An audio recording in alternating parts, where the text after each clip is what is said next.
All right. Big up to each and everyone. Today is Wednesday, June 4th, 8:14 p.m. My apologies for the late start. To all the ones and ones then. Let me go through the formality and big up the people and quick and fast, because we appreciate people's time and patience as well. Big up on yourself. Michael Williams, manners and respect. Mood man, you know the thing of big up yourself, my general. As Mood man saying, like the live as you enter, please. Zaga. All right, big up yourself, Mood man. Kenra Music, manners and respect, Gaza Ricardo, big up yourself, Godfrey Goldberg, manners and respect. Lynette Thompson, big up, big up. Summer, where you going with? Big up yourself, Summer. TG Media, manners and respect, my general. Colin Burton, where you going with? Lynn Ferran, big up, big up, big up. Excalibur 9, manners and respect, Rex Jones, big up yourself, say Ibrahim Traore in our topic, man. You get what I say? So I have a little reason about that still. Big up yourself. Queen Lakeisha, yeah, big up, big up. GW876 production, manners and respect, me G. Miss T, perfectly imperfect, big up yourself. DJ Congo, yeah, man. Manners and respect. Now, man, yeah, man, quote unquote, behind time still. So that got still more time, me G. Success over hype, big up yourself, yeah, respect. Rebellion Star Line, manners and respect. Decent Nice 777, big up, Fitzroy Reed, where you going with? Big up. Mr. Fabulous, the thing going on, my general. Christopher Lawrence, yeah, big up yourself, Manners and respect. Who is there? Joy Leisure, big up, big up. Big up to all the people and big up to all viewers, big up to all subscribers, big up to all moderators, big up to the people who are silent listeners, but them check in on a regular basis. Big up to everyone. We appreciate the continued support as always. And a big up on yourself. Big up to the people and wherever you're from, Jamaica, the Caribbean, North, South, Central America. Big up on yourself. European massive, it thing go. Big up on yourself. You get what I say? I we have to always shout out the members of the platform. As a matter of fact, people, I want to say thank you all. We are at 5,000. Well, I think we want one more subscribers to 5,900. One more subscriber to 5,900. So we just make you know that still. So we are on our way to 5,900. One more subscriber. Let me see if we are there. No, we are actually. Oh yes, we're at 5,900 now. So big up to all of the people who made that possible. Our road is to 5,901 until we get to 6,000 subscribers. So respect to everybody. Greatly appreciate the continued support. I'm have to always big up the members as well.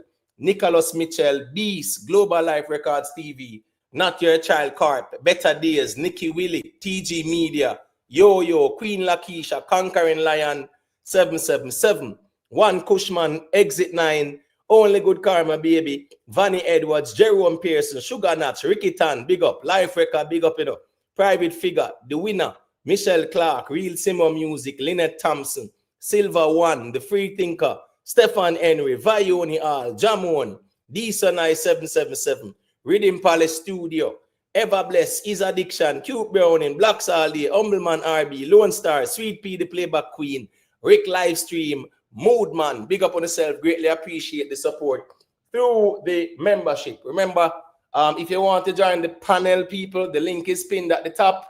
Everyone is welcome. We have no problem with the dialogue.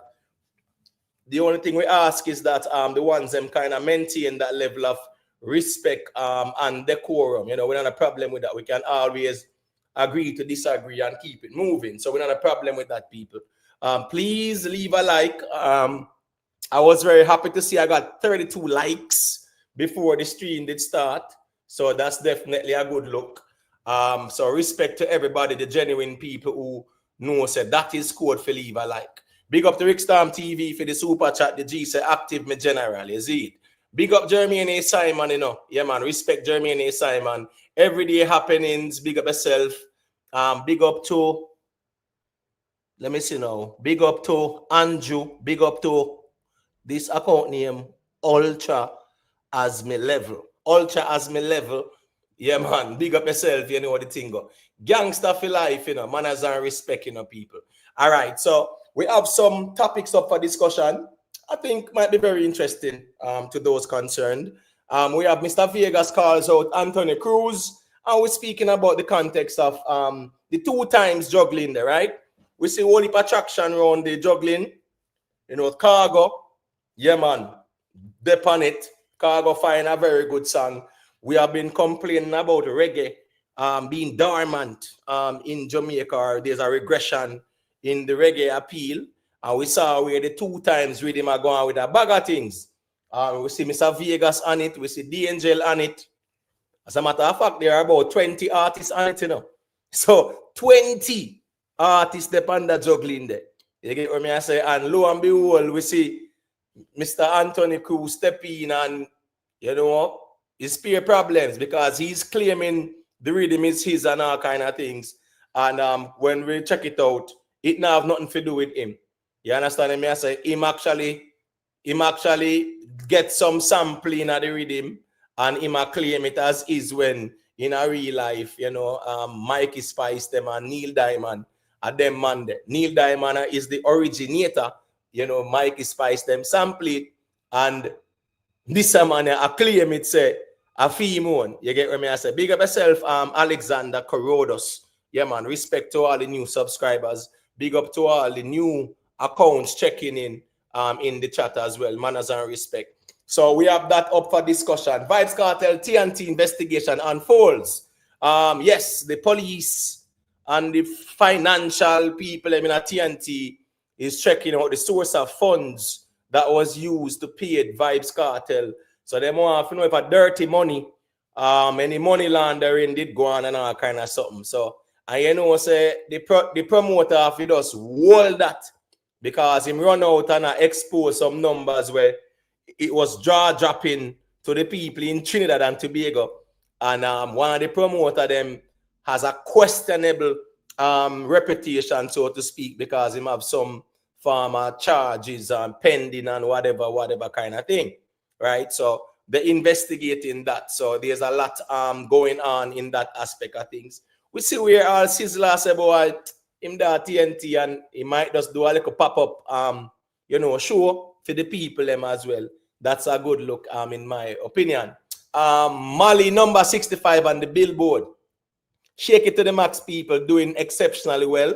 Last week it was at 91. I mean, it entered the Billboard at 191. And I think, you know, last week I did say by this week we're going to see it in the 60s. Yeah, man. And guess what, people? It is there in the 60s. So that's a good look as well because the song are going good. Song making a lot of moves. All kind of things are going on with the song. So, you know, we have to embrace that same way. You understand what I say? We have to embrace it. So at the end of the day, people, Shake It to the Max is doing great things. And we have to say it's a good look still. You see me? Yeah, man. Last but not least, you know, Sir P versus Traore, Ibrahim Traore. Boy, people, me not lie. On this one, yeah, man, me really have to apologize to the Sir P fans, them, you know. Or at least some of them, because at the first vlog this, me see what Sir P do, and him own fans, them a beat him. So after all, and everybody over there sheep, some people, yeah, really objective over there and says, no, you're wrong, Panawana, Sir P. Sir P get a serious beating over there. At the first time, me see the people, them a tell him, say, brother, you're totally off Panawana, you're wrong Panawana. So me know, say, Sir P goodly, I say, wait, after all, it's not no whole heap of sheep over here, so the people them say no, hands off Mr. Traore and whatever. I found it very interesting. Sir P said some things, you know, we are gonna reason about it, because me not really thinking that make a lot of sense in a way I say about Ibrahim Traore, painting him as a Russian and Chinese puppet and all that foolishness, just because the man run out the colonizers them from out in place and take back them country. Him I try to paint some narrative and say, oh, he's not what he seems, because it's the same thing with Richard Curry. I mean, I think if you're comparing a Richard Curry, who is a Kunumuno, wanna be more to a native of Burkina Faso, who are defending him country and him homeland. So we are going to a little reason pan that as well. J. Omar, you know the thing going, big up yourself. Invest, manners and respect, me general. Rick Storm, you know the building, me general.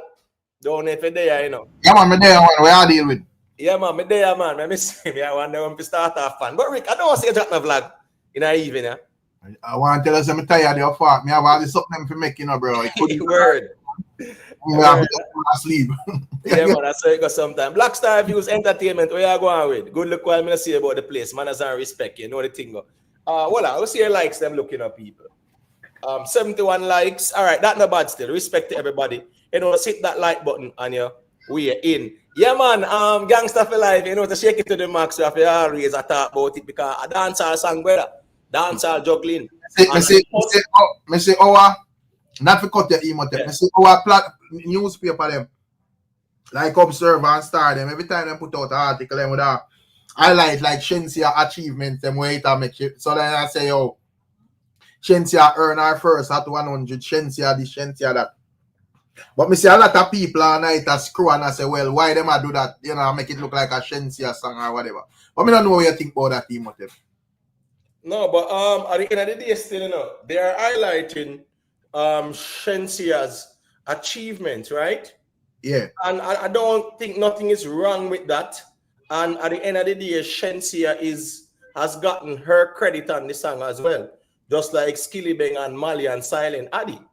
Right. So me not really see a big deal with nobody have a problem with that. It's a success of one song, and Shenseea and Skilly them is very proud of it. Me not see no issue with that still enough. Right, but this song would have basically like because you know, as me say in terms of Hot 100, Skilly got there already. You know, and the other charts them, and the first him I got it. This will be the first for Shenseea upon that level. So me not think nothing wrong with how they write the article. Yeah, I personally, you know, yeah, I don't see it being a big deal still. I get what I say? Right. Yeah, because again, now you know, Rick, the song gone all on the Billboard R&B, brother. Yeah, man. So you know, plus it up on the Billboard global songs, you know, top 10 and all kind of things. You get what I say? Right. Yeah, man. But you know, I got one little reason about that still. But Rick, why the Vybz Kartel thing in general?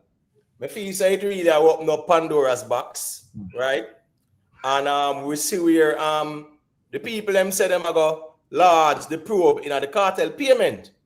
Right. But the thing, you know, when me look pan, you know, is that the promoter them, I think the man then get too emotional about the thing, brother. Right. Fear run out and reveal numbers and them things. They big up the Yardos Pro, anytime Vybz. You know what thing? I don't think the ball in go on 990, man, from Raz and invest, you know. Boy, Rick, me see Raz last night, a pay ball him and a ball night chat. That's a pay in the mind, brother. Cause you know the thing go. But yeah, anytime Vybz, me I think the ball in go on 90 at all. Cause you know, the Beanie Man crown reason that we kind of breeze that for a little bit. You get what I say? Cause you know the reason go still, you see. Joely said, boy, I'll send kids a beat Vybz Kartel. Yeah, I saw we're in send kids. People them say, well, 4 million Eastern Caribbean dollars and the state of pay feet and you know, them say, boy, that the money they could have been better spent and things like that. I don't understand what you mean better spent because it's an investment. And you can say what you want about Vybz Kartel and who can perform and who this and who that. But you're sure if you make back your money, brother. You think that are the end game of the whole thing to make back your money. So I don't understand why the argument. That chew me off in a emo tape. Me think so when a man put on a party like that, the end game is to make money. And I think right now Vybz Kartel I want to assure people them we are gonna make your money, brother. So me not understand why I quarrel about the price still. Right, and it's more of an investment as well in my view. You get what I say? Right. It's more of an investment, and we have seen governments to their ministries of tourism and culture and entertainment and all kind of things. They do fund these big events because it's a part of tourism development and things like that because it attracts a lot of tourists. St. Kitts Music Festival was always a big festival. You understand what I say? Big up JMX TV, Blacklight, you know the thing going on. You see me?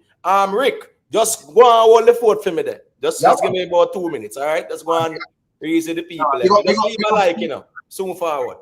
Yeah, but me just look on it and because I see one heap of video like over TikTok and all about. I mean I say yo, a nonsense. Some of them me just scroll past because it don't make no sense. The man not supposed to have ball about charges and the Trinidad people them want to investigate the promoter them, no problem, because them say man have questionable character. So I understand that. No problem no in that. But in terms of it say, well, hey, cartel this and cartel that and all of them 4 or 5 minute video when me see everybody I make. It does not make no sense to me. Because it's supposed to come down to if you are going to invest your millions, can you make it back? And as me say we want about Vybz Kartel, that one part I'm sure about. Yeah, go make back the money based on the venue them. You only have to calculate what size venue you are use. And you know, when you calculate what size venue you are use, you price a ticket to that and see how much people it can hold and whatever. You know, so me feel we see why they complain still. Invest where you deal with. You could have ball blood King Beanie. You not lose miserable last night, invest. Me don't know. You're there back with that same argument in my general. Come on, man. Even Raz running in a thing, they have to just get a strap in before and go in bed. You know? Not Raz, Rez. And Raz in they comment about all night. I say, yo. Yeah, because when we really I know the argument, we say your argument just bias. You know? Because your argument is to carry the crown even behind the grave. I'm not wrong with carrying the crown behind the grave, you know, but right. You have to lead. And your view is that a man have a particular amount of achievement as long as a man has surpassed that. But you can have the achievements, yes, but you have to lead the genre at all times. Once you not lead, you have to come down, brother. Simple as that. But he must take there still.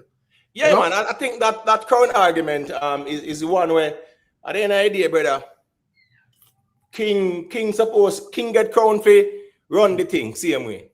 Right. Can't tell me say crown a man say him can sit down for 10 years, do nothing in the music, so to speak, in terms of no hit songs. And you go argue and say that's boy, them man that's still the king. Me not agree with that. Res and Orthodox big up yourself, you know. You know the thing going on. Let me see who is there now. Fitzroy, no say I be a fan still, but yeah, we are going to agree to disagree on this whole king argument, brother. Brother, no man. From here, investable conflict of interest continuously tonight. We know in Canada. Yeah, from the man them agree. Rick said us here one. Their issue is the people them who are going to crown cartel. Their issue is not cartel qualification. Right. Because the issue is conflict of interest. Right. So if a conflict of interest is the problem, it means that uno acknowledge the cartel is qualified. Right.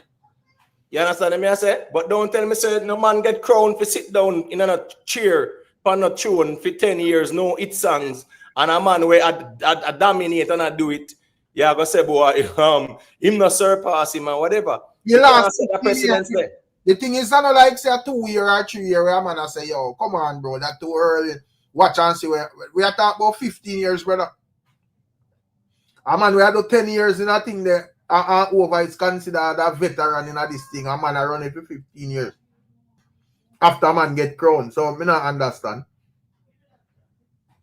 You know? As me saying, Rick, when it comes down to the music, brother, we cannot dismiss the fact that music, when we ask what's the best period in music for dancehall, a man say the 90s.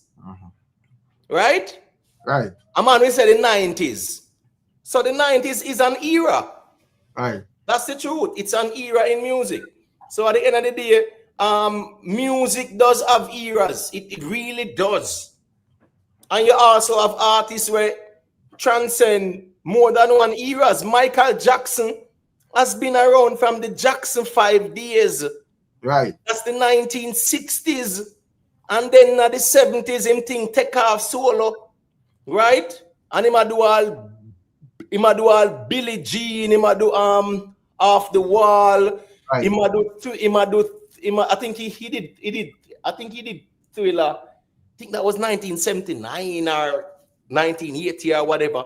But Michael Jackson transcended about 4 eras, you know, the Right. 60s, 70s, 80s, and 90s.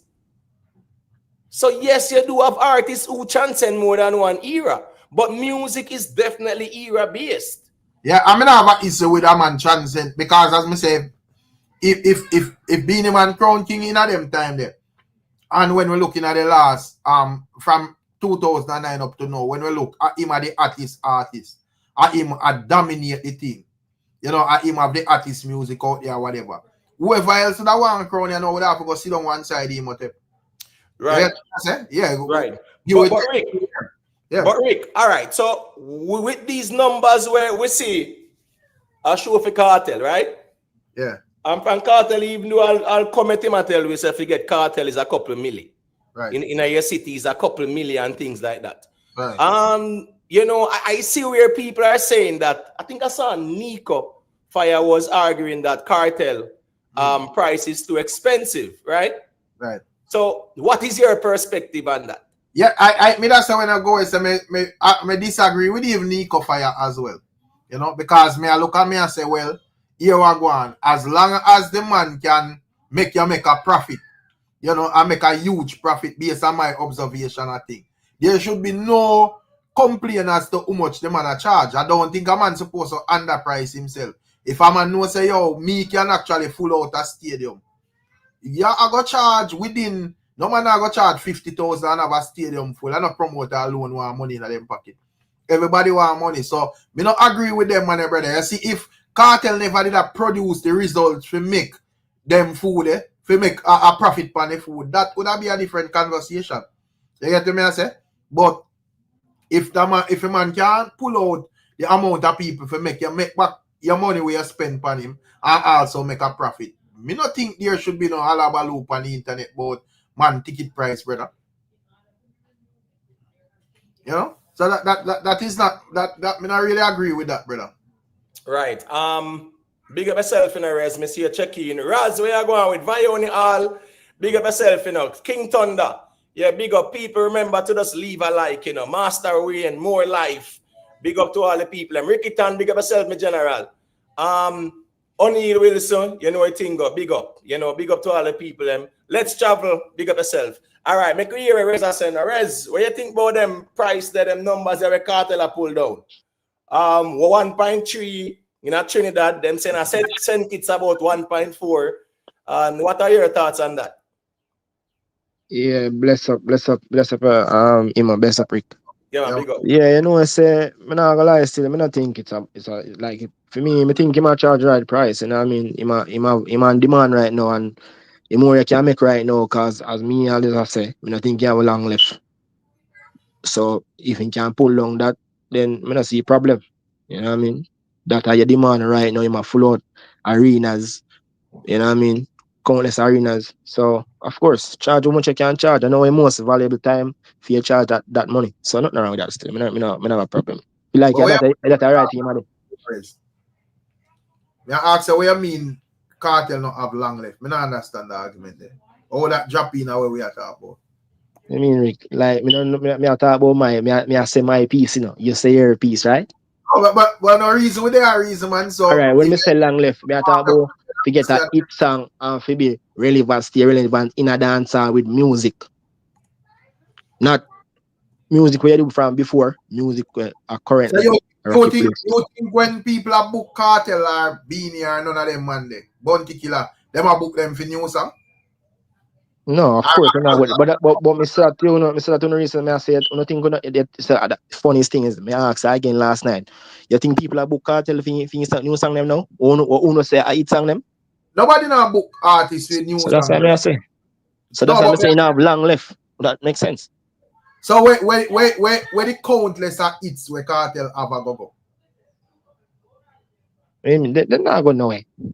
What them forgot? So them not have long left. You understand? Probably Imhotep understand your argument. When me say long left, me just say to you, say long left in terms of still having songs where He might just get book off in long time, so like a biscuit that so he might have long left in a dance, or if you say alright, he might stay relevant to the level that way.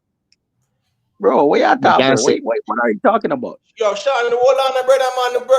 Not Holy understand the quorum, bro. You're just checking, just hold on, brother. Not even 2 seconds. How this, brother? Calm down, brother. You in love with the artist? If you in love with the artist, that's something else, my bro. Rest, hold on, man. Just finish it where you say. Yes, so Sean there, brother. With us a reason. Yeah, but me I say something and that you that just jump in. Me even know where I'm from. What you want to say? What me I say, Sean? Me I say your argument just shady, brother, because me not Or if think. it be shared, it makes sense just now. No, me not think that part have no form of relevance, brother. What do you mean?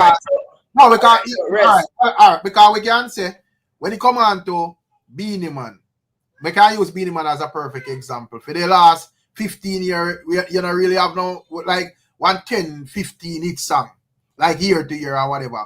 But Beanie Man have a good catalog, so he will always book. You know, so me not see the difference with Cartel. All right. I don't know Cartel. I think all them artists in them 50s. Come on now. Rez, all right. So Rez, just hold on there. Big up yourself. Self-made. Man has on respect in a self-made. Fly high.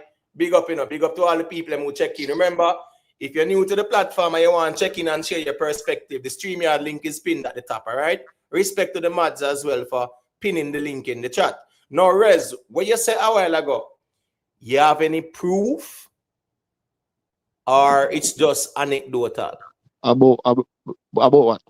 Me just say to you say, you ask me say what me think, and me I say to you say, of course, me like him him most valuable time when you can make sure say him pull on him, like look like accumulate the most money when you can accumulate from anywhere, and I show them what I do. So I agree to that. Me just say that to you.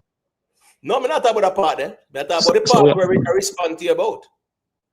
When we say have long left for stay relevant. Yes, so we are saying what evidence you have for the argument, you know? No, but not even Let's be evidence. honest. We said no dancehall though. Like what do you mean by what proof? Rez, may I say what? Timo, you should give our answer, you know. Well, I don't. May I ask which give me an artist we can use as an example for fit the narrative that we are paying. Which artist? No, there's a lot of artists. You see Barrington Levy, I get crazy shows. Rick. Where I mean Barrington Levy about 40 show right now, schedule right now. May I ask you, Rick, you see Barrington Levy, I get brother. We're not racing a brother, man. One over Barrington Levy page. Go look on him and tour date. The man have right across the East Coast, brother. But the thing is, Rez, you follow Barrington Levy. Me ask you a question. No, that's not a question. No, Rick, no, Imo, don't do that. Me say, team say, yes, you see that marks. You see it. Yes. Oh, that me I say, so that if you say, me can see that if you see it, that's all me say, me ask, ask is a question. No, but don't, well, on, man, if you are put forward an argument and you stand for an argument, brother, yeah, me not think the rhetorical question should apply. You should prove. Don't put the burden of proof on we. For proof to you about the Barrington Levy, brother. No, me just say if because me no see, right? So if me no see, that's why I ask. Yeah, that's all on the brother, man. If you are gonna say something, the burden of proof should not be on us. You if you prove or you argue, say brother, because Rick asked you about an artist where you don't say, boy, them at certain stage, them thing I go water down or whatever. It might not be as solid or whatever. And you just have Barrington Levy and you tell the question you ask me. All right. Well, I know. We just be a random artist, Imo. Rest, that's all on, brother, man. I want to power there. I understand your argument disingenuous, brother. So right. That's not the crap, bro. Right. So just Rick, you can't tell me say me artist. You can't tell me say me argument now make no sense, bro. Cause last time when me ask you something, you could even answer me, A silent you going, Rez, hold on, Rez, hold on, man. This I know. If a man can answer, this about the correct answer. Because anybody can give an answer. You have right answer, you have wrong answer. We know they have for the answer. We there for the correct logical answer. So all that, that me not relate, Rest the soul on the brother. We there a reason. We I not say King racing. Thunder and Sean there, you know. And Right, along, yeah, man. Just make the man them say, I think King Thunder got you, then Sean, Razal there, and we circulate it. You get what me I say? The night young, they are reason. Got you, King Thunder. Blessed greet to the email. Bless up yourself, Rest. Bless up yourself, Rick Star. Bless up the next general. Manners and respect. Big up on yourself. You know, this is my take. Now, political point for flipping I want saying. But first thing first with Vybz Kartel. Vybz Kartel pertaining to fee charge. Vybz Kartel are the man right now. Anything where he want charge, him charge. That's fine. I yet still know he must set a precedent for the new upcoming dancehall artists. For know say watch that style there.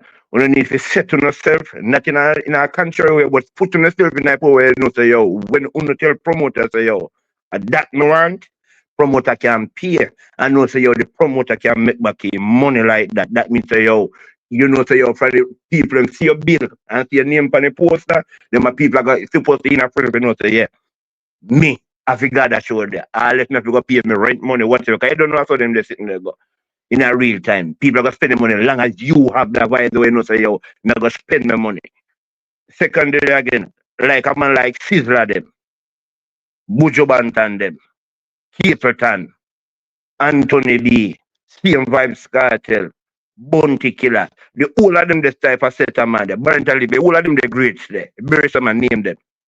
Them man there don't need to try to make a hit song. The only thing what they need to do just continue to make music. They don't have to prove until you make a hit song. Make music put you out there. If it's a hit song, it's a hit song. If you don't hit, you don't hit, but continue to make music. And you know why?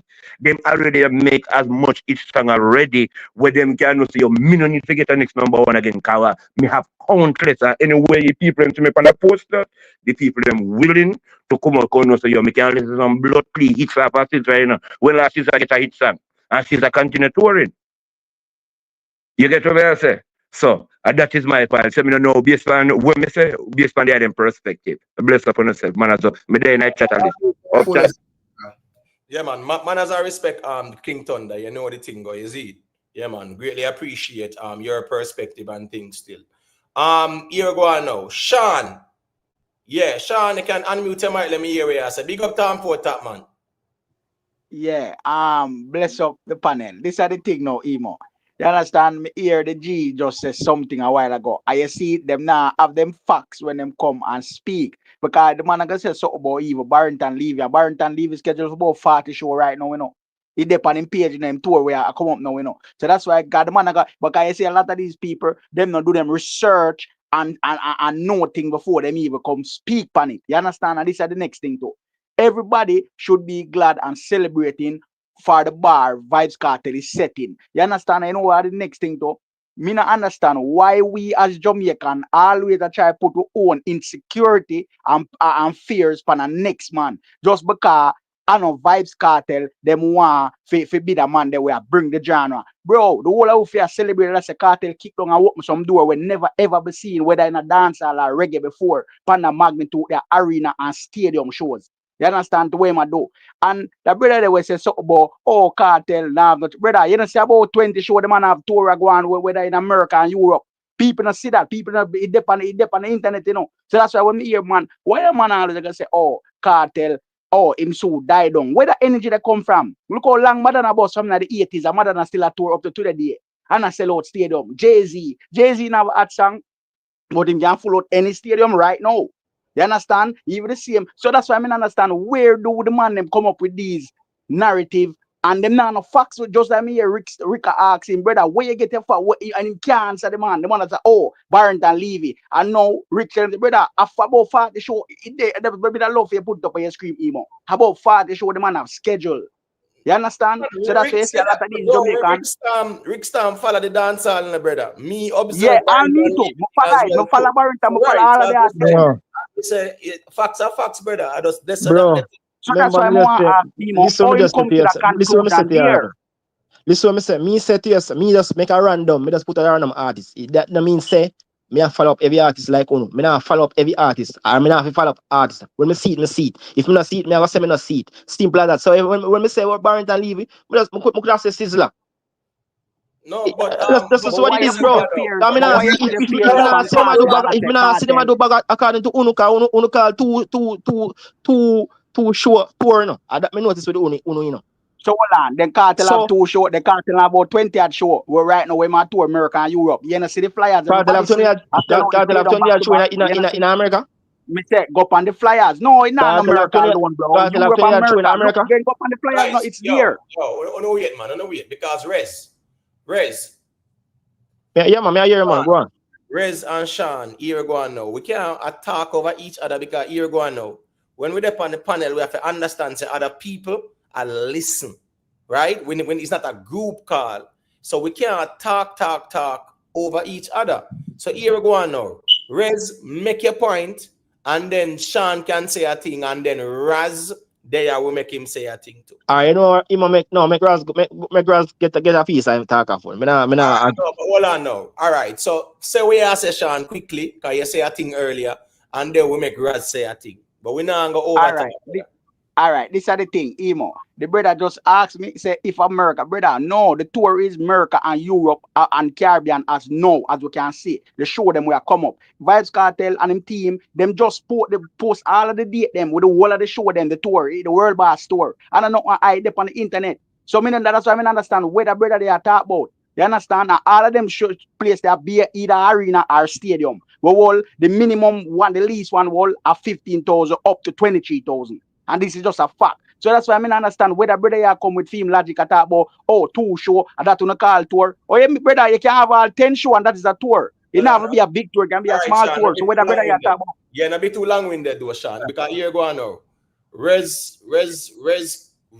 cannot be speaking so strongly about something and his depth of knowledge about the thing is shallow. Hold on, bro. Just hold on. You know, say that's you give Raz the talk. No, come here. You say something when I go. So me have to make sure. Brother, that's how we reason, brother. Let me finish say what me I say. Because I gave you the mic and you say you go pass it on. No, but that's how me I say. Me here. You say something, so that's how me make sure. Let me finish what me I say. You know, let me finish. That's how we reason. You can't interject like that. You know me I go finish say. What I'm saying is, my general. Your argument was. Vybz Kartel, yeah, man, right now, whatever, but him things soon fall off. I never said that. Hold on, brother. You mentioned the age and everything. Rick Storm's response. I never mentioned about no age. You want to say? Hold on, man. Hold on, brother. Just Rez. We not gonna do this thing, brother. No, but me I said say. But that's why I say. More make sure. Hold on, man. It's called decorum, brother. That's the man time so run out Rez, man. What wrong with you? Right, the man I'm saying race him a race as if say boy everything you have to interject. That's hold on, brother. Your argument was that Vybz Kartel time soon run out, and Rick I said when make you say that, brother, and then now Rick ask if you an example and you mentioned Barrington Levy. And when Rick tell us say a 40 shows the man have, you are say a question you ask when you never ask a question, you are standing on an argument about man time soon run out.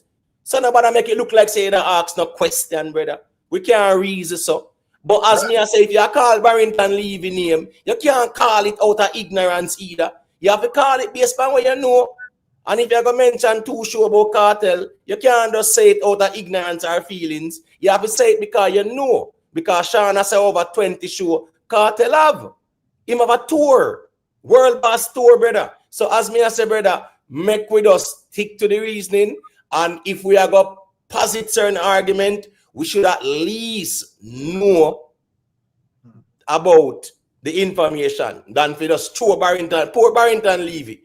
Look at Barrington Levy, people. Big up to Miller for the super chat. Imo, remember I was telling you about St. Kitts that the people are making a big issue because it's taxpayers' money. Yeah, man, Miller, respect, you know the thing. All right, Raz, unmute the mic and got you because, you know, we can't dash Barrington Levy as an example. The man have this here I come. Don't do that. Rez, hold on. Rez, just hold on. Make Rez say what he must say. Yeah, hold on now. I just want to set the rules of engagement very clear. Brother, we're not gonna nice up the conversation and we're going to allow everyone to speak. We're not racing either like a 100-meter dash, so everyone will be allowed to speak, especially when you are the agent provocateur. So go to Raz and say what you say, and then Rez can say what you must say after. Yeah, I can't stay too long. I'm still 100 it. But big up to the panel, big up to the chat, big up all the ones. You understand? Almost every man come up so far, I hear them say the artists them like Kartel and Beanie and them man, they don't really need an next hit because them catalog, you know, them do such a great job with the body of work what them put in them career, them pretty much set for life. I agree. But that's why I can't understand why Uno put such a hit on the use for rule out Beanie as king. So him not have a hit in the last 10 years. But I just don't want to say that. But about the pricing, yo. The pricing. Yo, I have a problem with cartel pricing, you know. The only thing we can see, which is kind of a contradiction, is that I'm understand. I don't knock cartel feet. Him say him want to bring the music outside of the diaspora, worldwide. With them pricing that it not gonna work, cause it's only where his music is strong, he might get them money. So, but I understand because I don't think Kartel is 100 yet, where him cannot do 14, 15 show in a 1 month. Zena do a 3 show a weekend. So I understand. But that's the only problem I see with the pricing, is that it now can carry me from crevice and corner of the world where he might try spread the music. Yeah, I'm done this for now.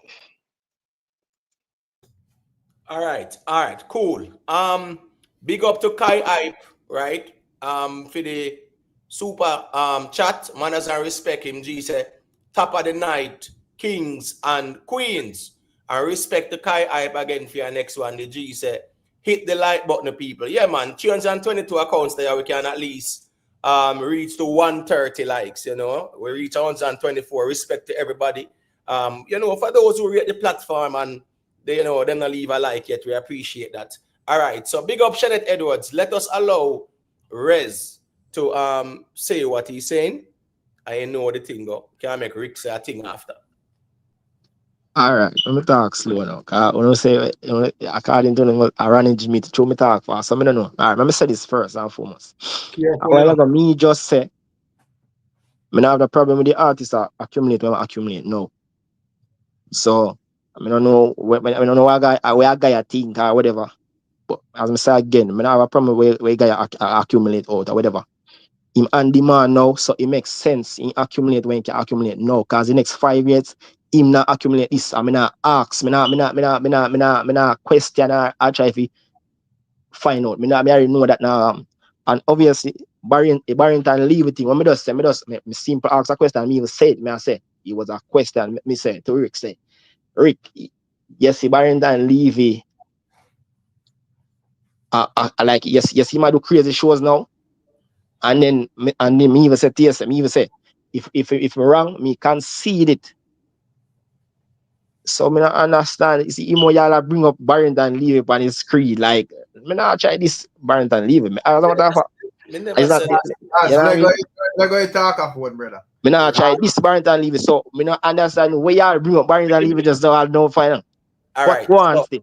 First no, but the thing is, can me ask, so I don't understand how you ask a question. We just want you remember, say it's not a WhatsApp group call with 6 away. People there will hear what you're saying, brother, and the context. Yeah, the man that said, man, Rick asked so Rez, if you want even log out and go play it back and go hear what you say, and then check back in, me think it better that way because here go on now. You are going to defend something, we're indefensible, brother. Yeah, so when me say wrong, when me say wrong again now, when me say wrong. When me try defending. The top line of my argument in a race, me just say, artists normally get book off of them catalog, especially like veteran artists, you know, Kartel. Yeah, so we know that. That's obvious. Well, on, brother. And probably that's why you put yourself in a problem, because you just cut off people if you say what you say, bro. So may I say your argument about, you know, man, so this and you know say this and you know say that like you're a fortune teller. We can't really go with that, because the difference with Kartel and Barrington Levy, probably Barrington Levy price is more steady, because him not really do no whole heap of new music and so forth. When he come out to Kartel, him still do new music and make certain moves and whatever. So there is a possibility that him thing may get hotter and he may get in a even more demand, brother. So not saying that it has something have to happen, but there is a strong possibility, because the man out there and him put out music and him do all of the thing them like we are regular dancehall artists too, brother. So I don't think it's a fair argument for us right off a man, so because or whatever. We just think that bias still. Right, and the thing is, Rez, you say Kartel time soon run out, and that is how Rick Storm say, what you mean by that, brother? And give an example. Name an artist, and he said name an artist. Yes, name an artist, and a Barrington Levy you go for, brother. So where we are say no, but just name a random artist. Brother, you still name an artist, bro. Well on, man. You still name an artist, brother. So where we are say is that you were trying to validate the argument, say a man time will run out for you. Look at Barrington Levy. And Rick said, well on, Sean. And Rick said, really, Barrington Levy? A 40 ad show Barrington Levy. So I write this. So when I say, brother, none of we not infallible. And no, but you know, Mr. T.S. can see that. If I'm wrong, Mr. can see that, right? Then we are trying to explain about that. If you can't see that, no, but I said that earlier, and that's why I said earlier, and you then you find it the thing and put it up, and that I said yeah, you know, listen. No, that's fine. So I say if you can't see that, you don't need to try to correct nothing. That's all we are saying, brother, because the way how you approach it, yeah, it is proven that it wasn't the wisest way, to put it mildly. And when we say race, we simply mean we are over talk each other, which means that we are rush for talk. You get what I say? I'm not implying that you attack fast. So we just want to make that very clear as well. All right, so here go on now. Make Sean say a quick thing, and then Joey Leisure, one guru there. We have to make one guru say a thing because I'm there wait to. You see it? So go through, Sean. Yeah, all right. What is emo? According to what the brother say, you know, say Kartel not gonna last long. All right, but just want to use an example here. Jay-Z put out a song or an album in the last 7 or 8 years. Right now, Jay-Z can sell out any stadium. You know, I remember a bigger man for Kartel, you know, and charge $5 million and $6 million US concert. But I show all of them not do that, but them keep them own show. But this are the thing, I'm full out any stadium in America, name the biggest one in America. So that's why I understand how the man them come by these analogy and put and these insecurity and fears that I put for the next man say, oh, Kartel, brother, you know, just see Barrington Levy and the big man for Kartel is a man about 40 at show. Him probably not get Kartel money, but yet still, when him done tour, all the money they can add up to all $500,000, $1 million US dollar. So me don't know how the man them come to them analogy, I know, and them logic, I know. I look at all Barrington Levy. And then man, they toured up the whole of California and them places. I keep on saying this, you know, right? And I mentioned that a couple months ago, Dion Warwick was in Jamaica, right? Every year, whenever there's a Mother's Day kind of weekend, them either bring in the Shy Lights, then bring in the Spinners, then bring in the OJs, right? They bring in the Delphonics, the Temptations, they bring in all kind of groups. These were people that did music 50 years ago. Dion Warwick did music 60 years ago. When Dion Warwick did Walk On By, if you see me walking down the street and I start to cry each time we meet, walk on by, that's the 60s, right? Dion Warwick was still relevant in the 70s, in the 80s, in the 90s, 2000, because guess what? You see our catalog where she have, you see the Beatles them, Pink Floyd them with Roger Waters and them people, Linkin Park and them sitting in Linkin Park, and they've not put out no new music now per se. But guess what go on now? Them man they are tour all over the place, because at the end of the day, when an artist have a vast catalog or a very good catalog, brother, that will, this catalog stand the test of time. So catalogs can also keep you relevant. Even when your job song and them not connect. The same thing can be said about Beenie Man too. 10 years approximately, him no find a hit song. But guess what? In catalog, keep him relevant. No, we can't go around that. So when we are going to say a man time soon up, we have to also remember, say, the most important thing in our artist career is to have a catalog, because that can keep you relevant. But Emo, pan the same Barrington leave interview, you know, him say it, you know, that's why you have to do good music. We are gonna last Barrington pan the recent interview where him do. And look for so much show him have, about 40 show that, 40 show that, you know. I see it about yet still according to what the guy would have say, you know. Oh, them man they a big man and them are gonna feel no brother Barrington even not to in the care if nobody want to listen on a new music. He might get all of the show them with some nowadays current artists now get them booking data do 40 show. Me can put my life on that, and this is a fact. All right. So that's why I don't know how the man them come to them large narrative there. I know me can't understand. 1 second there, because you know, so I saw the reason go still. That's why opposing views can contend as well. Just beg on 1 second there. Big up to King Colonji, you know, CKP the mayor. Yeah, big up yourself, you know. Naibees, you know the thing go. Chanel Baby British, big up Original Youth. All of the people them are checking, big up on yourself. All the people who leave a like, big up on yourself. Lady Ann in the building, big up yourself and Lady Ann. You know what the thing go. What's this now? Sister Nancy, right now, right, is still relevant. Not true. Sister Nancy. No, tell me which song Sister Nancy did in the past 20 years. All right. Right? And which song Barrington Levy did in the last 20 years. I'm just speaking in the context of to say a man time soon up. You get what me I say? You see, your catalog, brother, that is king of the jungle. All right. Hold on. Beenie have great catalog, Vybz Kartel, Barrington, all of them have great catalog, brother. We are gonna last. Right. Catalog is king, man, because it stand the test of time. Hold on there. Whenever you rinse all ago, when say catalog is what? It's king. Oh, okay. His catalog is king of the jungle when it comes down to the musical aspect. One guru. You can unmute your mic. Let me hear what you say. Bless up, team and them, you know? Yeah, man. Big up. Yeah, man. My take on the Trinity thing is that from the contract perspective, remember it shows that he would have gotten some money wired, right? And the remainder in cash. But when you check it, I don't know if him lawyer them with them to get the check to see if them could have cleared that amount of money, because from what I understand, that really caused him probably to turn off from not going to the show, you know, really. You know. But then when we see them put out, so them even try to give him check and, you know what I mean, houses for whatever, if you say, yo, all right, hold this in good faith and forward still, and no, sure. I just really don't want to see Cartel.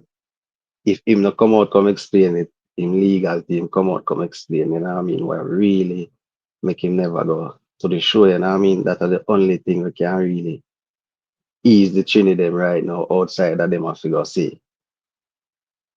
See the promoter, them I get this a heavy lick from the government, you know, because it really don't look good, you know what I mean? Yeah, but I think Vybz Kartel them statement was enough, and there is nothing further. No, man, that they are from the old show him talk about, man. Him not talk about what happened now. Him not talk about what happened now. If you remember, you read the article, them, him not mention nothing about them there. About him what? just talk about the old show. Him not talk about the new show now in regards to say explain, you know what I mean? Besides, I throw the promoter under the bus. No, but the truth be told is, as me said, they came out and they said that the promoter did not fulfill his contractual obligations, right? Right. Yeah.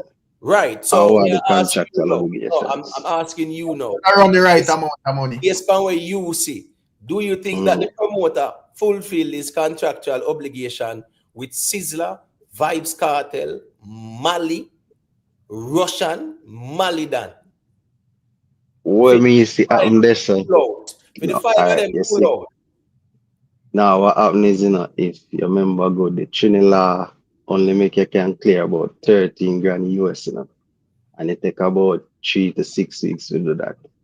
Based on it, have to go through about 3 legal systems for them get the money, you know what I mean, if they don't have it on the land to get it from America to Trinidad, wherever it come from. So if you do all of them, the artists they for true, they pay them based on probably for them contract because Cartel get fee money about 80%, right? Which was wired. So the next 20% would have been a cash, which was too much for him alone. So imagine how if you pay Malice, Sizzler, all of them now, if pay them money for remaining a cash also, that they are going to pass over next half a mil, go up to nearly a next mil, which it really got it trigger off money laundering.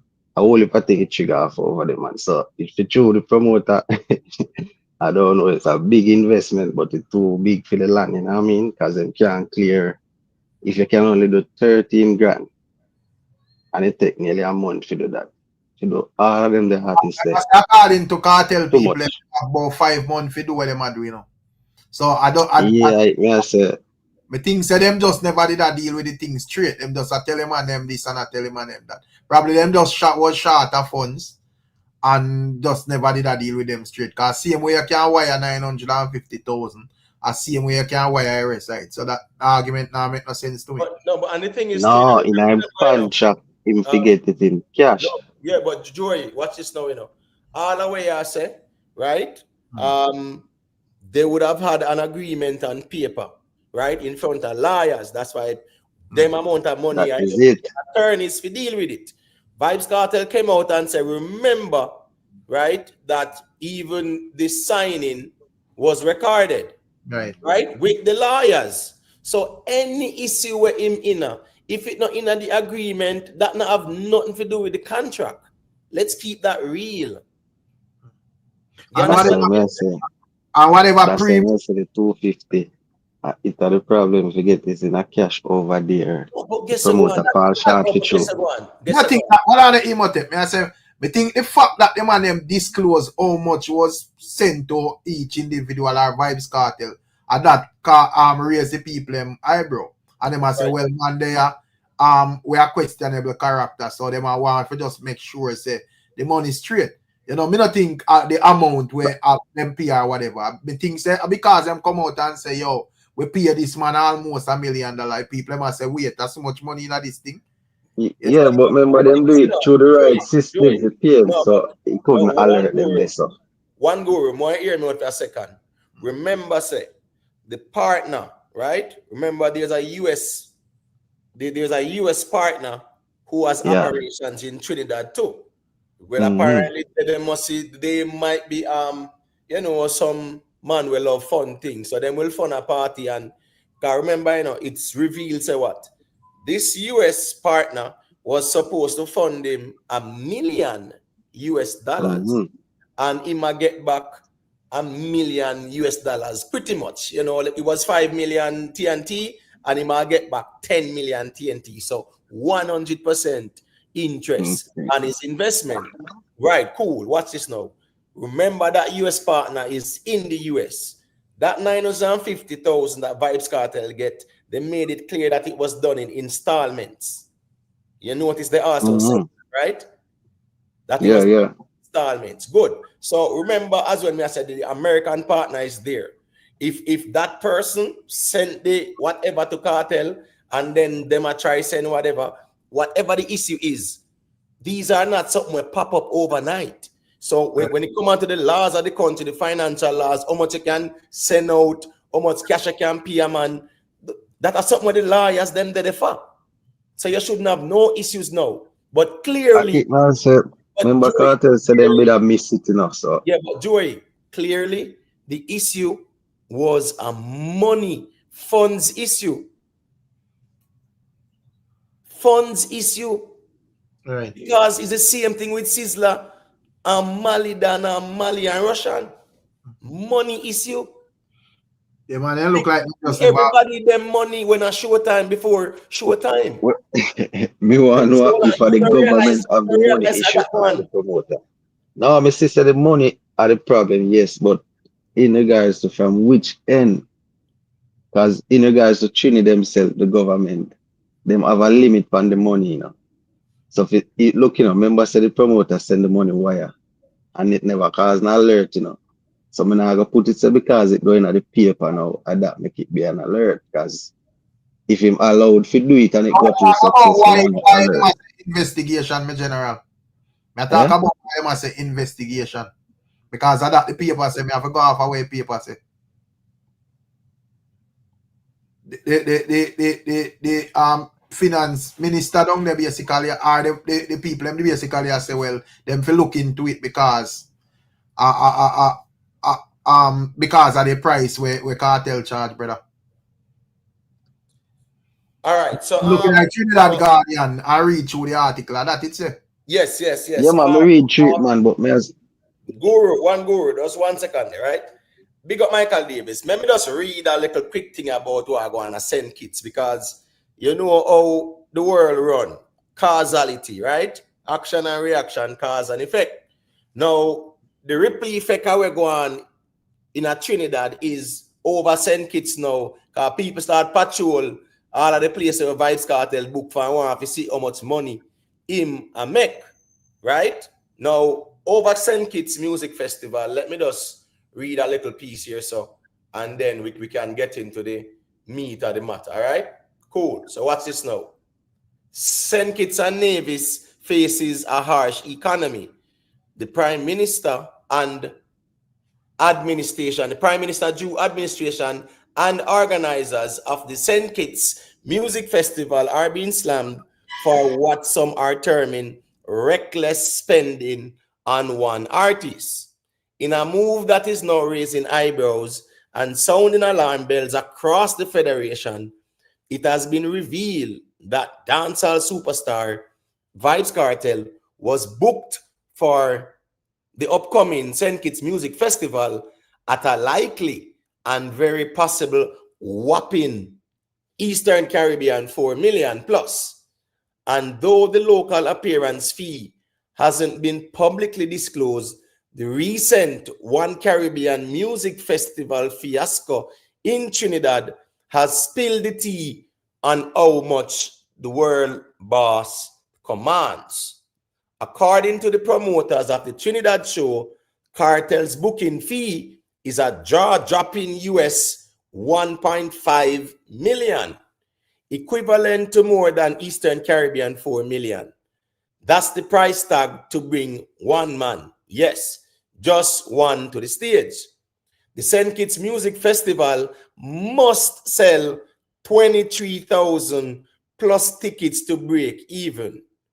Based on current St. Kitts Music Festival ticket prices of $175 per night, organizers would need to sell at least 23,142 tickets in one night just to cover Kartel's booking fee alone, not including production costs, logistics, artist hospitality, security, insurance, promotions, and the rest of the star-studded lineup.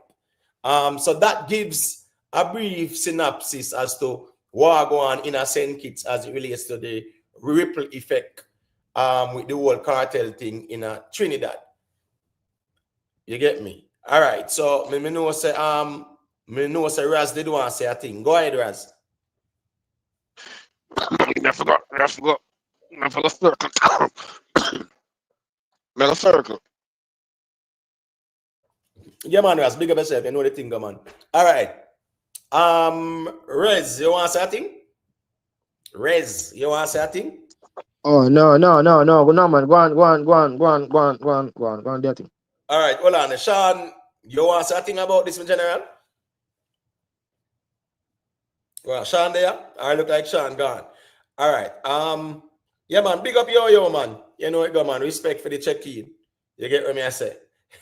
When you say self-made king argument, massive Raz. Oh man, Raz them have to know say that king argument is an argument, and even though Raz call in and I say, boy, we all agree because look what Raz doing. Raz say we all agree that the artists they don't need no more song. Here we go on. Me telling the same night, you know. Me telling the same night when him said that, say me no agree with the argument in this context because here what you see when you're easy, like Al Barrington Levy, He may not know rivalry with nobody at this point in time, right? When you're in a rivalry, yes, man, you have to do what? You have to maintain the relevance there. You have to maintain the influence and the impact there, brother. Right. When you're in a rivalry with Smaddy, when you're just easy in a year lane, yeah, you might not need a next song, brother. But when you're gonna compete with something where it's a matter of current relevancy, current impact and influence and dominance as well, of course you have to maintain that, brother. So Imo, based on that, Hold on, make speak on that's it. So more often know in terms of send the argument where the newspaper put out. More often know the send kids price, they ticket them a flat rate. Because them would have said them would have need to sell over 23,000 tickets. And you know, them have said the going price are $170 or something like that. Yeah, 175. Yeah, so more often know if a flat rate business where I just every ticket I see them are you go have sections where you have like tickets where you know VIP, VVIP or whatever. I mean I understand this. All right, so the thing is this, you know, of course you have them kind of things as well, right? VIP, VVIP and all them things. Right. So, but the thing is that you know how them actually watch. You get what I say? The funds. But the thing about like the music festival, right? It's something that is sponsored by the state as well. And when state sponsor things, state not sponsor it to make back a profit like that, you know. You understand what I say? So even when the Ministry of Culture sponsors some fest, right, through the Jamaica Tourist Board and whatever other entity in the ministry, it's not an investment. Them invest, so to speak, to get a return, you know. In that, you know, their return is that it will attract more tourists to visit. It will increase more spending. More tourists are come. The hotels then get booked out, just like when some fest time. You know it go. The money are flow down on the side there, in a Moliy and all and innocent Anto because the amount of people are coming. So it benefits the country and the whole and the industry. So the St. Kitts Music Festival is not something new, something we go on every year, and it is a big festival, you know. You understand? It probably like to them word the newspaper is like send it off in a negative light because I say. Me not think in terms of how them word it is like, you know, every part and every section of the venue I go just charge $170 and all of that. I feel like you have some place where I got double and triple that price. Right. And the thing is too, you know, as well, right? When it comes on to the St. Kitts Music Festival, right? 23,000, the capacity is more than that, right? St. Kitts is not a huge country like Jamaica, you know, but St. Kitts the music festival does attract more than the 23,000. And here we go on now. It's a 3-day festival as well.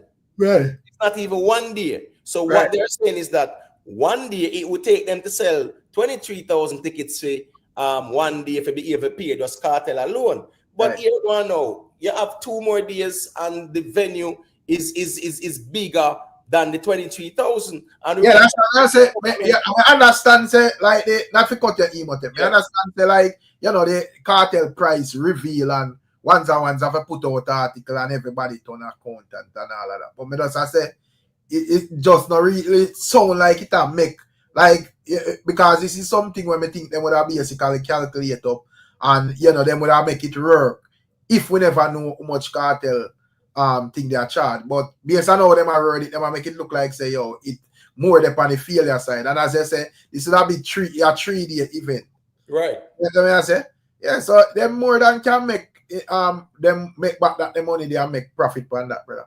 Right, all right. And as I say, if the government, right, is the one who is footing the bill for the cost for Vybz Kartel, the government now do it to get the monetary you know, return from the festival. We say, oh, the government invested 4 million EC dollars and they got back you know 6 million in total. No, they don't do it for that. They sponsor it to promote St. Kitts, the tourism sector, the hotel industry, the local industry, and all those things. Right. That's the truth of the matter. So when me ask, but because what happened in Trinidad now, it really opened Pandora's box where people are watch how much money Vybz Kartel I get. But here go on now. The key thing about this, right?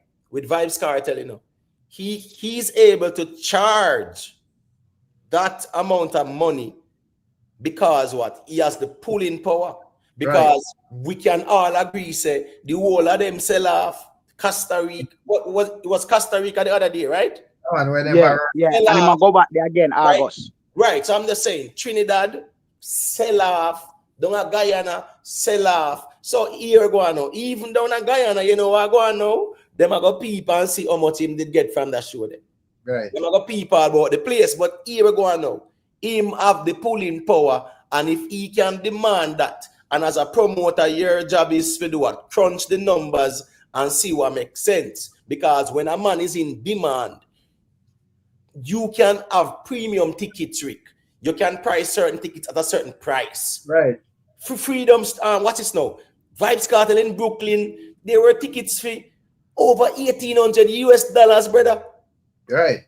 So I'm just not even Drake them and them man like that. Did I pull them numbers, the 1,800 like that, brother? So I'm just saying that is how the promoter could even price certain tickets. Certain tickets was for 800, 900, 700, 300. The cheapest was about $190. Beyonce at the MetLife was $80 for our cheapest tickets. So I'm saying Kartel had that pulling power and still have that pulling power. Then no. So here we go now. A promoter crunch the numbers and then realize that it makes sense. Hell yeah. Them deem the 1.5 million or the 2 million because them know say him have the pull. They can price the tickets at a premium as well and make back them money, make a profit on it, and everybody happy. Yeah, I know say them people that will host them concert, especially year-to-year concert like them. Them have experience, they're not stupid, brother. You see, but so you know what I understand, Emo. Oh, sorry, go finish, Rick. Finish. No, probably like them hear the price. People, we hear the prices and we are say, whoa, a whole heap of money. Which a whole heap of money for true. But when them do them calculation and so forth, them can make back their money, brother. Right. And make a profit on it said way. You see it? So yeah, man, you can't go through, Sean. Yeah, so watch this now. Yeah, you're right. But Rick right when just said, seeing so me don't know what kind of problem. But if the other artists go there, you understand, and them ask for those money, whether Beyonce or Rihanna, whatever artist ask for that, nobody have a problem with it. But you know what Kartel do him and the management team, they need to sign a non-disclosure contract with any promoter. So you can't release too much money. Because I said that cause a problem in the media, you know.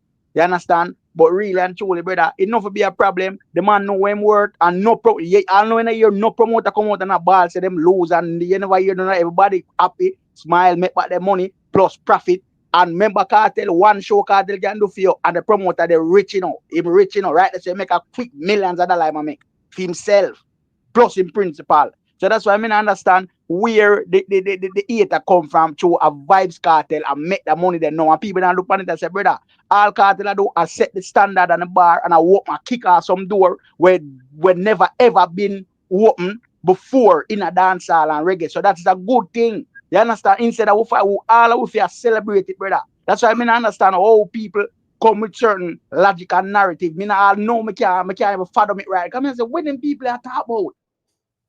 You understand? Right. Here we go on. Respect to Dwayne McCullough for the super chat. Dwayne said the point is that is the amount of high price tickets they have to sell every day from today until the show just to break even. But the thing is, when you have an artist who have the pulling power like that, you don't worry about quote unquote high price tickets because those high price tickets will be gone as well. So if you consider $175 high price tickets and whatever doing, that is something where people are going to find the money. Freedom Street in Jamaica, right? The cheapest ticket was what? 150 US? Right. Right? Something like that. Where in the history of Jamaica, we will see them numbers there before. And everybody did that say, boy, tickets expensive, $1 million. So you know, for y'all cabana or whatever. You get what me I say? You have certain price tickets, yeah, in the millions. so to speak, like 1.5 million or whatever. So, and remember, when it was Freedom Street, people were also, assuming there was conversations about Vybz Kartel getting millions of US dollars for that show. And based on the turnout, drew them smile too. I saw some articles that said that Freedom Street brought in about what 10 to 14 million US dollars. Kind of something. Yeah, I saw that. Right, and guess what now? People were saying that Vybz Kartel got about 3-4 million. So here we go now. If Joe could pay Vybz Kartel 4 million US, and let's say him spend another 4 million on overheads and every other thing, him still made what 6 million US dollars profit. You understand? The emo, then I really see a serious money them the way I talk about, you know.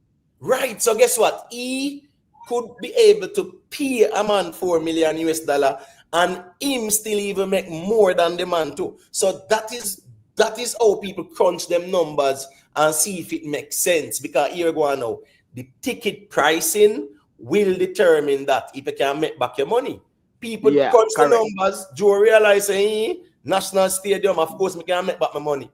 And he make back his money and everybody happy, brother. So it's a guess go on. It's not the money are the problem, it's the artist pulling power. Because if you get 100% the audience for you make back your money and your profit like that, there is no issue. And the benefit is, as me say, it's just like when minimum wage increase, it increases the value of what? Goods and services. So with cartel numbers where him a charge, yes, there were others who would have charged some numbers, but no doubt about it, cartel numbers, they did it. Last year, man. Cartel number them up there with Beyonce, them and Rihanna, them and Jake, them in a brother. Okay, right. So my point is this, right? With the numbers where cartel can attract, him have the pulling power there. It also shows other artists and promoters now have to really evaluate and say, if me used to pay an artist a 50K for a show last year, me can't expect him for say a 50 in one area. If him say 60 or 70, you know say here we go on. As long as you can make back your money, he might tell you where him work now. So I don't see the problem with promoters being able to pay an artist a $2 million or $3 million and they can make back the money and make a profit and a smile. You get what I say? Because you can put on a show and you can make even say a 2 million US just for one show. You get what I say? That's not bad still. Then a nice food that Rick man, a real food that you know. A dancehall show, and you can pay a man a 1.5 or 2 million, and you make 2 million profit. Of course, that's a big deal. You get what I say? So real deal that. Yeah, it's not the amount but that is being paid out should be the issues, but we understand, say, even in Trinidad, one of the quote-unquote promoter, them say what? He's questionable. Yeah, because they get arrested. Right, and all them something there. So, them are investigator kind of sitting and politics involved. But you know what I see, Emo? You know what I see? I'm read so then the same brother there where I want investigation, Remember the court they found him for the same thing like Cartel. So I say, them are go against Cartel and now go against that brother they were them appoint over there. So that's why I say it have to be a personal thing. Them just have against Vybz Kartel then. And a bono show and them the key are just a personal vended them up against Vybz Kartel. Bro, you understand? You see the 150,000 where them sent to the lawyer? Yeah. There? Right? Or the lawyer wherever, the 150 to the lawyer. Remember, brother, is a performance bond that, bro. Performance bond, security bond that, where you have to pay, you have to drop a down payment of that amount. Look how much money them people are demand for a security bond from an artist. And then I go, what moon I know? And I say, whoa, what's so much money the artists them are getting whatever. And so much money on have a security band. yes, So so Emo, I you feel don't like think the Imhotep, so cartel them are manager the them need to hypocrites. start sign a non-disclosure agreement to any promoter so them can't release certain information to the public? Say I agree with that too. You know what's funny? Jamaica YouTube did send me something yesterday, and me say, say me feel say going forward the man them fee start A signs of non-disclosure. non-disclosure Yeah, agreement. No, for yeah, real, I was saying agree. the same thing to him. Yeah, Emo, me Because, agree with you 100%. yeah, because them things that should be private, as me say, the Then a promoter personal them, so that. yeah, the promoter them the way how me see them run out still. You get what me I say? Can look on it now, Emo. At that, cause I say the non-disclosure, they all and that's why we have all of this right now. Cause everybody is saying, as so much money world about to collect, and that it catch every right now. Cause they have the whole place in a frenzy. And how much people they on them side dialect seat right now are running belly when them start here. The money when all artists, everybody, I say, No. Don't. That would be good for artists, though. Artists. yeah, me know. But what me say is like a shock to enough of them. No, people in the industry, brother. People in the industry. Remember, as me saying, brother, Cartel no say it in a song, brother. Forget Cartel, yeah. Cities. That comment, US me attack. Yeah, right. So it never, that wasn't hidden. Remember, said Buju as well, Tina, brother. Buju pulled on some very serious numbers last man. Yeah, all right. So you're right.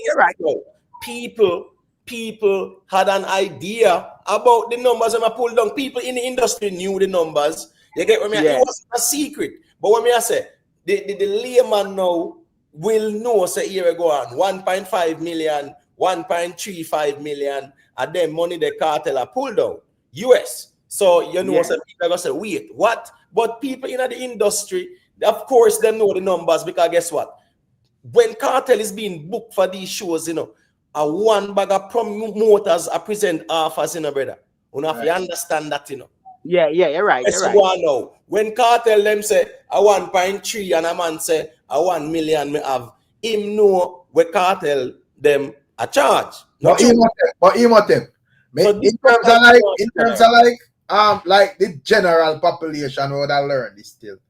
Me not really think in terms of even like Trinidad for them problem still is the money. And I think them must say when them learn say yo him get like $950,000 and he would have still not turn up. But I say like a lot of people I say well them think that is a bit inconsiderate because them would have say a whole heap of money that so him could have just wait till whenever and get the next thing they just still do it for people. Even though understand, man. Yeah, I say I agree. I just tell you the argument to Monsieur because I understand say business are business and what they pay your contractor that you work with. Yeah, so I said that would have be like the argument to me say like enough people are present out there say well him get that amount of money there that is a whole lot of money. So him could have like probably wait till whenever him get that and still go do his show or whatever. Right. Carly in the Damien, since from St. Kitts and just give us the proof of how much he might get there. Since you say he might get the 4 million.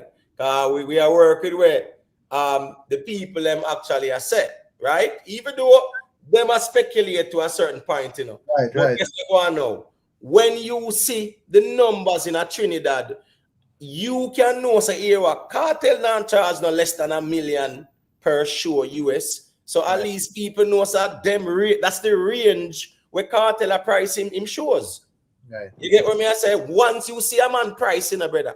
All right, watch this now. When Popcorn, when did the little issue with the Canadian promoters, them run out and talk about 250K, them pay him and private jet and all kind of sitting. Yeah, everybody mouth not drop, brother. So as me still, that is how it goes sometimes. All right, Joey Leisure. Me know you didn't want to say a thing. Just go ahead. King Thunder there, Jamaica YouTube, King Self can make them say a thing and they will circulate it. So go ahead, Joey Leisure, and then King Thunder can say a thing after. Big up, Lady Janice. Oh man, pass the time, man. We go on. All right, cool. Go through King Thunder, make a hear what I say. All right. Blessings and greetings again. Yeah, I just want to say, pertaining to me, I listen to the whole reason. So I just apologize. We just might look at intake on it. Well, a lot of people understand Imhotep on the panel. Manners again a good evening to everyone. Because my time different. But within a lifetime, that is a blessed time. Manners up. What may I say? Where some people understand, you see Vybz Kartel Vybz Kartel is a brand.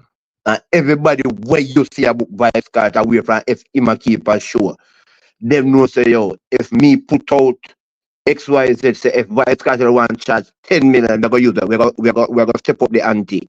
So if you want charge 10 million, a man knows say he can make 50 million. Anyone away there, so anything long as we have money, anything what we know say yo, if we can put an excess amount and we can make excess amount, that's what it's about. But to some people don't use the monetary figure. When they hear certain type of figure, to them, it kind of blow their mind like that. You get what I say? For some people don't understand it's kind of thing when you're in business. So you put out the money to make money. So people say your Vybz Kartel are charge enough. They know at the end of the me can tell all of you guys this. The promoter them make more money than Vybz Kartel. In a real time. Manners up. That's my 2 cents. You know. Blessings. Yeah, man. Big up yourself, King Thunder. Jamaica YouTube. Yeah. You can unmute your mic. Let me hear what you say.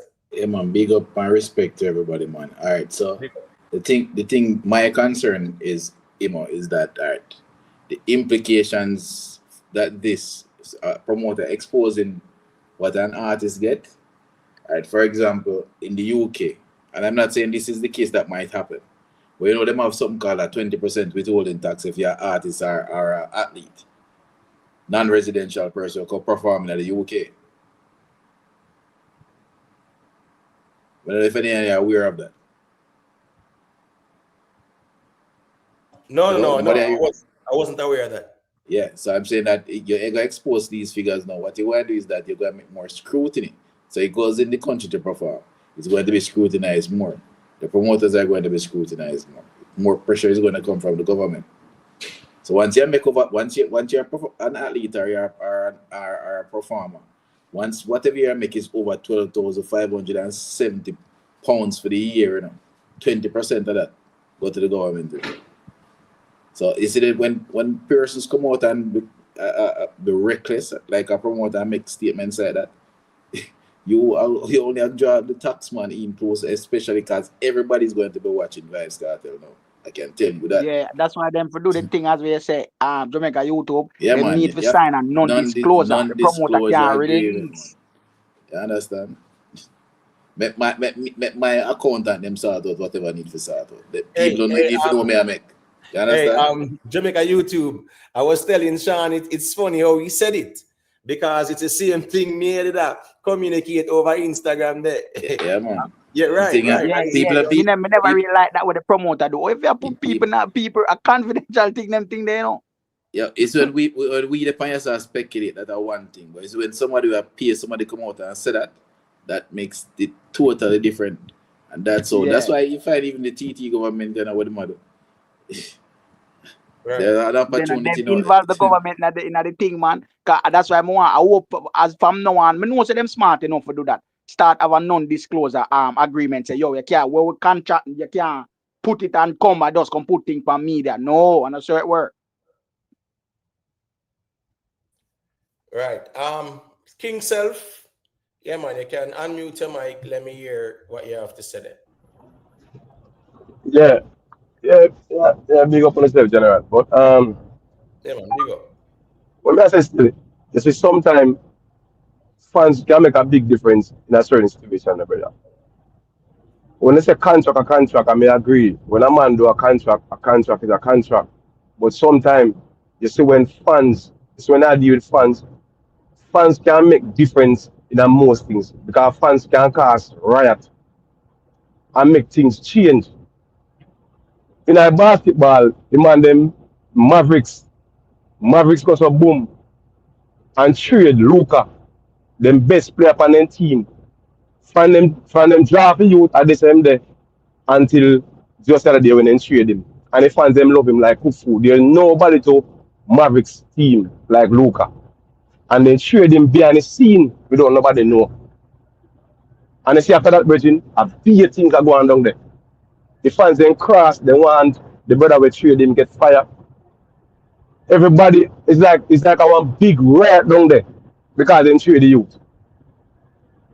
But them can't do it. I feed them team and I pay them like anybody else. Them as them are on a contract, them can't trade him if them want, but at the end of the day, me sure said if them think said them are trade Luka and this would have happen, they only bother trade him. But them never have no idea say this will happen when them trade him. So sometimes we really have to be careful what people put out there. Because you can put certain thing out there and a different thing it cause. You know what I mean? Just like where the man them put out how much the man American railway. And I know things start to come off right now. So my thing is that sometimes contract, but sometimes the fans, if the fans know what going on behind the scenes sometimes, big things can go on, big things can come of it. That's why we have to be careful. When man pay them money to come on one show, no man a business boy and a promoter. If me pay my money to come see Kartel, my money don't go down the drain already, and no Kartel no come. Me no business what kind of contract your man want have. Everybody have personal feelings, you know, man have look on the money where they have, you know. And want money and then pay, man no come. And then yes, a man make 900,000 and still no come. So even though contract, when it comes to fans, it's different. Fans are look on it different from how promoter look on it and from how the DJ look on it. So everybody look on it from them personal perspective and for them one interest. And remember, say the fans are always a must. Well, so if you must start to flex certain way, you know it will be. All right. Well, since we talk about contract, you know, right? That's a legal argument, so it's from a legal perspective. And here we go now. Me rather Kartel don't go than Bangarang go on, and the man can give me money, and then go move like Jacure, and then people are go out there rejoice and say, see there, nothing not change about him. When I style, right. Great point of view that came out. When me I say now is this now, you see with business to King Self, when you see certain shaky move are go on, where man want if you come to Miami, if you come pick up check, when that never in a no contract, then a man a change it and say, him a give 4 condominiums in a Trinidad as collateral, that not in a no contract. So a man want you figure get a lawyer again and pay him thousands, figure look over that and sign that just as collateral when that not in a contract. So you want me to even breach all the terms of the contract for get lawyer to accept this agreement here when it wasn't in a contract. When you see all of them sitting there, brother, and pay a red flag, you see. Yeah. And the man know the time when the money is sent on to. He know the time when the money is sent on. So here we go on. Him tell Kartel say him and American partners at work. So any issue you have, your American partner supposed to can intervene and make the show go on. You know the reason why? He must make back his money because he what? The place was sold out. So based on what tickets for himself, he will not make back his money. Based on ticket prices, he will not make back his money. So the issue is when you see all them kind of shaky move that go on, you are talking about say you see them how much red flag you see, and you are going to talk about say, oh, I'm going down there same way. When in the first place the people them don't even want you down there. Them are look on you like you're a criminal and them sitting there. Security band and one bag of sitting. And you see one bag of more red flag. When from day one, the red flag was there. When me I tell them and said, don't put on the show for the carnival weekend. TJ tell him to. Right? The partners in a Trinidad where deal with the vibes, straight vibes, tell him to send a do it. And him still strong-headed and go do it. Half he cancel it. Because of the backlash. But also, just to put this in there, I don't know if persons are aware, the same promoter said that they would have had a press conference yesterday. I know the press conference can't be held. You can't come out of this player.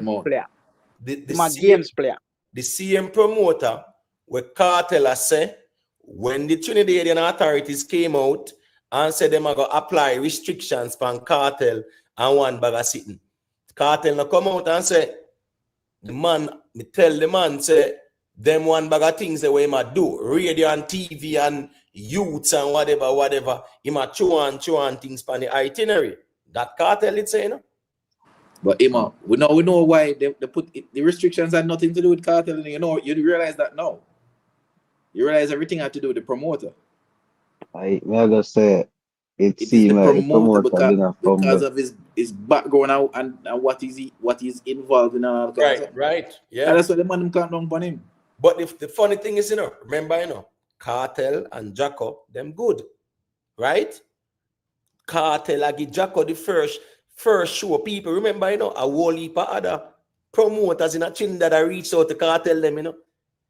People feel like say I just one promote a bidding war going on, you know. Like let's keep that real, you know, brother. And it's the highest if Kartel name in price, and a man can reach up the same back out right. But a whole heap of man offer 1 million, a whole heap of man offer 750 and then sitting there. So when me I say is that Kartel give him the first show, right? Because so to speak. All right, cool. You and the man good, and when time come for the money pay, you are move so shady, and me must just say, "Oh, let me go." No, my brand done sell have the tickets them already. We are talking about give back, and me no breach no contract, and my brand, my image and likeness sell have the tickets them. The tickets were sold out.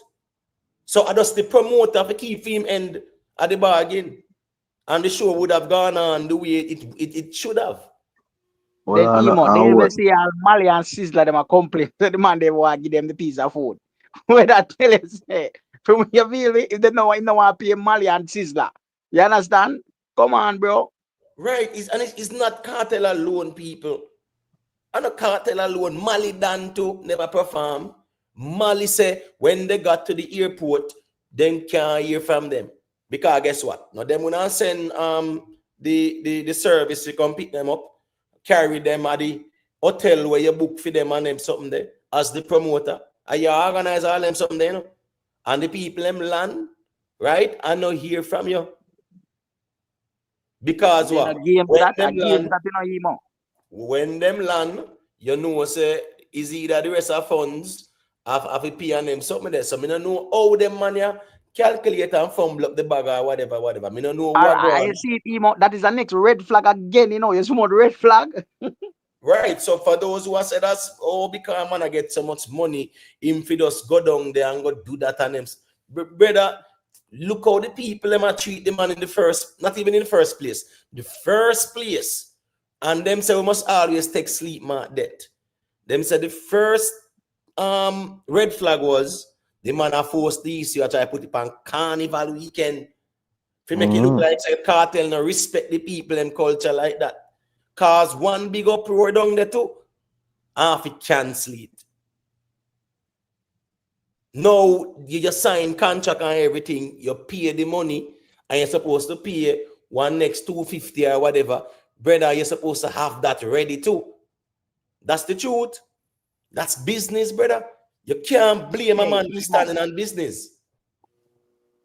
Emo, people understand how serious business is, you know. Me see Jacob perform already, you know, and don't forget that extra 10 minutes. Him say, yo, it gonna cost me 100,000, but I'ma still do it. I'll pay it. I'm say, yo, I'll pay the 100,000. That will show your business take. I know him still have you can't go over, but I'm have a set time in a business, that time to that time, yeah, and that's where the venue and the arena, everybody I work with. It's signed, it in a document, black and white sign. Right. You want go on. Give me a reason. Yeah, but at the same time, we said the virgin. Most of brokers saying got Africa ready to perform. So sometimes it's not business, but sometimes, as we say, the fans them can change business on spot. Most of them go down and enough to say that Africa go perform. When the fans them want to stay on stage and keep performing, come off and see what I'm saying. You have to stay on the stage until they're satisfied. I mean, more than one people say that who got Africa go perform. So sometimes the fans them can change business on spot. You can't come off and stage even though your time up. Because they don't ready for you come off yet. So I go back to the fans them again. Right. Fans they play with fans. Fans very important. Even when it comes to Sting. See when fans are back them and fans can't change things on spot. Because if I get the fans them upset to a certain extent, they will cheer the whole stadium, match up, cheer everything. Depends if you make them angry to a certain extent, if fans then can make a big difference. But in general, we're not talking about unruly fans, because that's the minority sometimes. And here we go now. Me nah endorse no fans are all no artists hostage on stage. No, the artist slated for your time, and when the time done, yeah, that is it. No fans are supposed to get upset when the artists leave the stage. No, that is not no music fans like that. Them go to create anarchy. So me not talk about a fringe group of fans there. People will go at the show them, the artists them, then forward, then sign a contract, then get them money, and then perform within them time and then leave. That is that. Yeah, me not endorse them type of behavior they like back in the days. You get what I say? I mean, understand say your fans out there like that.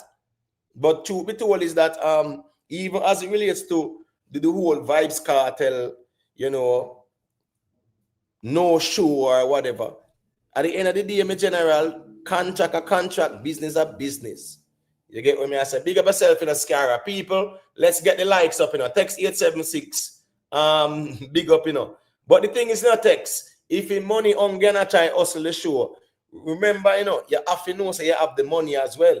Because the investor in America said they will present. Remember, you know, Jacko present a proposal. You invest $1 million, 5 million TNT, I give you back 5 million TNT return, 100%. The man said that's a very good idea. And yeah, man, that makes sense for me. The man invests for him 5 million TNT. Jacko them supposed to do what? Invest the rest to make the show go on. But here we go on. When time comes for the people and to get them money, yeah, that no go on. So clearly, Jacko no meet the end in bargain, even though the tickets are sold out. So, and we saw where even the ticket place them are going to refund back the people them too. I mean, like people who bought tickets to them, right? Them are going to refund back the people them. Electronic tickets. Physical tickets is going to be something else. If you want a physical ticket, it's very and you can find some ever proof say yes, you actually bought that ticket. It's going to be very difficult. Right. So the thing is, you know, yes, Raz, the pre-sold ticket. That's what I say. If the thing is sold out, right, him should have a revenue stream when he can pay everybody and him good. Because me I say I saw tickets as much as what 5,000 TNT, 2,700 TNT. This is the St. Kitts Music Festival, people, from June 26 to 28, right? Shenseea will be on Thursday, June 26. You understand what I say? Friday the 27th, Vybz Kartel, Chronic Law, Barrington Levy, Spice, Ja Vinci, and, you know, some other names. I guess these are, you know, Saturday the 28th, Jennifer Hudson. You know, so Jennifer Hudson thing not normal too. You get what I say? Yeah, man. And Romy and Virgo, you know, and some other acts. So it's a 3-day festival.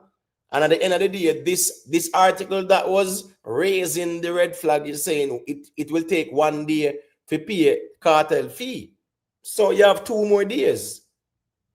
So 2 more days worth of revenue, 1 more day worth of revenue can pay all of the artists them.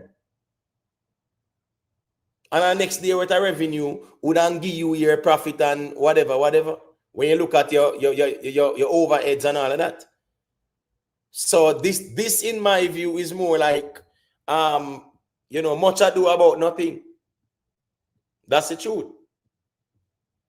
Them just create a sensationalized story and that them are deal with still, you see me? The red flag, the red flag come from the unions, them. I swear. Because them still out for cartel, you know. Well, the union is saying that this promoter was not a part of the union, right? So now that's why I'm gonna get fired. Them what I mean I say. But guess what now?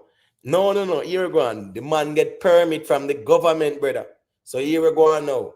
The government you would have to look at them like that. But guess what? There is no law in Trinidad that says a person. I remember, you know, Jacko do these shows already. Remember, every year the one music festival keep, you know. Every year, you know. It's a every year event, you know. The thing is, so guess what now? So clearly, he is also a promoter. He's just not a member of their union. Just like when you come on to dancehall, you actually have. I'm sorry. You actually have when it comes on to like the the what's the name? Jamaica Association of Vintage Artists, Java, right? And you have jams and those groups, right? Where the artists them are a part of. And not every artist is a part of those groups. So it's just like the artist might do a thing or say a thing and jams just come out and say he's not a part of jams. Or say all the great Ken Boot might go on with something and Java just come out and say he's not a part of Java. That's the same thing here. So it's not as if to say, well, the man not legally able to do it. The problem is the government are gonna have expand them face too. Because if them do them checks properly, even though the government will argue and say, is the previous administration grant these permits to these men? They can argue that too. So them will get to with that too. But what them I say is that one of the man them who is a part of the promotion, yeah, is of questionable character as it relates to smuggling and them something there. You get What right? what happened to it? When we think happened to, remember the promoter vented and said, yo, that cartel, not even will call him and notify him, say, nah, turn up upon a meet social media post him see. Hence why him come out and say what him say, revealing even the amount where I got really mess up things where I think him take you think him take it to him feelings that's up when him express that, you know what I mean? I see Right. you know. Cause I be a trouble. Right. B, yeah, man. You can unmute your mic. Let me hear what I say. Everyone, remember to leave a like. Yeah, man. Good night, everyone. All right. Yeah, man. Big up. Yeah. All right. No, this is all a learning experience for everybody, and right? And but at the same time, so what I can get from it, a lot a lot of politics went on, right? With the promoter. And when I say politics, we don't mean, that the politics party, but the whole backstabbing and all them things there, right?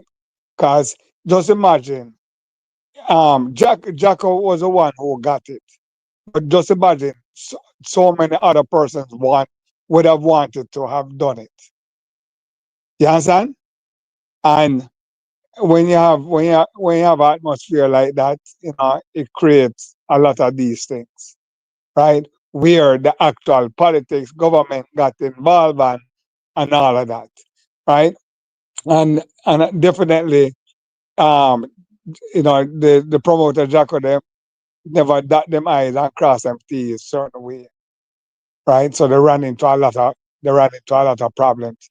And this only goes to show you that when Cartel did his show, the show in Jamaica, it only goes to show you, say, when he gave Joe to do it, Joe was the best person to have done it, right?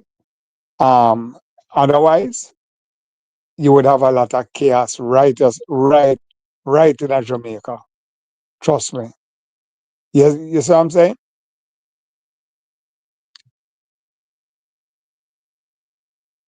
Yeah, I mean, I totally agree with that still. Respect to since 1981 for the super chat. Since 1981, so big up Imhotep and the panel. Shout out to the live. Yeah, man, big up since 1981. Respect for the support. All right. Res Jamaica YouTube. When you want to say a thing about the reasoning, let me know, All right, my Res, go ahead, man. I spoke earlier. Res, we want to say a thing? No, man. Go on, down.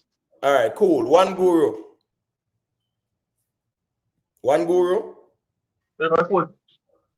Yeah man, in regards to even when me see St. Kitts are going with the right, I just hope so them align every funding for all of them artists there and make sure everything in proper standing because it not go look good this year and next show. You know what I mean? The artists them a show up or yeah get comments now or posts that come out say boy this that it not go look good. Because the industry a bloom right now.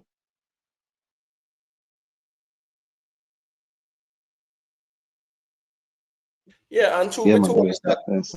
and truth be told is that, again, brother, sometimes, as me say, you and a man can have a relationship, right? Whereas you say, here we go on, you me I get the first show in a Trinidad, right? Because guess what? We have done business before. Even before Cartel True, got a true. jail, right? Him did do business with Amanda before in terms of performing over there. So if a man's all right, cool, yeah, man, mega gear that show there. That's a win for him as well, man. You get what me I say? It's a big win that for him. What him have to do I make sure say him crunch the numbers and him have the funds to keep the show. Because so that go more time too. Sometimes if you have to depend on gate receipts, it will put you in a trouble too. Because it means that you are in arrears, you're in the red. It's an investment, So whatever the cost to run the show is, you're supposed to have that. And guess what go on? When the show done, the gate receipts them, yeah, you done calculate everything already. So so everybody I get back their money and production get paid and everything. Everybody get back and everybody win, everybody smile. I saw it going. So if him a keep that show there, him have to have the funding to run the show. And 250,000 from Cartel them, him not get it as per the contract. Yeah, but Imo, as I say, right? Yeah, we agree. Funding is one thing, right? But also, our next thing too is a clout. You understand? I understand that, but guess what? Right. But guess No, what? A cloud you, can't run them show, yeah. no. When I said a clout, what I'm saying, like that's why I use like Joe, and scatter them, right? They because of just some fest alone and what they're known for, they would have a lot of intricacies covered certain way, right? In every little thing, not just money, but everything, right? And that's why we have to give them props. Imhotep, Yeah, there's something. Oh, sorry, B, go ahead. yeah, you understand what I'm saying? So all they look at the intricacies where, like I said, look at even down in Trinidad there, the government get involved and they talk about this and they talk about that and thing. But and all the time is that without a doubt that promoter had issues with people. That's what I'm saying. Right. Jamaica YouTube. Yeah, man, I wanted to say something because Right. this thing I think keeps coming up where I think people underestimate a thing called your image rights. Like somebody feel that if a man don't go on the stage and perform, he did nothing. You see, in sports, and there's an athlete I'm very intimate with how that athlete's entire career went. Where his appearance fee was more than the prize money he would get at events. I mean, if you just turn up at an event, you're talking about hundreds of thousands of US dollars. Wholly hundreds of thousands of US dollars. Do not underestimate somebody's image and their image rights. That's of great value. To matter of fact, most of the time, that's actually a greater value than performing after a while. Try and understand that. Because right now, somebody like Rihanna, it is our image that drive the Fenty brand. People must understand that. Your image is extremely valuable. Right, and I noticed something as well, right, which came out, I think it came out today or yesterday, right? Rihanna lost over $400 million in value because of her Fenty line. Yeah, but at the end of the day, it doesn't negate your point. But I'm just sure you say, recently she actually lost that. But again, now, I saw it go sometime with them beauty line there. A whole heap of competition are gone, right? Recently we saw another celebrity sold theirs for what, about $1 billion or something like that. Some crazy money. So these, and remember the Kardashian, them have them line and all kind of something. Well, I see Blacklight type in something. Blacklight, with all due respect, you're wrong about that one there. And this one is not even speculate, me I speculate about that one there. Right. You just don't know what happened in the background. Right, because remember, even that Puma deal that Bolt signed, that was a big deal, brother. That Puma deal and a normal deal, that I was going to mention that, yeah. And remember the whole Diamond Leagues, Right, the Diamond League. Right. Win plus at the end of the appearance. Season, at the end of the season, if you are a Diamond League. What I'm referring to Imhotep, I'm referring to the Olympics and World Championships. Right. There are other things that went on in the background. And as I said, I'm not going to go into that. And this is not me. I mean, I ask nobody about that one. No, but the thing is, listen to me. Usain Bolt, watch this, when the stocks and securities thing came out, right? And people say, wait, 1.4 billion or something like that? Or 1.2 billion Jamaican dollars. 1.2 billion. Right? You saw that. So what I say is that Usain Bolt made some crazy money. Listen to me. I think people know how much money Usain Bolt made. And he has never had any prize money near the amount of money that he has. In terms of prize money alone, there are other things that were right. Paid, a lot of appearance fee, a lot of things that they are for the books. All right, well, watch this now. That watch deal that he signed, Remember, that's a big brand, right? The watch deal that him signed. That's a big deal too. Usain Bolt is a global, listen to me, Usain Bolt a legend, and him alive. That's the truth as well too. Oh, He's yeah. a legend. He's a living legend. Usain Bolt is a living legend. But what I can tell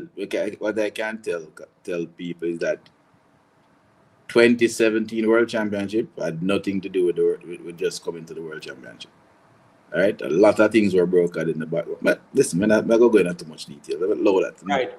BMF TV. No, well, me must tell the people them said as they can't investigate Vybz Kartel. Me can't say that because at the end of the day, watch this now. Vybz Kartel automatically will be in the investigation because them are go check and see who the money wired to and all kind of something. So here go on now. And now where we as a BMF entertainment, it no means that Vybz Kartel did anything wrong. Right. But you can't say he will not be investigated because guess what? The money sent to him is being investigated. So that automatically makes him being a party to the investigation. But the essence of the argument is him not do nothing wrong. You understand me? I say him have him contract and everything. So there's nothing to worry about. But yeah, we can't say they can't investigate him because yes, once they investigate that money there, he will be a part of it, the investigation. And that's just the reality, I think, still. All right. And you know, and one thing we can know for sure, you see right now, Vybz Kartel and his management team, they have to be so careful now with any promoter they deal with now. They have to be like extra careful right now because it's right now. They're going to be so scrutinized here now. But you know what's crazy that they said initially on the Saturday night, Vybz Kartel wanted 250,000 cash, and guess what going now? For them to even say that, to mention that, right? Look and say, wait, Kartel wanted 250,000 in cash, right? You understand what I'm saying? Hold on, and even the condo, the offering a condo in the middle of the night. Four condo. Right. Yeah, so it was crazy how the man them Just be a red flag and red flag and red flag. Well, Exactly. black light say a quick thing there. I know say black light now always calling, but when him calling clearly, yeah, he might go present the argument. So go through black light. No, I'm just calling for take the correction because I never did I speak about a specific incident. I just hear about on an interview was say that for a particular season there was some people who did a pressure him for appear at some event or some meet, and it was a world champ season where him get beaten by Blake. That was a conversation. So it was the year when him get beaten by Blake in our trials out there, so.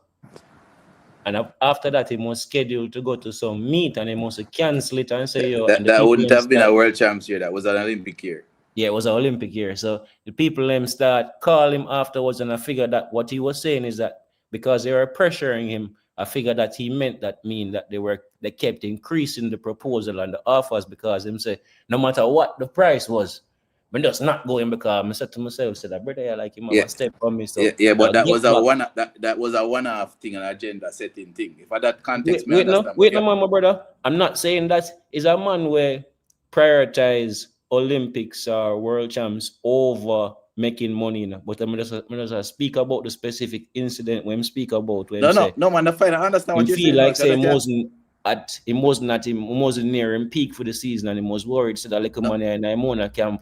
I got run left him in a day. No man, get the context, man. I understand. Trust me. So I just did that speak about, I understand the driving force behind that particular occasion. Brother, when I say that, what people don't understand, apart from that, there are a lot of other things that happen in the background for him to appear at the World Championship or at the Olympics. That's all I'm saying. Yeah, man, a real thing. And it's something we have intimate knowledge of. So, all right, I'll show you this. The man, the same Olympics where the man take off him shoes and hold up the Puma, bro. The man them thing no sell off the chain, but in an hour or two, bro. Man them out of stock, bro. You understand what I mean? That's the value where you had to speak about in terms of people have to understand what sort of commercial value them personal brand bring to the table. And so that is how you value yourself, and then that is how you market yourself in terms of your values, the marketability and the impact where you can have. So if me as an artist, I know say you have some people that are online artists, them can't fill up a stadium, but them can put out a hit every week with trend and all kind of something and stream all about the place. And where I see that right now, them could have a little more as two show keep somewhere it flop, you see me? Or people don't want to see them. So you have that sort of presence in all sort of entertainment, all forms, where you have people who will walk with a set of people and go full up anywhere, no matter where to keep. And you have another set of people where that is not there. They have a digital value in a digital market space online. You understand what I mean? Right. So, and you have some people with both sides, all of the facets. Listen, I want to segue into this conversation, right?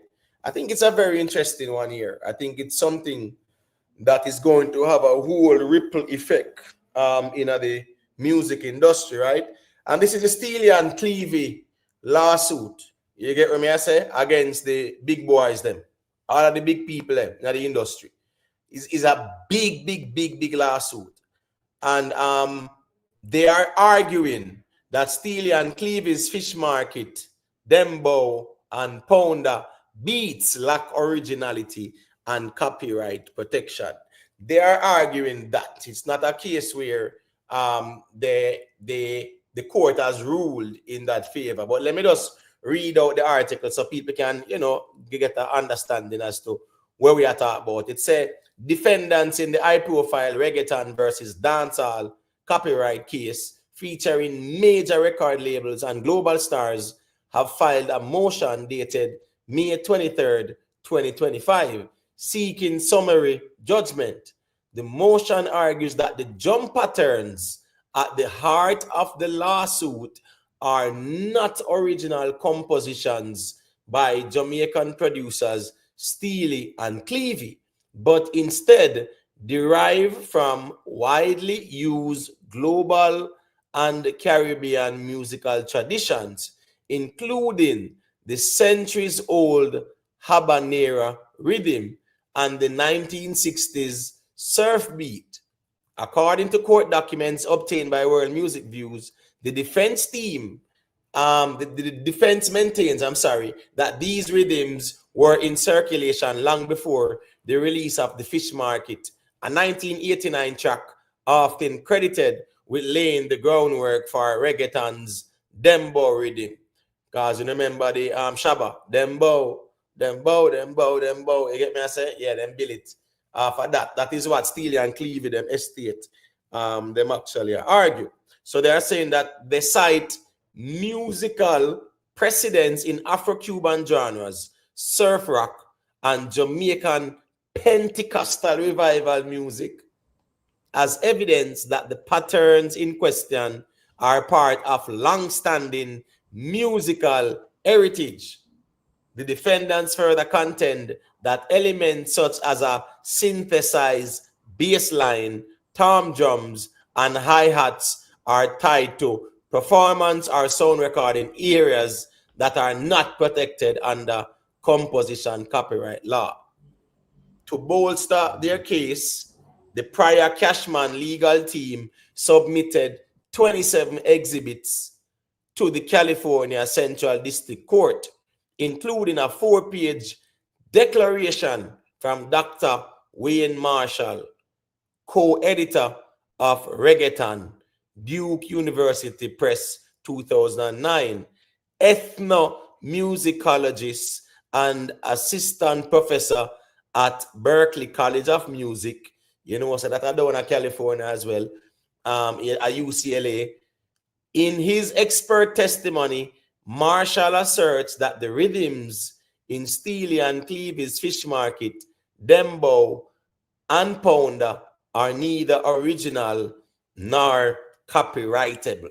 So this is a big deal. It's not no play something this. There's a lot to unpack here based on what I just read, but I don't know who want to go ahead and share their perspective on it still. Yeah, I will jump in first. All right, go ahead, Blacklight. I mean, we would have to have all more details to look at all of them arguments that were being made from both sides. I mean, that defense argument what them presenting is, I guess, is the only way to present a strong, full defense against the accusations. So, you know, whether or not them can back that up with the expert evidence and materials what they need to gather. But one thing I want to say though is that whichever way that the case go, it's gonna raise some significant questions about the copyrightability of rhythms. So, and that's gonna have far-reaching implications globally. So I'm interested to see the outcome and the reasoning behind the outcome and see how that will shape things moving forward, because I know that is the global industry going to be affected if it goes a certain way. So I'm just curious to see what these people are dealing with. I don't have an opinion on the defense position because I don't know what they're working with.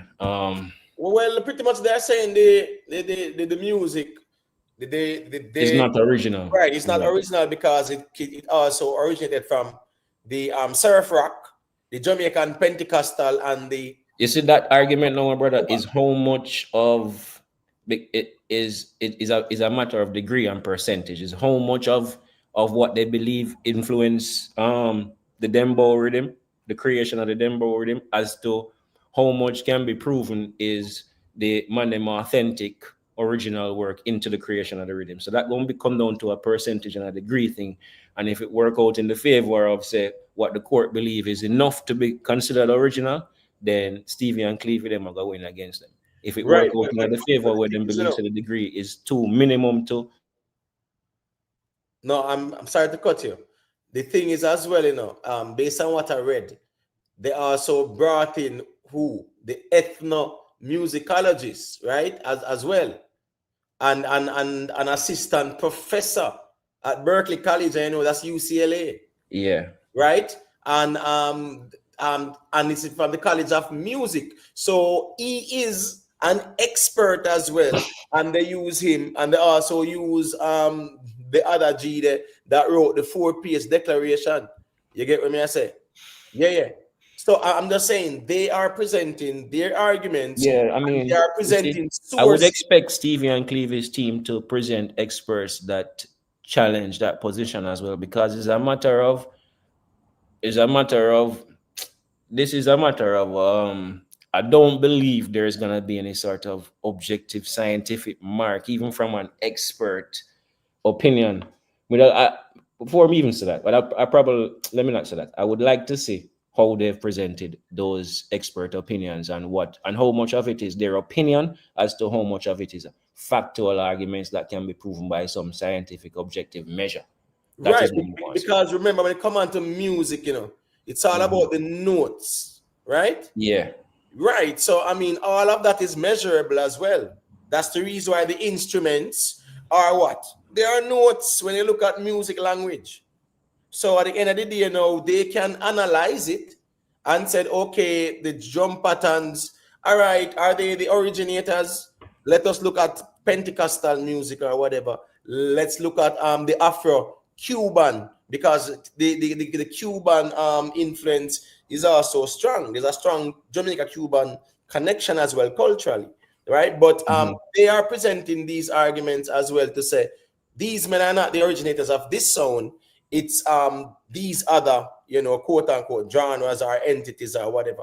You get what I say? So as me say, it is a very interesting thing. B, let me hear your perspective on it.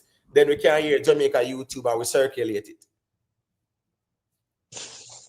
Okay, well, from what I gather, and I agree with what you guys just mentioned, right? Especially what Black Light is saying. As far as it all going to boil down to the experts, right? So, experts like Clevy and Steely, they have presented, right? And of course, the other side, but definitely it is going to be interesting. And as we speak about this, we can think about the Anthony Cruz cargo situation here now too. Just Right. Anthony Cruz no say foolishness him going with, man. Him know that too. Him realize now, say where him really going with is really foolishness him going with still, and it just shows say him corrupt still, and me will always call it that way there, because there's no other way to look at this thing here, a corruption that, brother. You know, have a right to this thing here, and you are claim rights because you feel like say you make some man below over rhythm and give to you. All Sanchez and the pan the rhythm, brother. Yeah, I think I think you're a bit too hard, right? Just really same corrupt, right? I would say. Hold on, brother. I'm not there to pick up nothing. You are telling me, say, a man, I got tell the man them deceased and this, and everybody's standing in limbo. And you talk about me hard, brother. Listen to me. Hold on. Me I say, me now try to tell you how we view it. Because I show you say, I saw me view it, and I show you why me view it that way there. So you can go ahead and say, all right. Well, look here. I am not viewing it like that.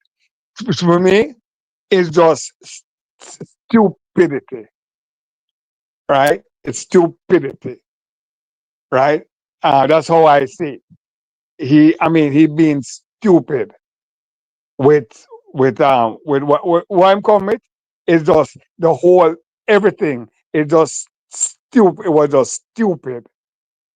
That's how I see it, right? That's what I'm saying. Well, all I'm saying is that I wouldn't even go to where you went with it. It's just stupid. Yeah. And you would expect him as an artist to at least know better than that. All right, cool. So you know, Right. I'm gonna say a person stupid if he absolve them of the responsibility of their calculated moves. Jamaica YouTube, you can unmute the mic and say what you said it. But you understand what I'm saying, though. Yeah, but that's premeditated and calculated what he did. And the corruption is what it is, because even when the man up on the stage, the man I say, if more me can't stop it, what kind of But that even make it worse though, that's right? why I 'Cause had the corruption talk. That means you add that in your head and what you go on. You even manifest the thing. I tell man to cease and desist, brother. So a corruption that 1 second. Let me make one guru say a thing about it, because you know you got other ones and ones there. So That I will yeah. Cruz. Yeah, hear me? Yeah, man, got you. Let me hear what I said. Yeah, man. So are the how you pronounce ethnologist? Wayne Marshall. That's the Wayne Marshall. Yeah, ethno music. I really stand against Steely and Clevy, right? Well, he's one of them. He's one of the sources that they presented, right? And they also presented the next the four page, right? So it was they presented 27 exhibits, and remember, that's the evidence where them are present, right? Where them are said, man. Steely and Clevy, I said, what they must say, they must have about 1,800 reggaeton songs, whatever, aligning unauthorized use of their rhythm.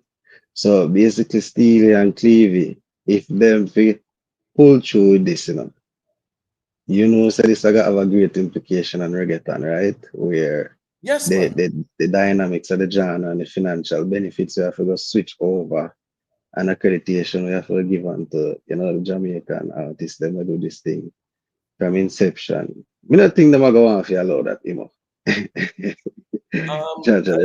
go and give up that. At the end of the day, still, where Steely and Clevy, them have to go do now, their side is to present, to actually rebut these musicologists, because remember, this is man, them less few name. This is where you have went for the creme de la creme of people, so to speak. Like them say Bad Bunny and Daddy Yankee. Right, so I'm just saying, at the same time, they went for the people who them say, yo, these are some of the most qualified people. So this is their analysis of the whole situation. Steely Clevy, them have to go push back now still. Them have to go push back now.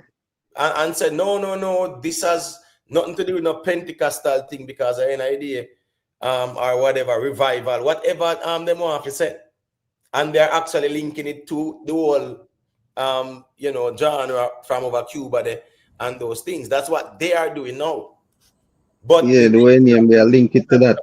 Yeah, a win for them is a big win for the genre too.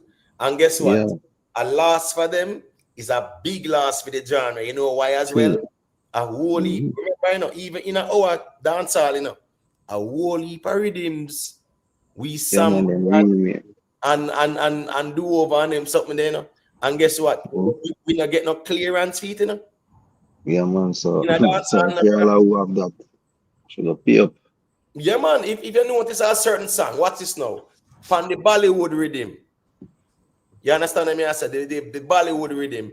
Them kind of sample that. Not true. My point is, a whole heap, even from the 70s and 80s, a whole heap of little rhythm get sampled, which guess what?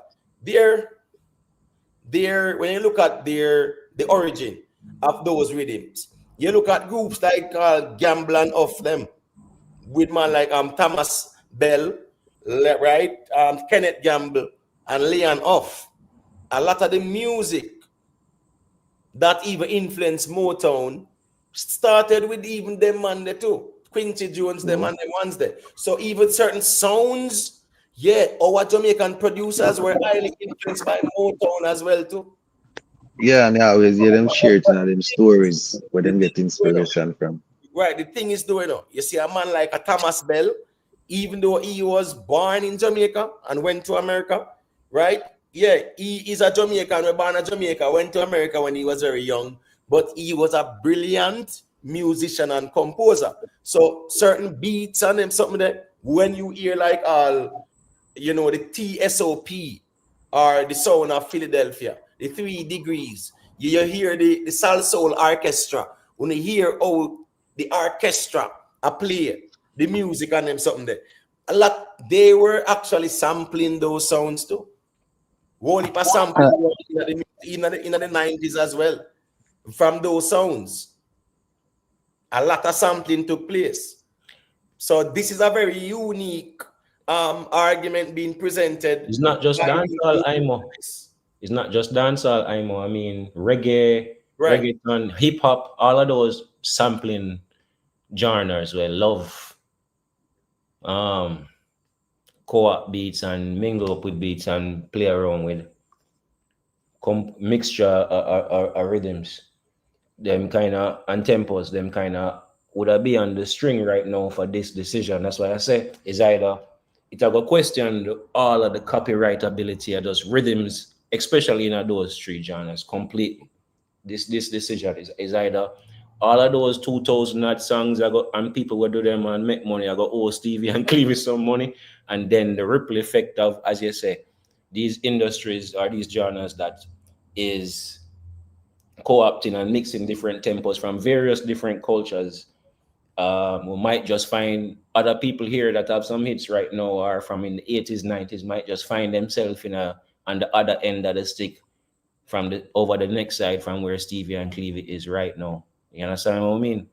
In all of the genres. So that's what I mean in terms of what the court have to assess. These guys, I'm not gonna say that they're not experts, but the thing is, when a team of, or my side is presenting, the plaintiff side is presenting some experts or a defense team, we naturally expect it to be biased to the position. So the court have to assess all of that. Stevie and Clevy will have their day to present their people that have knowledge and expert opinions on the matter as well.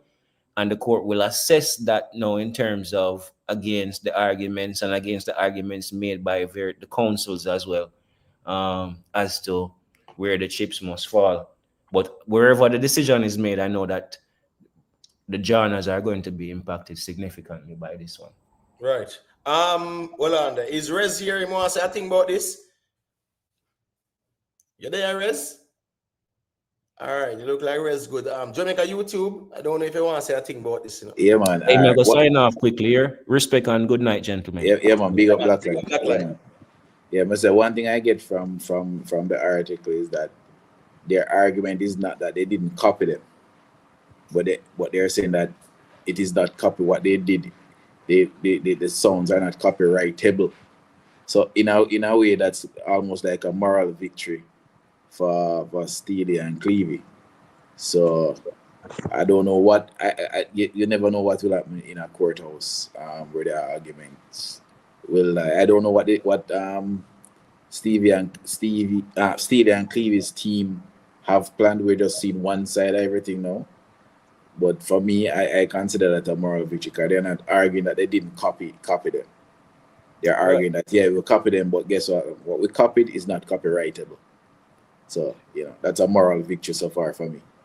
Right. So we just have to go and observe that one still. You get what I say? Big up to Oral Donaldson, Yeah, man. Long time I don't see about the place in general. Big up yourself. Big up to Gaville Home Improvements, Yeah, man. Big up Gaville, Michael Davis, the thing go. Remember to leave a like as well, people. You see it? So this whole Anthony Cruz conversation, I know I really want to get back to it, right? When Mia says that, when a man I got issue a cease and desist and a juggling, seeing the juggling's impact right now on reggae, knowing what's going on with reggae in terms of it being dormant or regressing, yet still you have no legitimacy of your claim. That's the problem I have. You making a claim and having no legitimacy. That's a corruption. Because stop. You see, if him did say, boy, say, yeah, man, I'm my thing, So make we discuss. Remember, Cargo say, Cargo, I give the man publishing for sitting when they be qualified for any brother. That's the truth, Him not qualified for publishing, I actually understand why Cargo saying do that. Right, that weird to me because guess what? Me expect from the man I talk to Cargo them way the Cargo would go consult an attorney with deal with music because at the end of the day, or even guess I go on now. Guess I go on now. Yeah, consult an attorney with music. Link Mr. Vegas to because you know Mr. Vegas know the music too. Trust me. Remember, Mr. Vegas was in court with VP Records. Don't forget that, you know, and them settle out of court when last year. Yeah, I think it was last year. Them settled out of court. And it was going on for years. I remember the VP, it was a monster in terms of their impact on dancehall and reggae. So at the end of the day, you know, you're not supposed to even present no publishing to him because the mere fact you do that, you are admit to the man right. So the man even more emboldened. Because when you do know, yeah, do your research and everything. I don't realize that Towncraft him a pull off. You get what I say? Or else he did research on Thomas Bell in high school. Every Jamaican that loves music, right? As a matter of fact, even in our, I should ask Blacklight, you know. Anyone who attends like the Edna Man, the School of Music, I need to check out and find out if Thomas Bell is taught down there, you know. I really need to find that out. Because Thomas Bell, even though he developed in America, yeah, in Barna, Jamaica, if he go up the and get trouble, they will send him back down to Jamaica. So at the same time, he excelled in music with Kenneth Gamble and Leon Huff. The man them revolutionized the 70s and the 60s as well in terms of the type of music, the type of beats they presented. So when me I say is that, me need to find out if the Edna Manley School of Music, them even promote even them and I doubt they are because a lot of Jamaicans, even people in music, don't know who he is. Don't have a clue. People in music don't know who that man is. And I've been saying that man's name from I've been on YouTube. And it might fly over some people's head, but no doubt about it. That man was like a Jamaican Mozart. He would be the Jamaican Amadeus. You get what I say? In a real life, I'm Thomas Bell. All right, so Blacklight saying don't know him. As me say Blacklight, check him out, and then it's a different conversation. You get what I say? All right, so I don't know if Jamaica YouTube want share his perspective on the whole Anthony Cruz situation, you know. Don't know if you want to add anything to the convo.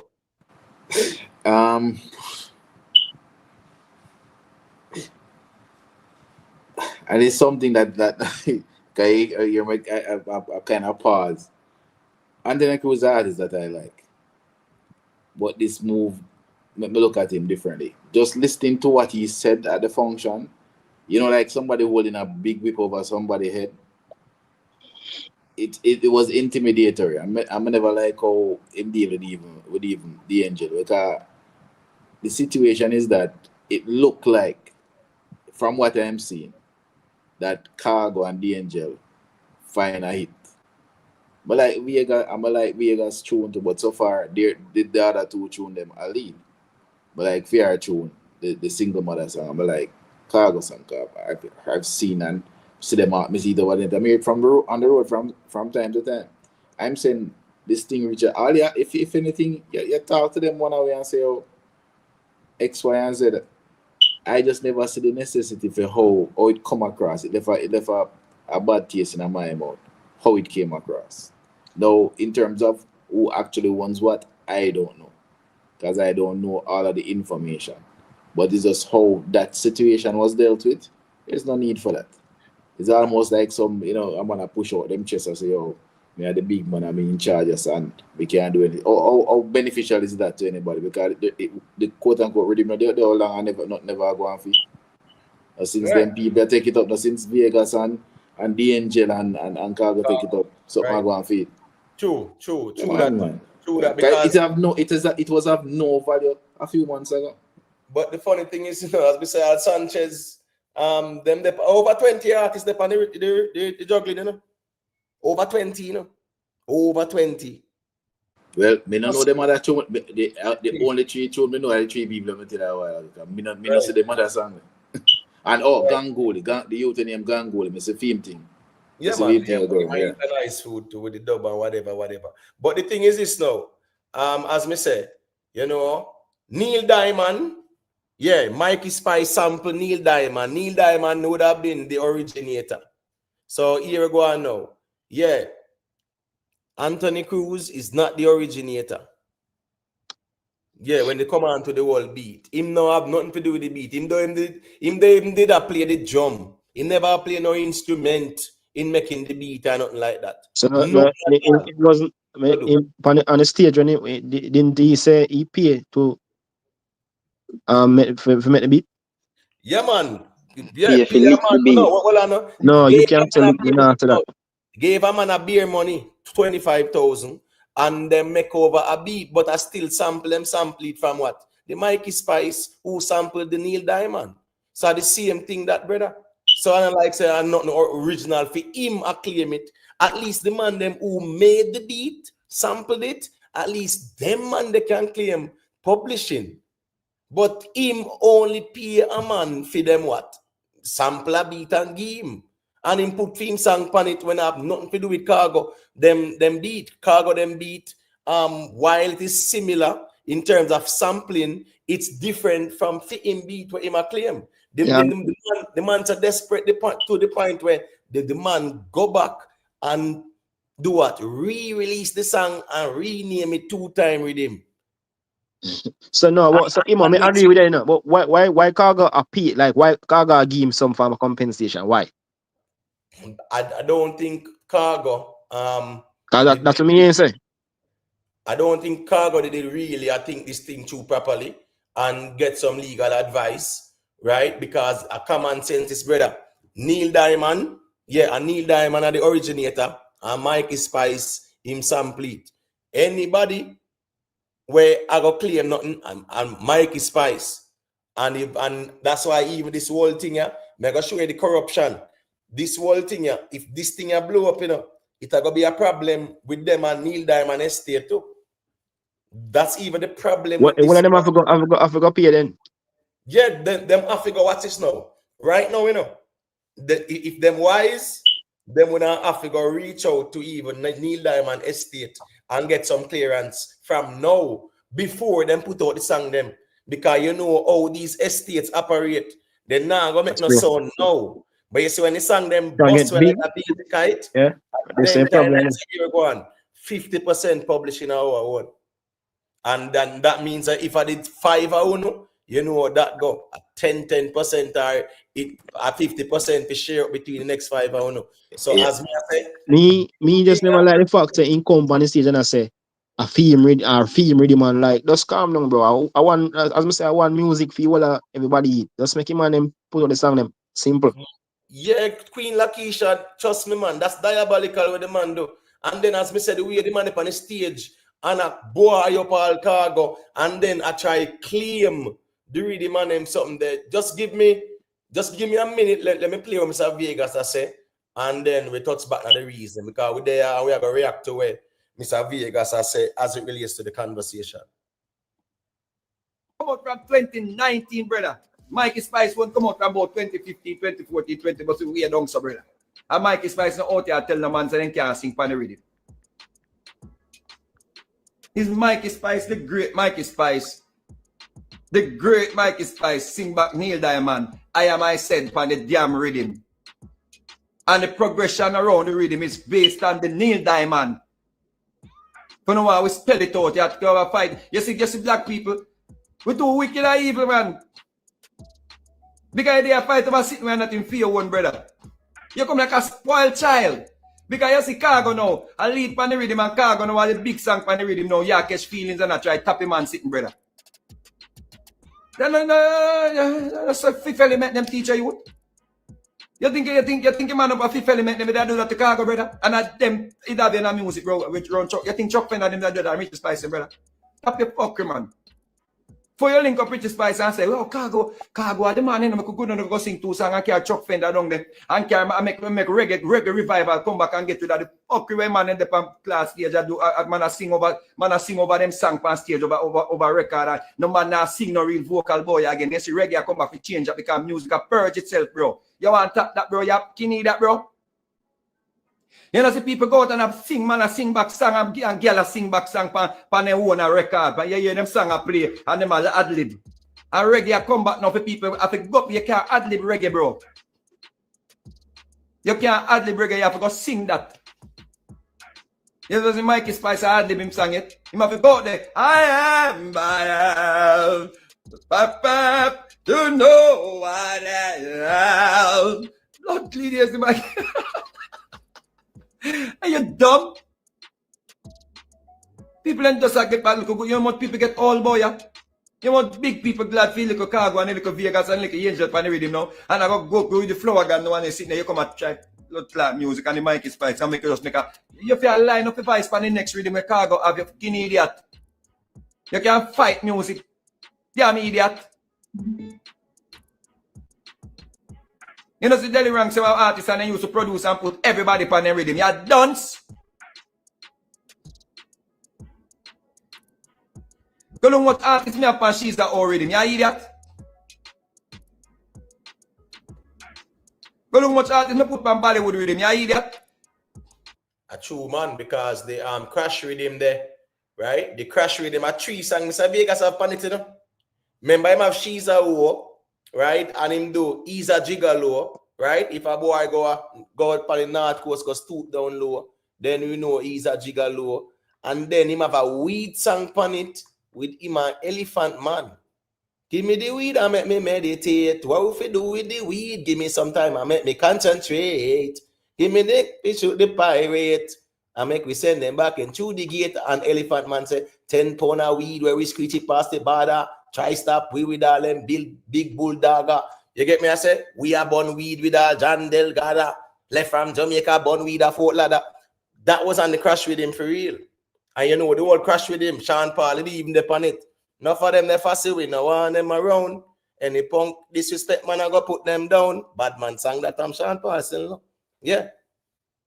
And you know the rest, the whole history. There was Archive on it and them something there still. So for real, Mr. Vegas, I did artists. The Bollywood rhythm, it's funny how Mr. Vegas mentioned it because I was speaking about it earlier as well. So Mr. Vegas' argument is, you know, and it's a valid one as well too, is that right now the way the man them are corrupt the thing, really and truly them have to go able to try reach out to all Neil Diamond estate right now. And on a joke thing, I remember say Neil Diamond them thing and on a normal something. Just like when Sting them say what? Them I get how much from Puffy? 5,000 a day. You get what I say? 5,000 a day. Sting I get from him every day. Because what? Him do I'll be missing you. Remember Sting them is I'll be watching you and whatever. But you know I feed them beat and I feed them flow, melody, everything. Not say everything, you know, but yeah. And them have to pay Sting. Plus, you know, the Sting them publishing no normal with that. And that was a big hit song. So Mikey Spice have to go find my boy too. Huh? So I say Mikey Spice have to go find my boy too. Oh, fine. Oh, Neil Diamond. Yeah. Yeah, man. Now he has a man. Yeah. Yeah. I mean, like what I'm saying is, if this, you see that juggling here, and the juggling can go places, yeah, make big moves. But you see when it touch internationally now, that's when the problem. I go encounter problems because these big universal music group and all them big labels that we own the masters or whatever are Neil Diamond's estate. Whoever owns the masters, you get what I say? Yeah, and you don't know how that go. Them I go intervene and trouble I go there because for every infringement it's 500,000 to $1 million. Just for every infringement, you know. That's the reason why even the Steely and Clevy thing is a big deal. Because for every infringement, it's $1 million US. Big up yourself, DJ Dirty One. And Evo, and that's why I say, my friend, it was just, it's just, how I see it, it's just stupidity, right?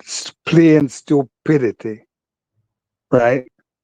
You know, I mean, corrupt may be bad, but you have to have a little brain with corrupt. You understand what I'm saying? Yeah, man, 100%, man. 100%. Right? It's just plain stupid. Well, as me say, you keep on saying stupid, right? And that kind of absolve him of proper judgment, right? Me, I tell you, say that's a calculated move because it's not a spur of the moment thing.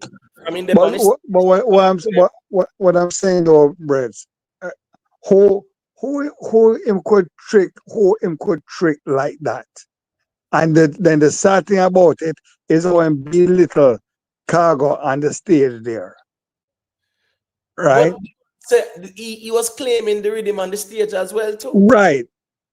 You know, and they say he might claim the rhythm publicly. right. He too. Him did not talk to Cargo privately and discuss that privately. Right. I'm sorry, bro, but like I said, it's just stupidity. Just stupidity. As me say, you can call it that, and me not fight you for you call it. Right. Because you are saying no, stupidity is poor judgment, right? And me I tell you, say I know poor judgment that is a calculated move, which was premeditated. We can't so him calculate that. You can't say, oh, me calculate it? No, I can't. No, not you. I can't see how him calculate that. All right, well, I know. Then, oh, what you mean? Then what is a cease and desist? That's a random spur of the moment thing? that not calculated. What, a cease and desist? No, what I'm saying, as far as he is concerned, as far as we are concerned, that was not calculated. But right? a cease and desist, hold on. No, but cease and desist still, let's be real, like, that's something we are calculating stuff that still. No, but what I'm saying is, but it all come down to stupidity. But remember, Cargo said, in a text, like, them are go back and forth. Is it calculated or not? Yes, it is. No, I be me ask because we need to iron that out. But well, as I said, no, I understand what you're saying now, but I'm just saying, but it's just stupid. You know, to me, it's just stupid. It's not calculated. Why? You know, I feel there's something wrong with him here. Well, I don't disagree. Like, oh, Ima say incorrupt. But right, and that's what I said from earlier. I feel something is wrong with his head. I'm still answer the question again. To be honest with you, all right. I remember, you know, I know he had lost a child one at a time too, under certain circumstances. You're not answering the question, do you know? You know, so you're not answering, do you know? I'm asking you if he was calculated. Well, I mean, call it so. I mean, we can't forget it out for him. But call it so. I mean, you know, technically how you're speaking, yeah, you know.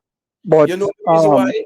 Because the cease and desist, right? But that's a legal approach, which means that you stop. Nothing can go out. Nothing can go out. As a matter of fact, any amount of money where I make you know that I feel Ghana escrow and one bag of sitting. Brother, a one bag of issues that will cause, you know, people don't understand the intricacies when they come on to these type of legal matters. You get me? I say, you're right. Man step out and I say, cease and desist, legal issues over everybody's song. Because remember, you know, a 20 song, even a claim pan, you know. So you know how that any money I generate Ghana escrow, no man can touch that, no man can get it. So if a man is even I look on the money and I say, boy, me can eat a food. And no, say, yeah, me can build up a little house and one nice car or make my life better. Can't touch because it gone na escrow and one bag of lawyers. But Cargo never convince himself. That's why right now he must say he must pay, he must give the man some form of money. Cause him never convinced her. He don't know if I the same beat. Like look, cause him thinks are the same beat. Me mean. That's why you know him say him give him call him and say him give him a thing.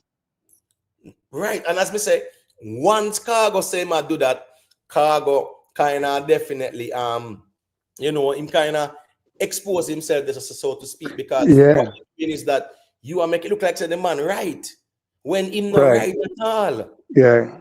You understand what I say? Yeah. And And then you know that Cargo him and never the handle it Swiss right. saying right now. In Swiss saying right now, so he just go do cease and desist. When at the end of the day, brother, and Mikey Spice them and Neil Diamond them, and you know Neil Diamond them thing on a normal sitting. Yeah, on a normal sitting. Neil And Diamond them thing on a Neil normal sitting. Diamond, then Neil Diamond, vintage one. All right, so let me just play a next little piece, then again we get back to the reasoning. We see the other ones them kind of muting and we are doing it, them want to say a thing. But make we just play a little piece again and we get back to the reasoning. Big up to all the people that were there. Just drop a like, respect. Make artists sing youth. Wrong with you. Come here, Angel. When Cargo call Angel, this man, I tell Angel, say, you know, say Anthony Cruz put C's and this is funny rhythm. Here, Angel, why me? Why my life? Yeah, Angel, share the message. Why me? Why my life is so Anthony Cruz, you're wicked, you're devil. Huh? You never hear that song? Eh? When Chicago said, Angel, they want big pussy Cruz. You see the smile, you see the car, you see the pretty girls, you see the glitter. And they say, and for the people who may misconstrue the way I say. When I say if a man build him original rhythm, a man must just take him rhythm and use it and do him whatever he want to do with it. We not say that. We're not saying that. What we're saying here is this is not Anthony Cruz rhythm. That is what we're saying, Regine. This is not Anthony Cruz rhythm. Yeah? This is Mikey Spice's interpolation. Is not Anthony Cruz rhythm. That must be established.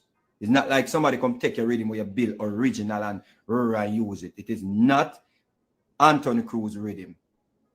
Furthermore, the cut where Cargo them I use, to me, it sounds like a different master from what Anthony Cruz used. Why we know this? Because Anthony Cruz one not having the horns. See? Plus, if vocal upon the one of the horns sounds stiff, it not groove. So that leads me to believe that the one of the horns is not the one he recorded on. Because in vocal now groove on the one there. If in vocal did a groove on it and sit down in the pocket them, me that say yeah. See? But me realize in vocal now groove on it. In vocal sound stiff on it. But it's a good tune him have on the rhythm. So if you just do the right thing, if you know if that tune released from 2019, if you want to put another tune on the rhythm, bro, catch it when it hot, man, and tap your foolishness, brother. Oh Lord, if you should ever hear me. Clap like the one them, the Cargo one them to the snare. So it leads me to believe said your one is a different master, bro. Your one is a different master. The sound, the snare now clap now your like the snare kick out your chest in a Cargo them version. That's why it groove better. That's so true too. Yeah, Sue be right about that. For him, but the funny thing is this now, how him name for him rhythm is totally different from the two time. I just the other day him I rename the rhythm and I put two rhythm there. Say a one song pan two rhythm. So from even last night reasoning there over Rick Storm, yeah, from Subi checking a whole lot of reasoning there. I mean, Anthony Cruz must know say this is a foolishness for him doing him calculated at it too. That's the part that makes it corrupt. Because you see, son, this is to take over everything now. Turn everything in a bangarang. Any earnings can't touch. It's gone into escrow. They have to create an account. Yeah, call it an escrow. And all the revenue for all of the song them have to go over this up. Until it drag out in a quote. So if I have 3, 4, 5, 6, 7, 8, 9, 10 years, the money I go pile up in an escrow and who forget what I get it. But at the time when it takes to get your money, that is part of the problem whenever you have these type of situations.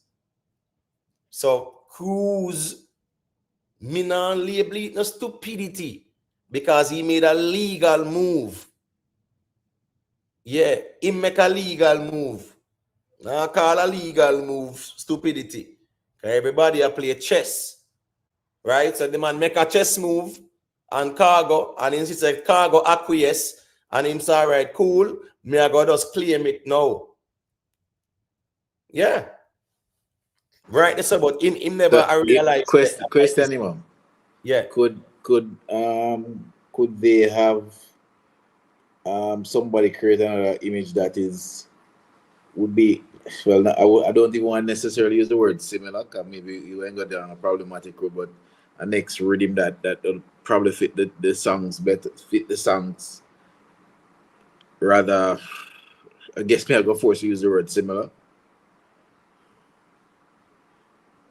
Is that possible to avoid this, or there's no way to avoid the whole banger on that score? I just make the music them run. How best to handle this? How to handle it? Here we go now. Anthony Cruz has no legal claim. He doesn't have a valid legal claim to nothing in this at all.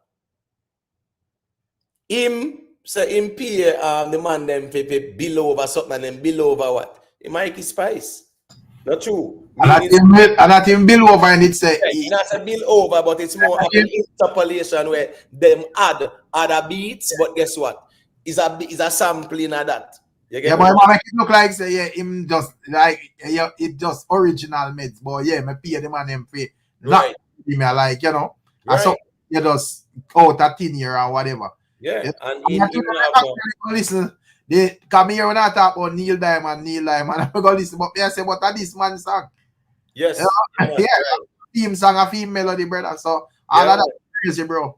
Yeah, man. And as you saying, Eric, from the reason go on last night, Cruz must know said that's him argument, brother, the pan quit son. Yeah, man. Him argument can't make no sense. As me I say, Eric, B I say is a stupid move. I mean, I say be the man calculated, brother. So you know, I feel like him like have some form of misconception when it come on to the internet. Probably you know say people that's so serious if it go out in the public. No, you know? The things that he misread the internet, that are one, and two, the people them are straight corruption too. That's clear as day too. But if you understand, so when it come on to people like Cargo, what heap of people like Cargo out there, brother? Yes. I rate him for real. Yeah. So my time, you know, see it visible because I don't know nothing go on and whatever. But brother, in a cases like them, you have to know what you do, bro. You know, because you're going to see a bunch of people come out from nowhere and defend the thing. When they know, say, you wonder where them people there, where them come from or whatever. Right. And I want the funniest thing because when me actually go look, even last night me have a laugh. Me actually go look, brother. The man put on his song on the rhythm without even, and I even like say him just go in a studio and think that it's like in turn down the beat and feel rhythm and just fit it on. So it just sound tacky, brother. Right. Carlisle Paris, you're so right. DJ Architect, me now gonna say him blacklist himself like that, you know. But here we go now. It is clear as this a corruption him a deal with. Caroline Paris, I said the legal right definitely belongs to Neil Diamond as the original music comes from. Of course. I mean, that is clear as day. You get what I said? There's no ambiguity with that. And Mikey Spice do the interpolation, so you know how that goes well. And them now do a next what? Interpolation of a Mikey Spice. Interpolation too. But the originator what? Neil Diamond, the man melody, everything, brother. Remember, it's like the man sang, the man sing over, you know, do a cover version for, you know. Mikey Spice, you know. That's the truth. So the man there and argue over something where him not really have no legal claim to. Well, man said Cruz blacklist himself, but I don't like say, well, Cruz in that still, but this kind of do still, to me, it not do nothing good for him because when it just look at Anthony Cruz and just know say him have some good reggae music. Yeah, look at him as a person and I say, yo, you know, a corruption this. And make him look further within the music and I want that too as well, as when it comes on to other artists. if you even look up to them, even though them sing conscious music. You get them? I say, Imhotep? Right. The thing is, what you mean, suppose Cruz get permission to Lati, Blake? What you mean, suppose Cruz get permission? You are put a supposition to the argument. Here we go on now. Cruz claim the rhythm. The rhythm where Cruz released for him sang pan, it no name no 2 time either. And it sounds 2 time sounds unique. Even though both of them are similar. 2 time is also unique. But a lot you can go type in Anthony Cruz and judge them for themselves instead of you make a song. What the Neil Diamond song name? I am myself. I think I am myself. Yeah, you listen to Neil Diamond and the Mikey Spice, but Mikey Spice did a cover version of the Neil Diamond. You understand what I say? And the beat is the melody, the hook, right? The flow, yes. Yeah, man, trust me. So, I told them I go listening, because I say, yo, me man, me like you know what me I talk about, you know. I just want to talk about right. And I say, all right, you know, we go right to the root right then, because you know, me know Mikey Spice song is a classic, you know. You know, where we're listening and so forth. So I say, all right, I'm gonna go to the root of this thing for here. Exactly what I want. I say what, and the man sang this man out here claim, brother, man every bill, bro, and stop that. And even I may understand the business part, right? You know, and even if let's say I didn't even Cruz rhythm or whatever, and from 2019 or whatever, and you put out a song pan a rhythm and your song never work, and I like say your song hit, and I feel like I bet Mikey Spice I go so I do so Imhotep, because at least Mikey Spice sang it, you know. Right. You know what's funny? You know what's funny about this, Miss T? Because Miss T, I said I didn't know about the Neil Diamond until yesterday when you spoke about it. Mikey Spice song is a direct sample. The thing is, you know, remember a couple of weeks we are reason about sampling and them thing there, brother. You get because I remember someone mention it, but right. And certain samples, you're not going to even know a sample because you don't even know say a them man that did sing it first because it was so long or whoever. You get what I say? Yeah. So it goes to show say Anthony Cruz now, him argue over something where a Neil Diamond are gonna be the man to argue over. When me even without the reasoning, what I even without like Mr. Vegas reasoning and even cargo and so forth, what I even concrete to me, for sure say him not make no sense. Is the fact that he got show off his song over a 2 time rhythm. And I try name it but the 2 time rhythm, but you know all the copywriting work on YouTube say it now go just change your Imhotep. No, but him don't wrong in a Rick. Cause I guess I go on now. Him name a rhythm 2 times. and him do 2 rhythms. Yeah. So well, he would have to directly go in at the studio go sing on the rhythm, brother. You know, he would have to go sing this song over upon the rhythm feet no registers the way I write it, you know. The fact that you take off this song, turn down the rhythm in the original song, Imhotep, and put it on our next rhythm. Brother, it go register as the original rhythm, brother, so YouTube, bro. You can't system so, bro. You can't check the system so, and guess I go on now. The facts say no. Once something upload already, you know, the algorithm have that lock in, brother. Right. If you try upload it again and get a different name, the algorithm are gonna do it. I gonna show you how much percentage of it was used by you or somebody else and whatever, brother. Right. You can remember, say you have access to that, you know. Right. You get what I say? So it's not like saying expect so because I name it 2 times, YouTube algorithm are gonna rename it. Right. When, that is when the algorithm don't recognize it already and know say, yeah man, you did have this in 2019 when you are singing the God song. And the same thing you put back and I name it 2 times and I give 2 name too. That is why if me and Jamaica YouTuber say we are post that something up on his screen, we have to like change it up to make it unique to our channel, you know. Instead of putting a thing there for copyright or whatever. Right. Reuse content. Right. And then your channel will get demonetized. So we Cruz you know, do it good. He might actually go in his studio and sing over about the song, brother. That would be significant change. If you just turn down the rhythm and use the same video and show it for our next rhythm, you go pick up. Just like how we can pick it up. I see him with them system, I'll pick it up, brother. Yeah, man. True. Probably he might not understand the intricacies of that. So even when he name it 2 times and whatever, the YouTube don't tell with the name as it relates to the music and the info. And that would be the contradiction, because if you claim the rhythm, you're not supposed to have to do none of that. You're not supposed to have to do none of that, you know. From a go on there, would have to just say yes, bombard. You know, say the man have an argument. You're not supposed to have 5 days ago you try a thing, brother. That look like madness to me. Yeah, it just look away, and then you're gonna do the cease and desist. So you know, so one bag of legal halabaloo there. So everybody get knocked there, so you know. Once cease and desist and the legal wrangling start, everything get knocked there. So because as me say, any revenue earned, if I even dub plate, brother, that's supposed to go in an escrow. Right. You understand me? I say, and until the matter has been resolved. So Yeah, everybody money tie up. But what could be the end game right now? Because the reality is that literally, and it's ironic, but himself, the artists that are on it now, who Vegas have a catalog, so in a film case, it not even matter. We have a catalog going much travel, but everybody else, this would do well for them in terms of a new launching pad for 2025. And remember that the reggae music has been sought a week. What is the end game in all of this? Right, and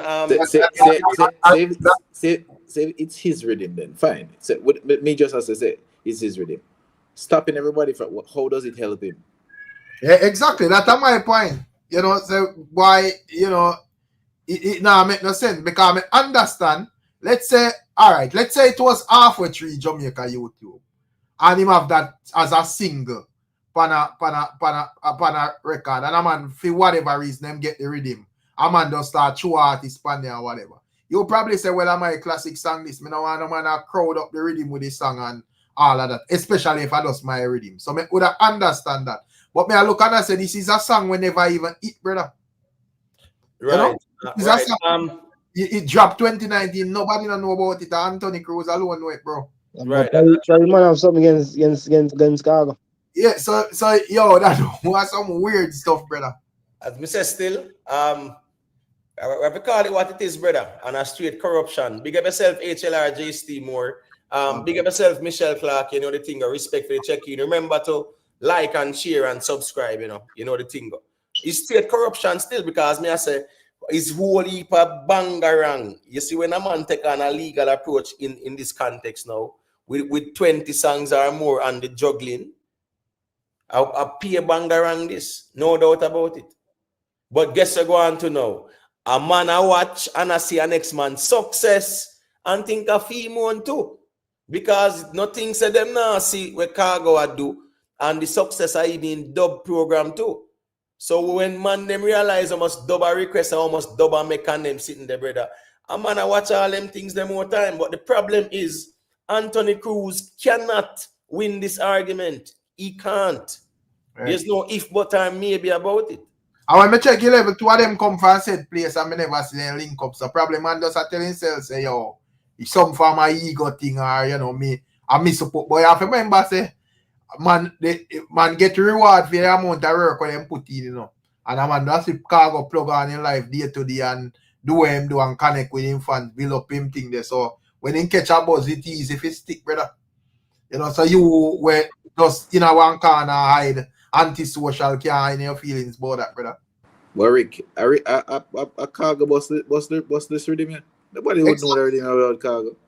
Exactly, brother. Nobody would know it. True. That's the reality. True. Whatever you need for the if something then she find one very nice song too. Yeah, and truth be told too, I really Shenseea alone we see a fine song like that. Hold on. I mean I stand corrected. Who else a fine songs?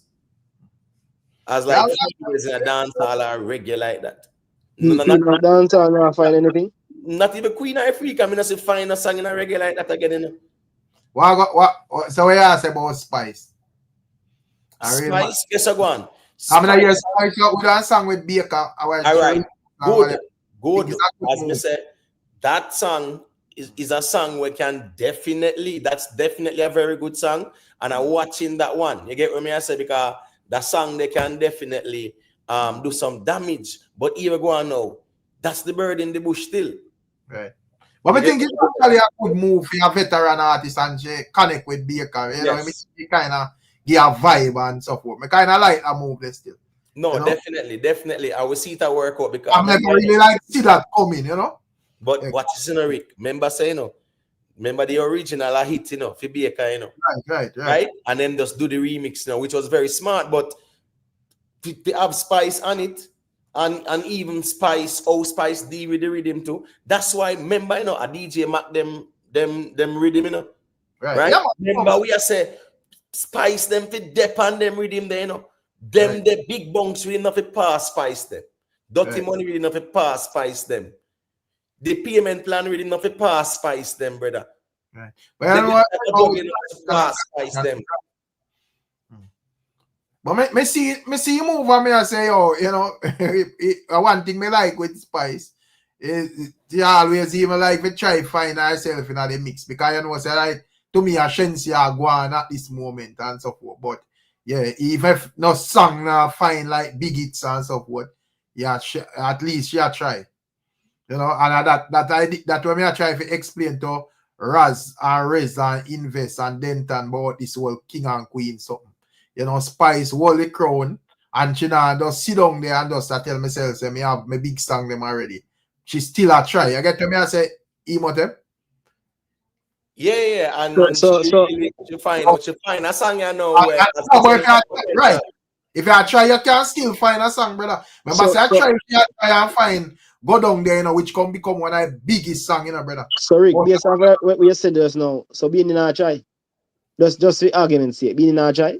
No, man, remember we talk about how you reach over this, you know. Yeah. I said, based off what we just say a while ago, I say, so being in a try. No, at the Spice and Shenseea. No, what we can't time Emotem. I said, being catch back in gear since Kartel come and run. What was we doing in the last 15 years musically? I was say I was just for argument's sake. Wasn't remember I mean say whether we can argue and say, well, Spice, some of them not hit or whatever, but at least she out there and try Emotem. You get to me, I say? Right. Yeah, even when Kartel gone to jail or whatever, she still do her thing and she come find one of the biggest one, them, brother. Yeah, man, because I remember saying it, brother. Go down there with she and Sean Paul and Shaggy. That was a big deal, you know. Right. That was a big deal. That even makes Spice do some crazy numbers as well. In terms of even streaming. That one I sang when we walk some regions where. Yeah, man, go down there. Another song that she either silver or something for recently. No, I think I saw me like it. I remember I said something like it big. So the song where she and Sean Paul and she not get certified anything. You know what I'm not sure though. Let me see. Somebody have to remind me. No, I go say. But I know say something like it. I think that song is supposed to be eligible for goal at this moment. Goal, yeah. I think yeah, because I already got goal, right? I know say what if I go that song if it not certified for not yet Jamaica YouTube, but don't think it far off. All right, and guess you're going out to what you're going to again, you know. You see even the beat there where the DJ Mac them do, right? Where Baker and Spice them depend, right? Right. Me just I hope say even Mac them get them clearance. You understand me? I say because here going now. Them the kind of beats there. Yeah, you definitely hear the Carlos Santana and you hear the Tony Braxton as well. You actually hear even the independent ladies from Beyonce, the type of beat there. You get what me I say? So in Canada, because I just check the internet. In a Canada, go down there, gone platinum already, brother. So Right. that major Yeah, fella, because I know I recall some story right? recently somewhere that song Yeah. In certified Canada, something. in Canada, what 40,000 units gear goal? I'm trying to remember, you know. I think something like that, you know. Right. Yeah, 40,000 units, you know, gear goal in Canada. It's measured different from the RIAA. Yeah, man. Yeah, it lower, but me just say, you know, it's still a thing there. It would have, No, I think, that's a big deal. Yeah. right. You know? Yeah, that's definitely a big deal. And as me say, this song with Chia and Baker, when people are talking about a song for this summer, that song, if them promote that song well, it go gather a momentum right in the summer and pick up steam. Trust me. So that If is my promote view of the kingship and that is my view of the kingship and the queen. right. King. You can't, you're not supposed to hold the crown and now make no movements. Right. Yeah, True. you know? Yeah, True. Spice can't hold the crown and now make no farmer movements, now attempt to do nothing at all. True. And then we see Shenseea 10, 15 year out here and lead the place, and then you tell me about Queen. Queen of what? Right. Big up yourself with Denton family. Him say gold certification in the US. So me like it and go down there. Yeah, because I know I said go down there, they definitely go on good. That did go on good, man. Yeah, man. Go down there. Yeah, man. Go down there. Did go on good still, you know. And me know say Spice very happy about that. Because at the time, you know, remember say Spice not really find the hit song them consistently still, you know, like that, you know.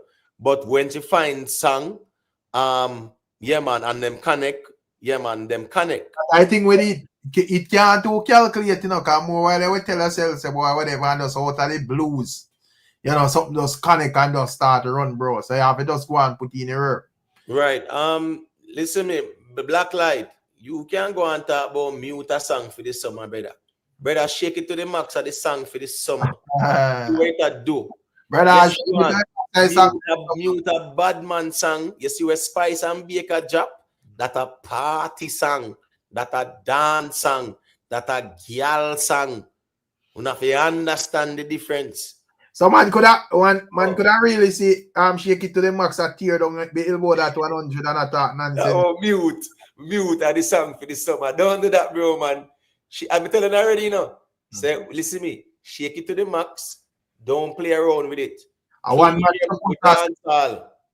our dancehall. Me I tell you Rick and Imo on Vex say you never job at the time only they want the job.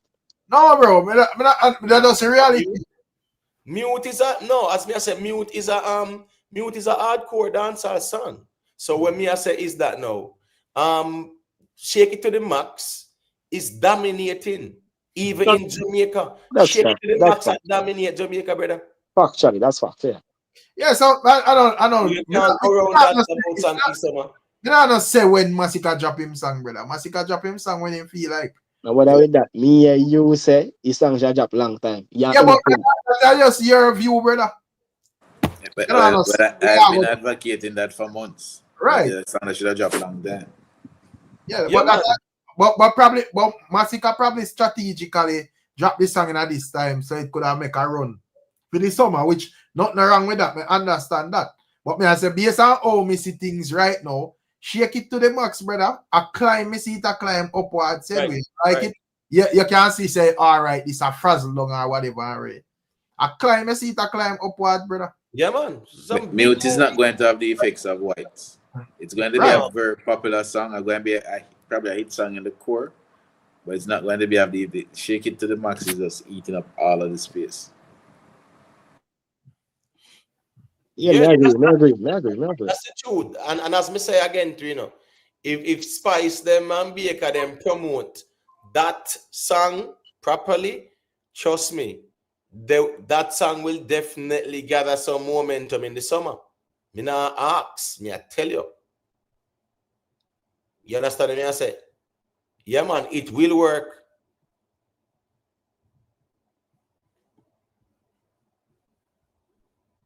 It will work. Yeah, man. I don't know, joke thing. Because at the end of the day, the song, shake it to the max, a dancehall song, right? I remember early days when me I talk about this song, everybody I talk about Afrobeats, and it's not dancehall. Did anybody watch the interview? And I think it was TVJ. Was it TVJ with the producer? Them. No. No. I All right. Yeah, that's sentiment, brother. Eh? The No, point is a dancehall is a dancehall beat and a dancehall. I saw an interview recently with Moliy. I think it was BBC One Extra, and she talk about her and Vybz Kartel doing a song and that beat too as well. We not see that drop yet. You know, we see the Sean Paul drop. You get what I say? And a dancehall that too. So this is a dancehall song where, yeah, it definitely I gonna move the genre. And this is where we did want. This area, no doubt about it. One song can move a genre. That's the impact of Shake It to the Max right now. Billboard Global, you're the number 10 most Shazam song. Over 70 million videos on TikTok and them something like that. Mr. Beast, and that's that. So question. When people are go fully start get a UTM respect. I know some people rate him. But Virgin, this youth is a consistent hit maker. Skilly me about him. Yeah, man. I don't think people fully give him the kind of is consistent in making the international hits. He's talented still, man. He's talented. He's talented. And guess what go on now? Him kind of overstand the formula where him use. Because even one song me say him and the youth when he Asian, right? Yeah, me see both of them drop a song. You get what I say? Yeah. It's a nice beat and everything too and whatever too, you know. Yeah, but Shenseea the it too. The one song that Shenseea the song. But you know what's funny? No, but you know what's funny? I saw her in the visuals and whatever, but I don't want to see her on the remix when them drop. Oh, but I saw when they did the video, like they went on the road. I remember that she was like one of the persons there. Maybe she was just freestyling, but right. I probably she yeah, had but female sick virgin. This is youth, yeah. The normal. Yeah, right. But so the thing is that with Skilly Bang, I remember say Skilly Bang I speed fast too, and Asian I speed fast. But here we go now. You see the whole vibe and the flow and everything. It is very catchy. So me go watch and see how that work out. But when it come onto the Spice and Baker, they still if them promote it good, yeah man, them can do damage for the summer still. But Shake It to the Max, yeah man, a lead, and right now we don't really see nothing for actually overthrow it. Not right now. Yesterday, the Valiant and Cranium and IG boy, you listening? You know, say I saw some little snippets about it. You know, check it out yet. You get what I say? Yeah. So me did hear some of it. I think me hear Cranium verse and Valiant verse and whatever still. You get me I say? So me go check out and see what go on. Song I'll be big still. Then the kind of song they brother the man them to release visuals with it. Because Cranium and Massacre, right? There's a collab there when they dropped earlier up in the year, it never work out, it never connect. Yeah, that's true. I mean, the man them release the song, right? And put a visualizer and the man that looks so distant, brother, the man ends up a collab and the visualizer they will show the man them, the two man them in at the same place at the same time. I don't think that make no sense to me still. I don't know where you think about that. Me and you do a collab and you tell me say the visualizer, right? Is you are show your visuals only and the next man I show him visuals only. There is not one little clip with the two of you together. No, but Imo, let's be real. You know that I mean I want for other songs back like then like yeah, man, two different places. Guess what now? Things and times have changed too, brother. Yeah, that's true. Yeah, the audience are react to if it's a collab and you are gonna drop even visualizer like that, where you are sure you and you are sure him, people want to see that too, man. You know, and probably them trying to drop an official music video feed and not a visualizer. I mean, the song, they just look like said, yeah, they never take it seriously. And you actually saw the reaction. You know, it's not like say they connect like that. You see, it's like how the cranium and the chronicler did connect like that. It never connect at all. I think you must have a style of dropping it audio first and then drop the video after. That which does not make no sense. I seen do it with Nude, which he just drop everything one time, but you might have a style there, you know. Even at the you know, some most of massacre videos were released, you know, within the past year and so. A visuals indeed, man. Yeah, man. Remember when in the album the after in drop Most Wanted, in drop the Most Wanted video after. Remember Most Wanted is from after the album, right? Yeah. Right. So we're not talking about the album. We are talking about after that, brother. When him drop 20 matic, him drop visuals. When him do all over again, him drop visuals. Yeah. I said, yeah. So and even when him do drop whites, who fi stop with him drop visuals. So straight down, a visuals him drop, man. They get what me I say. This one I know, then they kind of drop the audio, and then like a couple hours after, then drop the visuals or whatever. So I still same time release. It's not like he just drop the audio and left it there, and you know people are listening to or whatever. Or drop a visualizer. No, him drop visuals, and that's why it worked for him too. So here you go now. While Mute might not be the song for the summer, because I shake it to the max of the song for the summer. And it's gathering momentum more and more. Remember last week when it was at 91, me said by this week it will be at the 60s or 70s. And it are 65 now. 65. And the hot 100. Yeah, so it's moving. 65 and the hot 100. And it debut at 91 and whatever. And in less than a week, you know, that is actually that's 26 jumps. 26 spots in less than a week. And the numbers it's doing is doing some crazy numbers in terms of and the Shazam and the global popular song. They get what me I say? Yeah. Shake it to the max a song for the summer. Self-made. In terms of the song for the summer, Mute can gather momentum, no doubt about it. You get what me I say? Yeah. Hardcore song, see me, I sang for yeah, it's a hardcore song. It's a hardcore song, brother. Shake it to the max, a party song. Everybody want to hear that. Everybody want to dance to that. So yeah, mute I got have traction, no doubt. But Emma, I think the point Rex is trying to make to is that even now, White is still ahead of Mute. I think that's the point Rex is trying to make. Right, because and I understand that too. And but here we go, and Whites is a bigger song, right? As the ones them rightfully say, we don't see Mute a surpass Whites. I agree with that too. But here we go now, not because it not surpass Whites, we will not be an indication to see if it, you know, I gather that momentum. Do you understand me? I say, if Massacre them promote the song, right? Yeah, the way how the song to promote, Mute will get a lot more traction. You get what I say? The way how the man them promote the song, and if you take a page out of Moliy them and Shenseea them and Skilly bang them. Yeah, but I still think that song you released 2 months or 3 months too late.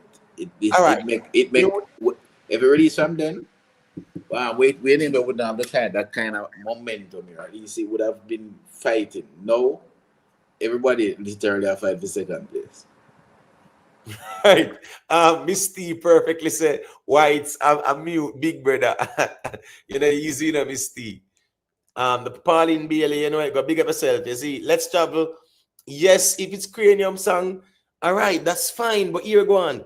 If a cranium song with general and it's a collab, and you see where cranium and chronicler that connect last year, right? That connect. Brother, if we not go do that, put out visuals. Put a visualizer out and one man the east and one man the west and it's a collab. No. The cranium and chronicler The visuals, you see the two man them together, brother. So, and no promotion, not at all. So sometimes again too, is the lack of promotion. One thing right now, people might even say, boy, oh, Moliy this, Moliy that, whatever. She promote her song. Shenseea promoted, Skilly promoted too. So I saw that go. Promotion. So you promote the music. He more obsessed with promotion, you know. No, because that is the way. That is the way to go, brother. Everything is promotion. That's the truth, you know. I'm When not it comes saying that, to brother. entertainment, promotion is king. Cause look on Squash, right? Him no promote no song. Man just drop song and song get big. But me now say promotion is I mean, always say marketing is good, as the Jamaican YouTube always say. But No, I'm man. just saying one Whereas song do good, there's song levels will to this come to good, it. man. There's levels to this. You know which part Moliy did at different levels, that right? Squash has never gone to this level ever in his career. His entire career not big like that one song. Yeah, that's true.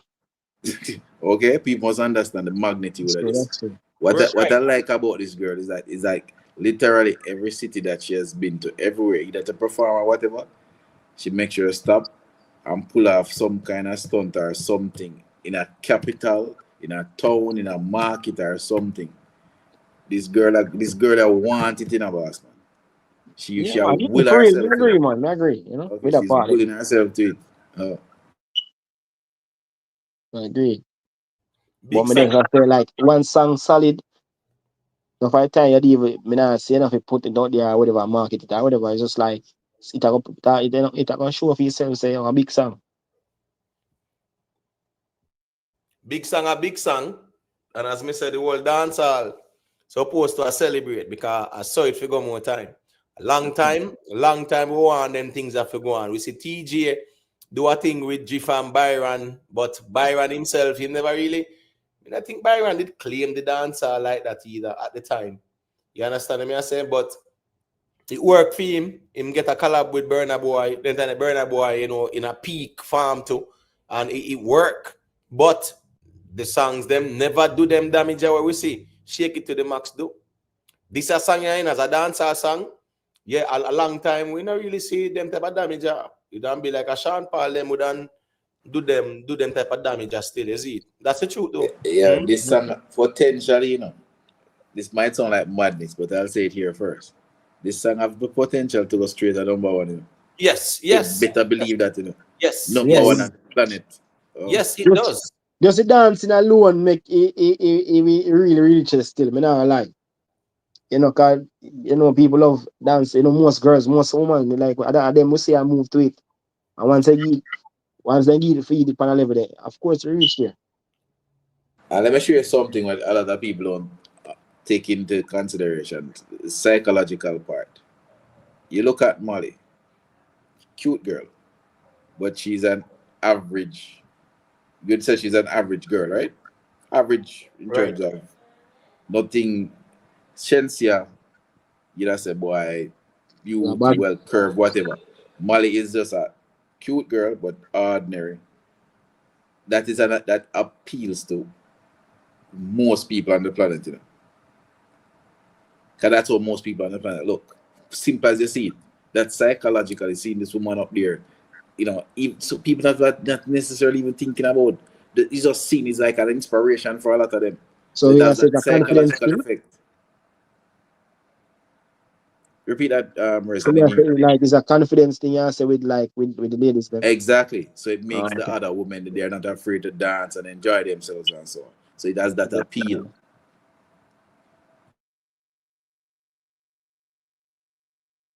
I feel like you can go in a top 10 for real still. For real. Well, the song have the potential, you know. And as we say, one thing, you know, when you have a hit rhythm, right? Yeah, because this song is such a big song on it. Hit rhythm, the other jugglings them or the other quote unquote songs them on it. That's a big plus. That's a big head start as well in terms of you have to find good lyrics to, you know, and mash up the rhythm, so to speak. No, feel like say you can't go complacent, right? Yeah, I've seen in music certain rhythms where even Mr. Vegas, I think him say it. Yeah, him say it. Him say certain rhythm that was boom rhythm. Sometimes he never goes so aggressive. You know, like a man say, yo, me hear this, I hear that. Because even on the volume rhythm, right? On the volume rhythm, and then the rhythm they were War 21 them again. Trying to remember the rhythm again. Oh my gosh. I know Bling Dog was on it, right? Bling Dog was on it. Sizzler was on it too. Get to the point. Can this the Rasta man when I man burn the chalice when the Yankee burn joint? You get me? I say, hey, says Sizzler Colonji at the fire. Yeah, you know, remember that beat, them, man? Yeah. Yeah, remember Mr. Vegas said that song on it. Some boy, I keep bad man friend. You know, and it's like, and at the time, even Bling Dog, right? When I'm walking up the stage, uno hear me, uno say Bling Dog. Oh, Bling yeah. Bling Dog. Yeah. Big rhythm. So I say that was War 21 then. My point is, Mr. Vegas, him never aggressive pan it. And the type of song where him put pan it was just like, I think that type of song, based on type of beat, at the time, you know, is like, you know, him that get like a little fight or whatever, and there's a some boy and whatever, but it was a general thing. It was like more like a double entendre, right? Where at the end of the day, you talk about the reality of life, but at the same time, it's applicable to the general, you know, the populace, you see. Yeah, so sometimes as well, you know, when you have even certain type of rhythms, right? Hot rhythms and whatever, you make sure so you put a good song on it too. Because even though the rhythm might be popular or it might be a hot rhythm or whatever, if you don't put a good song on it, yeah, people will just move past your own, because guess what? When they hear the quality of songs previous, they hear your own. Remember, you know, jugglings, people compare and contrast, you know. Always. People always are looking at, so here go on now. They hear the Moliy and Skilly and Shenseea, and guess what them are going to do? Them are going to measure the other songs them with it too. Unfortunately, that's the truth. So whatever sound good, them are going to react to it as well too. Even the Sean Paul, they do too. Sean Paul with Moliy too. They will compare it and be like, you know what I mean? Right. Big up yourself in a day. As me say, you know. Yes, thank you for that next. Ticks rhythm. Respect. Yeah, man. Yeah, man. I just never remember it at the time. That was War 21 them. You get what me I say? Yeah, and at the end of the day still, when you hear Sizzler on it, that was a hit song on it, brother. Yeah. You get what me I say? Yeah, get to the point, can't this the Rasta man. Then the Sizzler the the dance hall. And You get what me I say? Fire.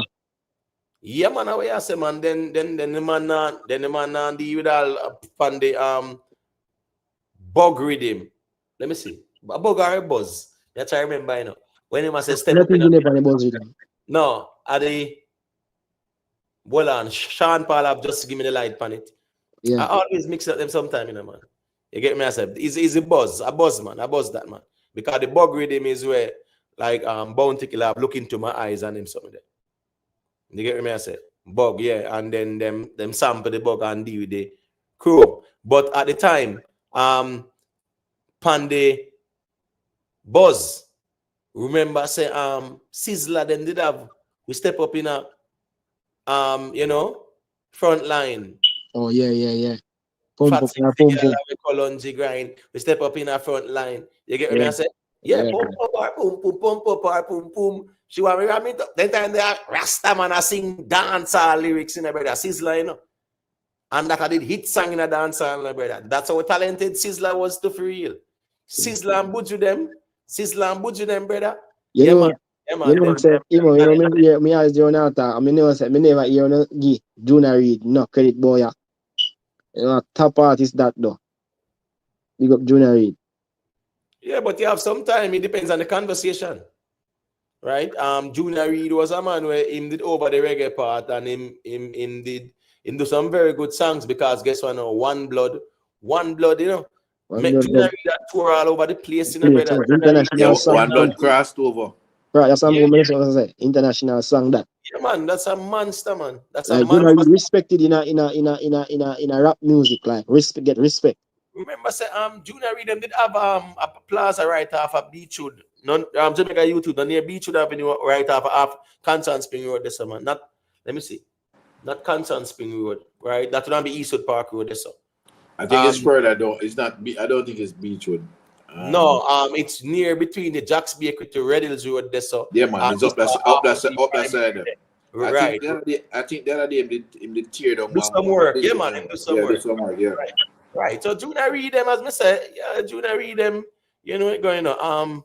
You know what? Them put in the work together. And guess what? Them never have no whole heap of songs like that per se. But here I know One Blood. Remember say all Biggie that did sample. Remember Biggie then sample that in the brother. You remember whole heap of collabs them do that song. Yes, man. A whole heap of sample that get to even hip hop and rap and them sitting there, man. Yeah, man. That gets sample, man. Jay-Z, I think I'll Jay-Z them too, brother. That's the thing about Jay-Z them too. They were very good at sampling. They knew the art of sampling. Jay-Z, Damian Dash, right? Jeremy and Dupree. Puff Daddy them too, you know.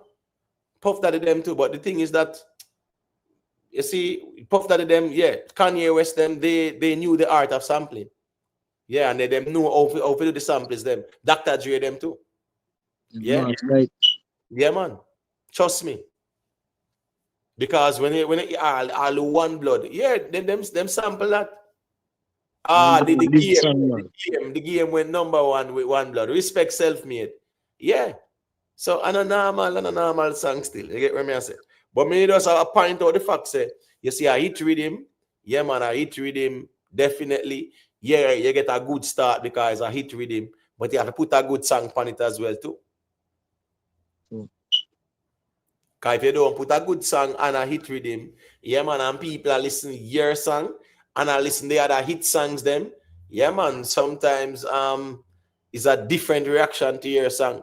That's true. You get no looking. When them you shake it to the max with Skilly and Shenseea, we carry them go way up there, so you think say you the way down there, so them are stay down there with you? No, them are go out there, they're happy party dancing sitting there.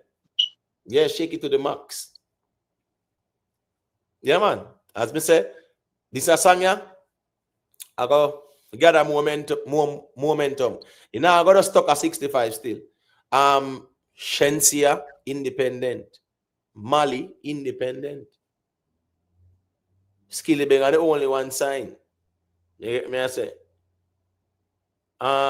Him say, you know the drop the song with Ivani.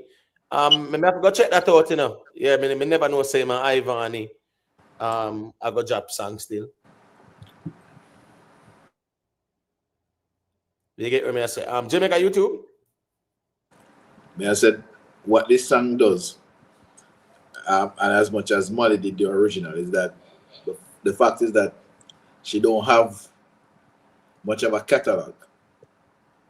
Skilly and Shenseea has somewhat of a catalog. So in reality, you know, this is a great opportunity for them to push themselves even further. Because outside, I shake it to the max. Moliy, there's a performance, you go anywhere. Right. So you understand? So this is greater potential for them to actually, you know, make a stamp. Right. She have an ex. I think that's some soca song or something. Yeah, man. But the original Trino. The original did work for her, Trino. The original did work. But the thing is that this is massively larger than this that. Is bigger. Yeah, this is bigger. Massively larger. Yeah, the remix bigger than the original. Yep. I don't even think most people remember what the original sound like. Well, you know, when them hear you are going to remember. I'm just saying that doesn't come to mind for the average person. They're thinking about the remix. Yeah, but the thing is that, you know, with the original as she start out on it, right? And with the remix as she start out on it too. So it kind of bring that familiarity to both of them. And then now Skilly Bang, you know, with the second verse there, so and Shenseea with the third, and as she had to do the chorus, then same way too. You see? So you know how that goes still. It kind of brings a familiarity, but it's a song where, as me say, it's a very popular song, and it have all more damage to do, and it's a dancehall song. T-Bone, respect for the super chat. T-Bone say Alkaline is the one who drop audio then video later. No, Alkaline wasn't the first. That was normal sometimes too. As a matter of fact too, you know, Mr. Vegas was one of the artists them who were into that drop more videos than even audios too in the 90s, because a man and drop the audios, it was more about dropping audios. Even in the 90s too, 2000, it was more about audios.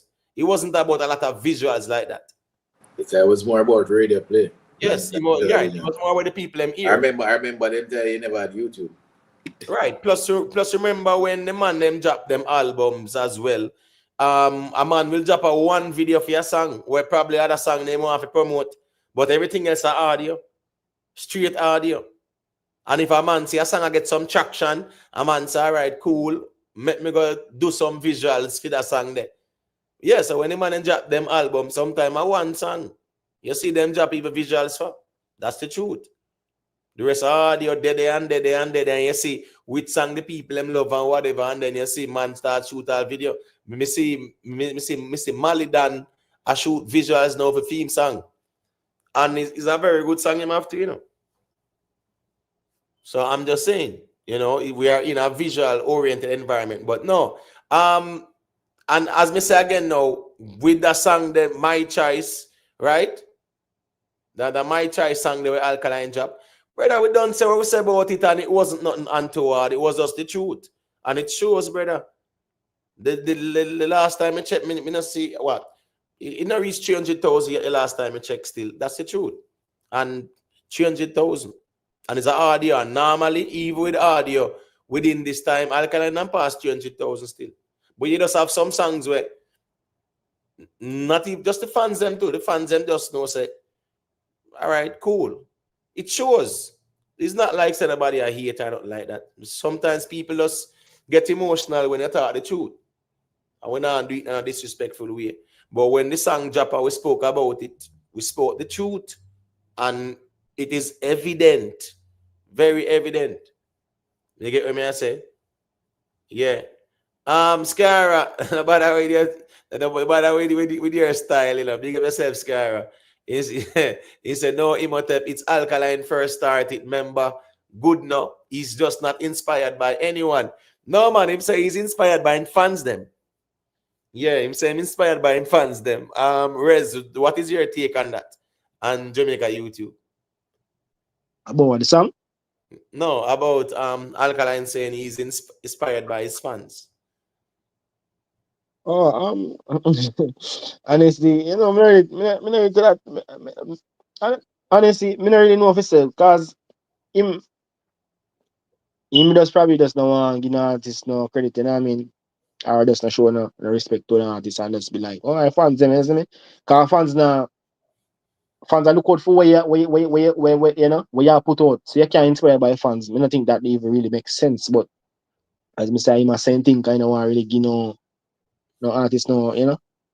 Well, no, still, me not go fight a man for where a man say or where a man think, right? But how me know the music go? Fans can't inspire you. Let's be honest. Anybody will embrace music, yeah, man, they were inspired by someone in music as well. Because guess what now? Them say, right, cool, me like that person, the music. But man, and the Wailers, them, they were listening to a lot of Jerry Butler, you know, people. And if you understand the Percy Sledge, them and them, and that, you know, the Benny Kings, them and them ones, you know, Bob Marley, them, you know, they were listening that, you know. Every artist listens to someone. Every artist. Right. I remember when they did Simmer Down as the Wailers, right? Yeah. The Wailing Wailers or whatever. So I'm just saying they were inspired by even the Jerry Butlers, them, and the Benny King, them, and them, and the Percy Sledge, them. You get what I say? Yeah. Curtis Mayfield, them too. Enough people might know, remember Curtis Mayfield. You remember Curtis Mayfield, Jamaica YouTube? Right. No, not right. No, it's probably too tired. Maybe if me hear. No, I don't know. No. All right. He have a song where he have what song, man? He have the Pusher Man, right? He have I'm Your Pusher Man. He have Though You May Not Drive, a great big Oh Cadillac, yes, yeah, man, Gangsta White Yeah, Boy, that's what I'm saying. Yeah. right? The Him Diamond have in a the more Back, kind of a, it's almost yes. like a disco sound. Yeah, man, Mr. Pusha, Yeah, man, man. big up Yeah, yourself, man. man. HLRJC more. Yeah, Until I you said, know the yeah, music. man, I remember. Yeah, man. You may not have a car at all, but remember, brothers and sisters, you can still stand tall. Just be mindful. You get me? I say of what you got. Yeah, Even man. though you may not drive a great big Cadillac. Great big Cadillac, yeah. Song. That gets sampled as well too. So even those people, Curtis Mayfield them and them one day. The Temptations them with David Ruffin them and Kendricks them and them one day. Listen to me, our artists were inspired by them too because them used to love listen to them and the OJs and Spinners, Shy Lights and them something. That's the type of music that was dominating Jamaica as well. That's the truth. Yes.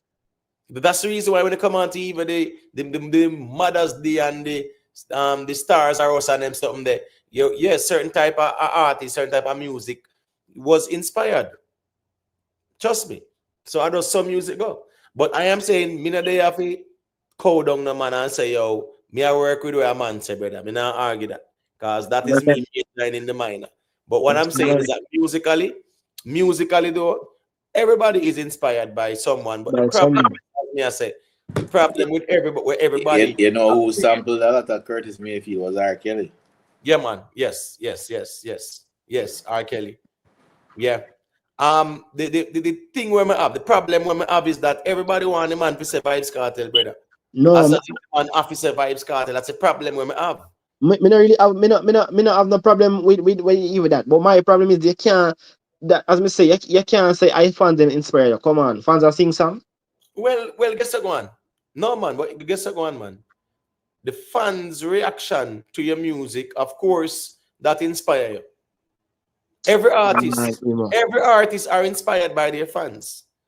I mean, the fans are not the only inspiration, right? Because a next artist can be an inspiration.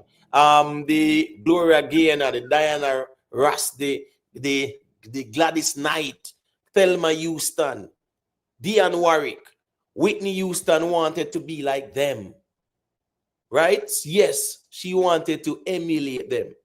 So I am saying she was inspired by them, but also what? Her fans is also her inspiration because of how them react to it. So somebody saying my fans are my inspiration, they are not wrong in saying that though.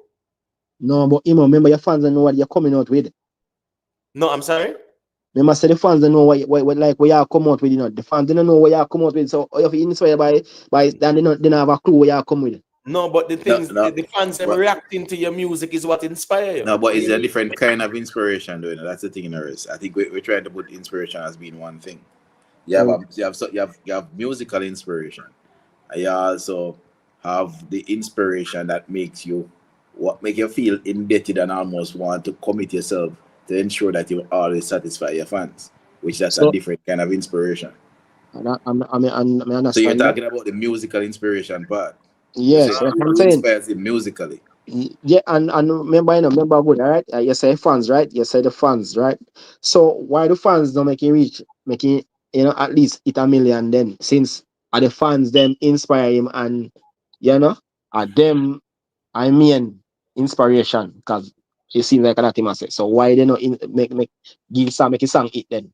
All right, well, remember said them keep money in their pocket though. Whatever he's achieved, he has achieved them. Yeah, but what make because of his fans. All right, Rez, hold on there. Here we go now. Him saying that he's inspired by the fans.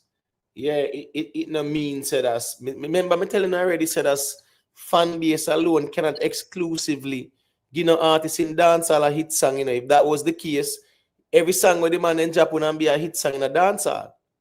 Right? I say it makes sense. Well, Rez, what I'm saying though is this now.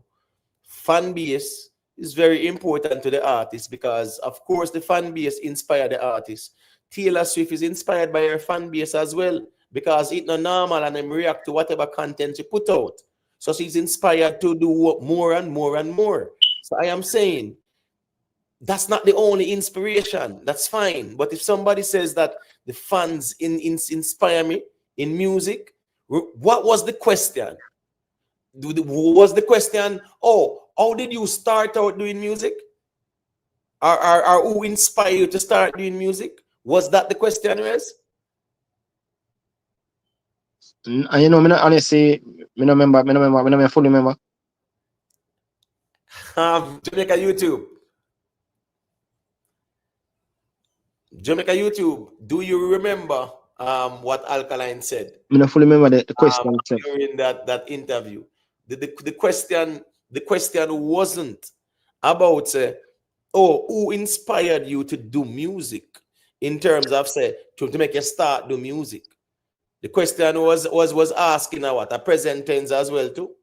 It wasn't a past tense questions per se.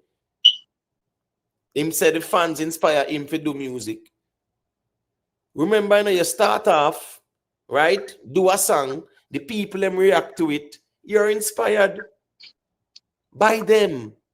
And then now you start do more songs with the mindset, say them are gonna react to it in a good way too. Yeah, so I just saw that go too. I don't see a big deal in that conversation because I think what was said was a valid statement. No, so let me ask you a question. So why you have a problem if him give Kartel credit? Me? Yeah.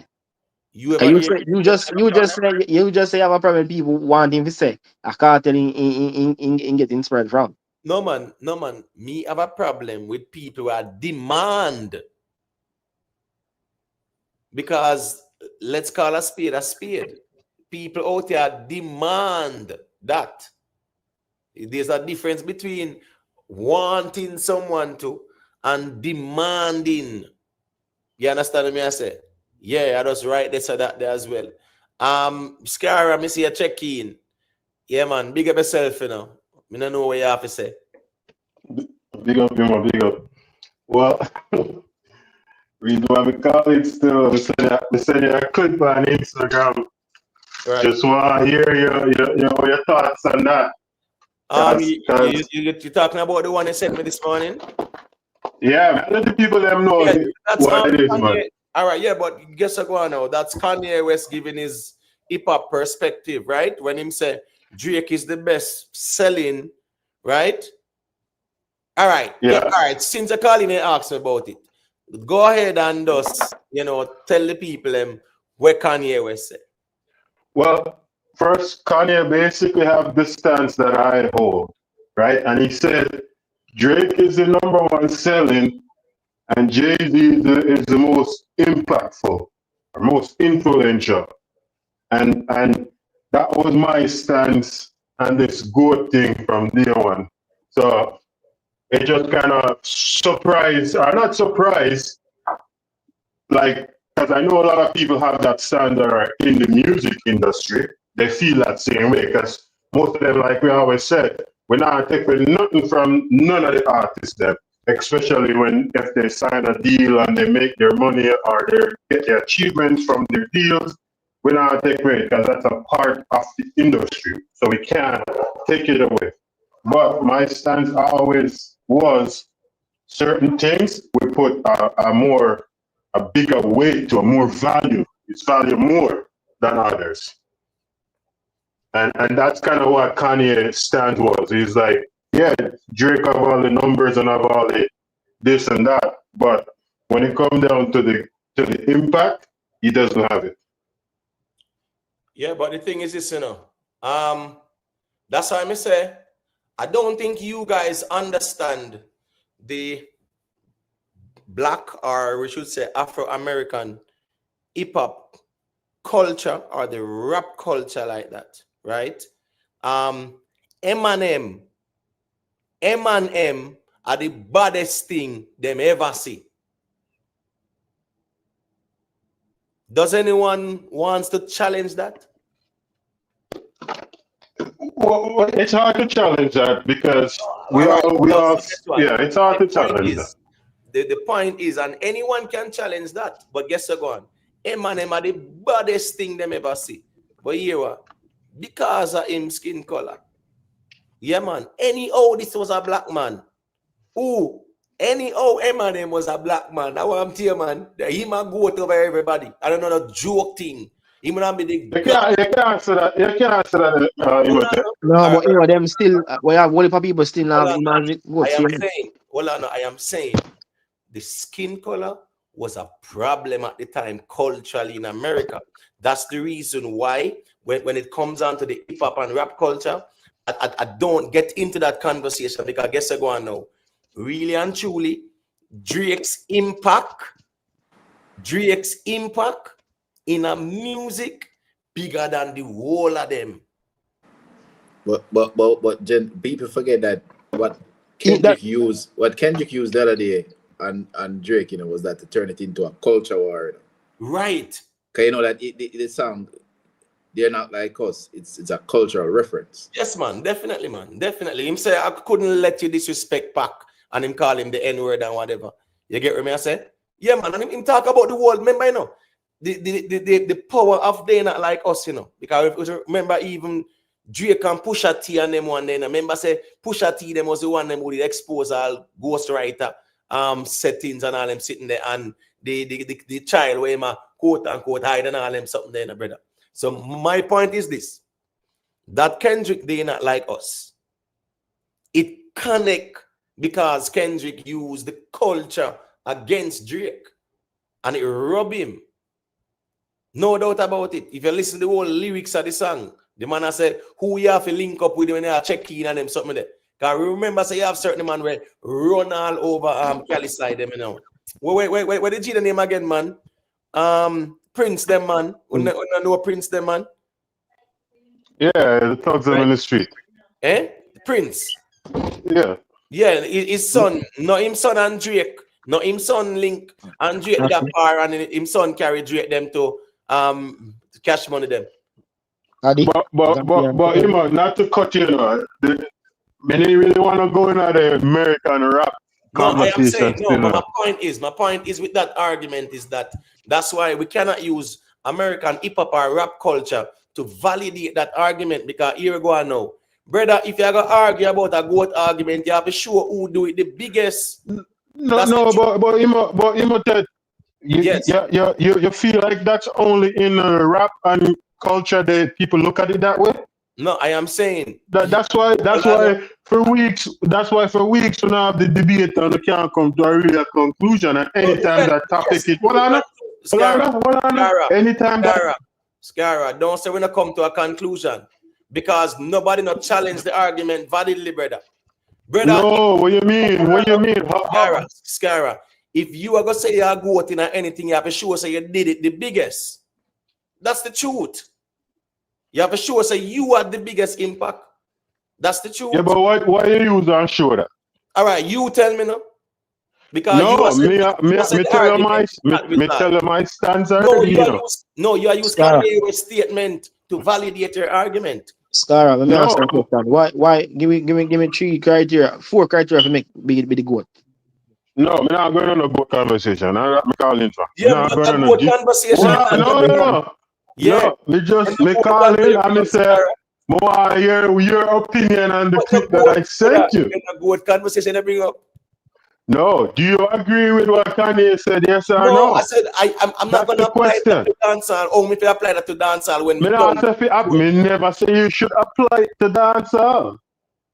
I didn't ask you that. I asked you, do you agree with Kanye's statement? Yes or no? That what? Drake has the number, but Jay-Z have the bigger impact. Guess go on. Jay-Z. Remember I said Jay-Z impact, you know. Jay-Z impact, you see all the business venture them where Jay-Z is going in, brother. Him or Ted. Just listen me now. Listen me, brother. Listen, but more you say yes or no first. And then you can explain the Jay-Z part. Just listen me now, man. Drake, brother. Drake's impact as well.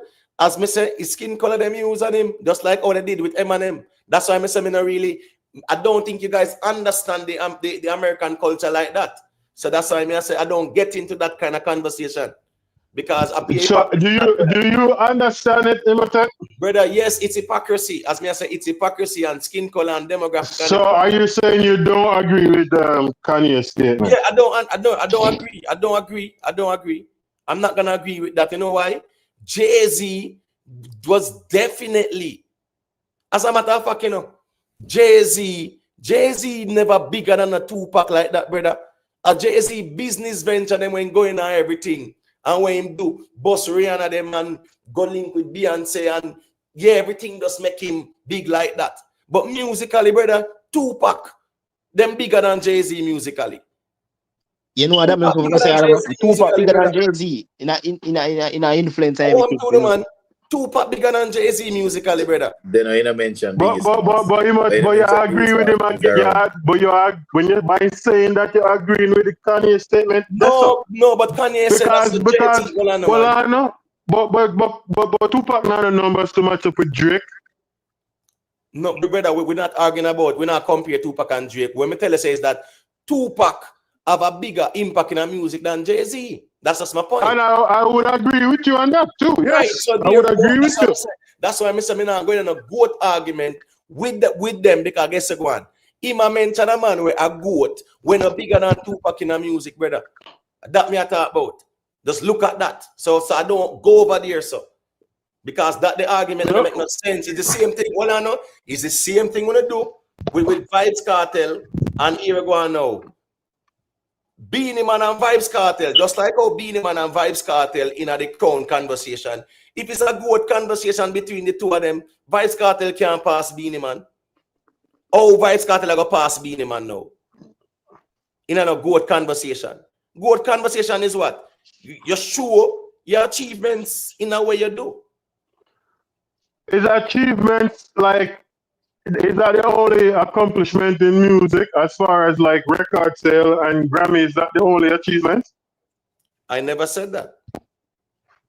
No, but when you say show your achievement, what are you asking for me to show? What do you want me to show you? Who do it bigger in the music? Who have the bigger impact? Who have the biggest impact? What can I use to justify that to you? How you measure impact? How do you measure impact? I don't know, because my version of it, you're saying it's not the right one. So no. I wanna go and get all my evidence and my proof. No man, just tell me. No. More me ask you so we can go do the right research and come back with the right answers. All right. So what is it you need me to show you to say that he has the achievement? What kind of achievement I need to go find? All right, hold on there. What is your understanding of impact? No, I already asked you the question. You can't ask me a question. Give me answer to the one I asked you. No, hold on, Ascara, man. We are trying to establish your understanding because guess what go on now. When I say who have the biggest impact, you push back.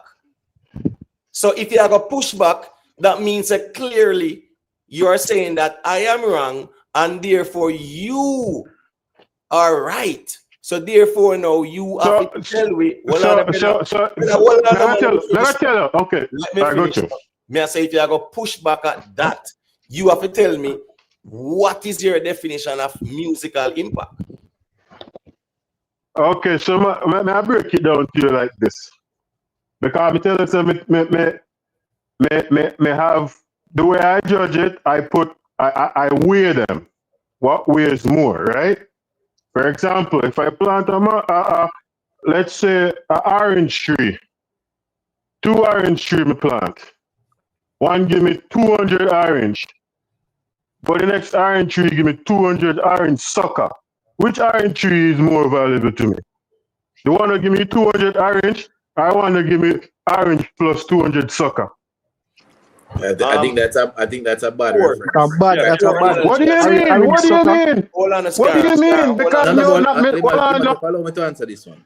Yeah. Wait. Let me clear it up before you answer. Oh my gosh, guys, hold on. A 4 are we there in a Scara? You ask the question. Just hold on and make Jamaica YouTube respond. You ask the question. You know, you gave the analogy and you asked the question and people are supposed to respond to it. Go ahead, Jamaica YouTube. Because having 200 oranges or 200 sucker depends on what your situation at the time. Do you need what do you need in hand? That's the situation. Do you need orange juice? There's nothing need to what be is in it that, hand. Just listen. Come on, Jamaica YouTube. It's not no but situation. I just what did you explained my no. No, but everything is situational. No, you plan 2, 3. Yes, There's no situation. Okay, let me break it down to you. There's no situation. Allow me to respond to now. Allow me to Let me respond. run it back again, please. Skara, hold on now, guys. Hold on. Skara, let me make this very clear. Right? You proposed that question to all of us. Jamaica YouTube is responding. Allow Rez and myself to respond as well because you directed the question to all of us. So hold on now. You get your time to respond as well. But when you ask a question and you direct it to everybody, yeah, man, just make the people respond because I would like to respond to that analogy as well. So finish your point, Jamaica YouTube, and then we can hear where Reza said about that 2 orange tree there, right? What I'm saying is that what it is when you put true analogies like that out, everything is situational because the 200 sucker can value more depending on your situation, and the 200 oranges can value more depending on the situation. So what is the situation? I go in my backyard and I plant 2 trees, and this is the outcome. What do you mean? There's no situation. It's not a situation. You just plant 2 trees. Hold on, Jamaica YouTube member, hold on, Imo. What is up, Skara, please, just make. You're doing a business, and you have 200 orange suckers in here. I have the 200 oranges on the tree. What is it more people be ready to come and buy from you? Generally, the average person, average member of the public. The ones in the hand. Do they buy orange suckers or do they buy oranges? No, but Jamaica YouTube, stop growing the bush, man. You know the 200 orange tree are gonna. Jesus Christ. They go. Hold on. Guys, hold on, Skara. No. Please, let's have the presence of mind. You're not answering what I said to you now. They say it's situational because you might need cash in your hand. No. So that's why you cannot use that analogy. All right, but it's a bad analogy. Jamaica YouTube. Let me answer him, Mate. Just hold on, brother. Because see, all right, got you. A question to all of us. Jamaica YouTube respond. You say a thing.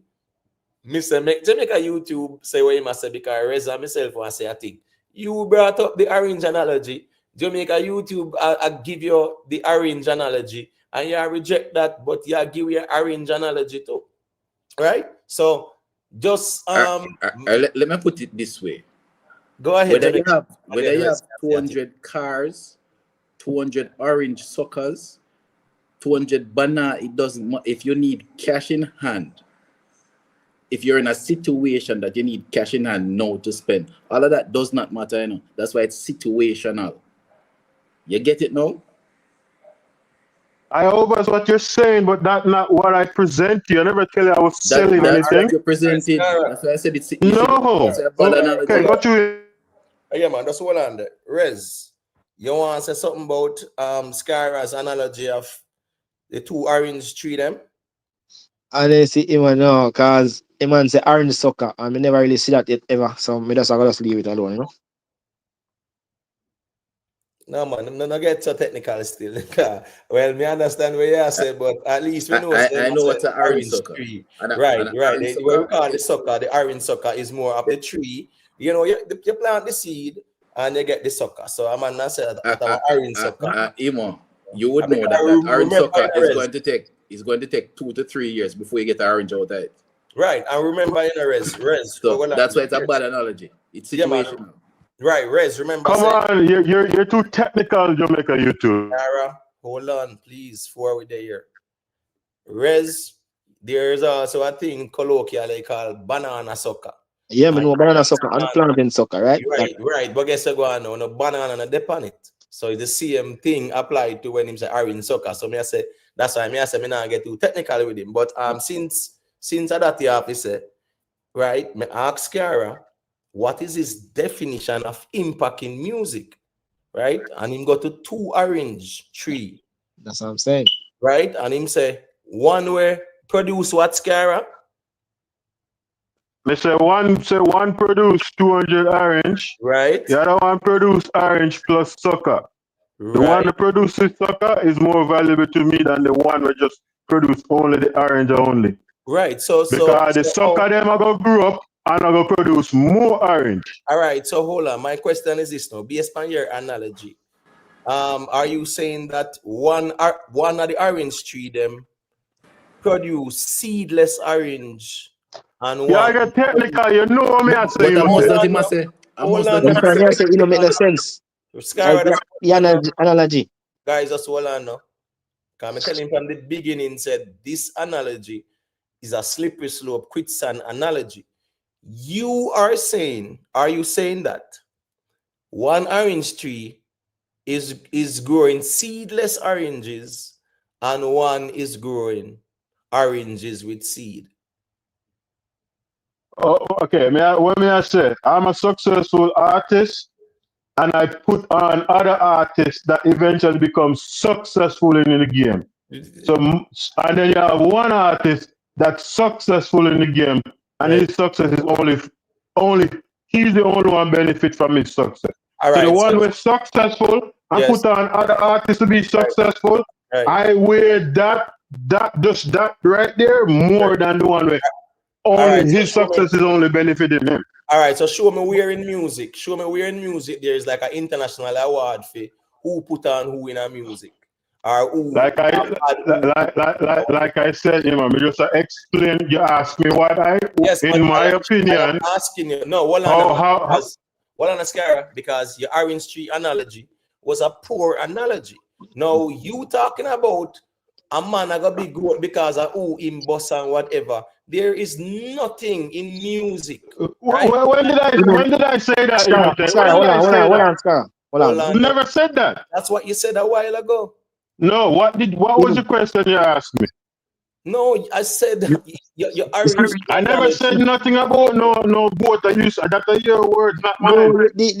I said I weigh one more than the other. Guys, those were my words. Guys, just hold on, because Scara mic, your mic. I use a Bluetooth, but your mic sound away. You get me? I say it sound very staticky. So I don't know what is the issue of that. You get me? I say, but hold on now. As me say, brother, you go over the orange analogy, and we are say a slippery slope. You understand me? I say, and then you go over one next argument and say the artist will put on the most people with him success in comparison to the artists were successful and don't put on nobody. Now that's your argument there, brother. That's the argument. Some you ask you now, so where in a music you get a plaque for that and them, something that there's an award for that, or anybody measure you for that. In music, when you come on to any farmer, oh, goat this or whatever. Are your music talk for you, know? Is what you're doing at the music, is what you're doing. For your music. But Imo, watch hold on. That's why I say the analogy just in general. Me know say it was like it was now make no sense. Because me know say that him come with when him say orange produce sucker. Obviously, you talk about the artist them way whoever we talk about boss. That's why he said that. That's why he mentioned the sucker them where the orange according to him are produce. Yeah, but him say one orange. Well, let me ask Rez a question. Rez, you don't think that's an important thing in dancehall? No, but hold on, man. You don't think? Hold on, let me ask you a question. All right, got you. No, me that say, man. Scary argument about the orange when they're going to sucker. I do ask him if he must say the tree no grow, no seed, and he must go around the bush. When that him must say, are the only way one orange tree can grow no sucker, unless there is no seed in the orange. So he must say, I understand. So some plant orange. No, if you even want to break this down, because I'm a countryman, you can plant orange tree and orange beer. You not to go there in a while. Orange, one couple orange in beer and drop off I tree. Right now on I tree, just so you get your sucker. And then by the time you fall around again, no, I'm trying to show you that's how things work. But when I feel good on the nitty-gritty, you understand, you more understand what I mean. I say you must. What does the sucker spring from? But you can plant 2 orange trees in there. Come your countryman, you know, and Yeah, one right. beer Just before. answer Hold the on, may I answer you? Tell me if you don't answer. You want me answer? You don't want me answer. Me ask you what the sucker come from. Me not think is a From an orange, from the orange seed. Thank you. The seed. The seed. And Yeah. that's good. So now you're admitting, say, the only way you can have an orange sucker is through orange seed. But yes, But come on, you really want me to say that? Hold on, bro. And other man in garden this, you know. Bro, hold on, man. You are pushing back at the fact when me I say your argument, you I say one orange tree, don't be no seed with no orange. And you push back at that, yet you come back all the way around and say this. I never push back at it. Come on. I just said you're getting. No. I said you're getting too technical. No. Anyways, that's what I said. But the analogy you use, those cars, it's a great analogy. I mean, that's a great analogy. Okay, all right. No, let's believe that analogy. But again, no, as we say, that's Skyra. Members, they put out throw down the gauntlet and say, $1,000 anybody want to debate it and whole heap of shufflings about the place. Me not see nobody serious. So leave no, that. Because may I leave it alone? Because I know that me calling for still. So more have to hear some perspective about it. I don't know if the ones them check out even that whole reason there with Ibrahim Traore where Sir P do. Did anybody check it out? Oh no, me personally no. No? Skyra? Who that? No, I guess Skyra. No, Sir P, no stuff. No, so I want the title me see Motep. Honestly, me never listen it because and from me see the title, me I say this is like I try, Sir P does go against the grid type of vlog.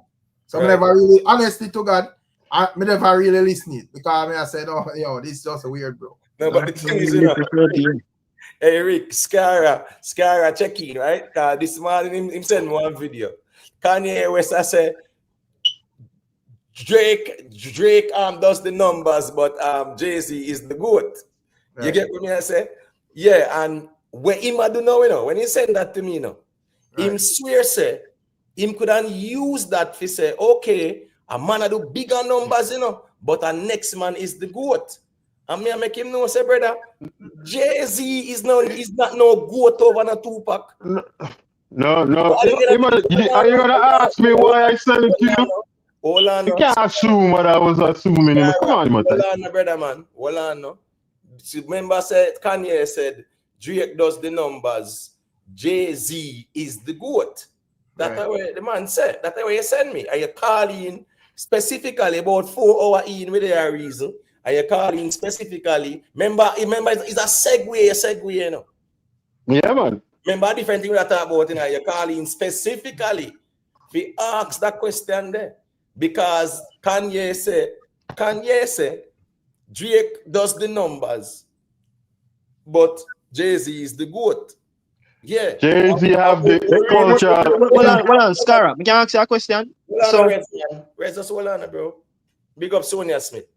Fly I know anything. People leave a like. Please share. Can subscribe. You can check in as well. All right, and the Denton family there.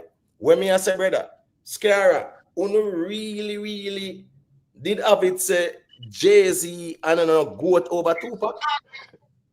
Me I reason, no uno. Me I reason. No, me I ask you. Yeah, I'm asking like people who will think like you too.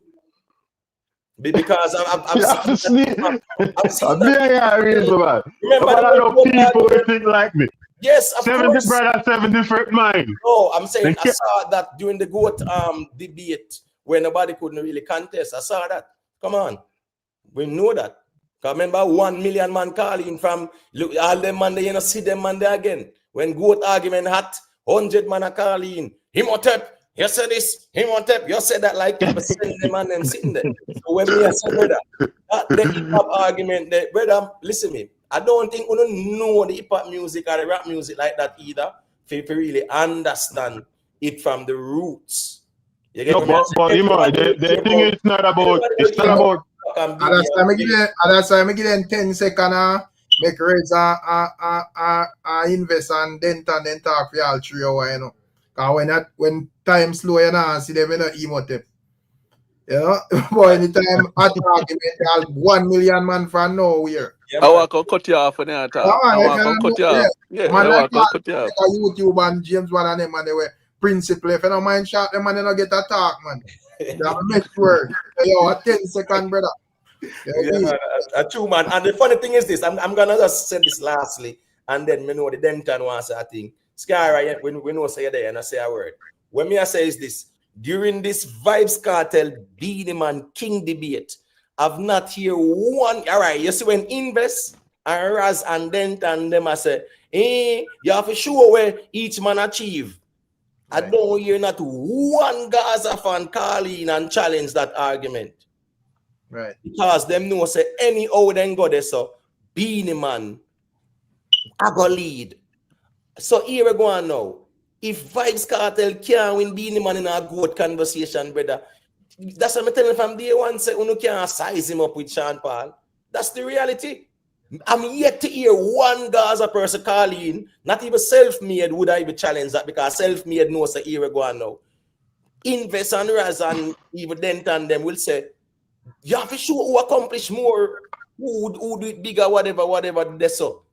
And I'm gonna say no, I who more, and as me I said, but me no hear nobody challenge that, brother, because you know why? Everybody knows that Beenie Man have more accomplishments. So I'm saying, bro, if Vybz Kartel cannot pass Beenie Man as it in terms of accomplishment in a good debate, him not ready for no Sean Paul yet.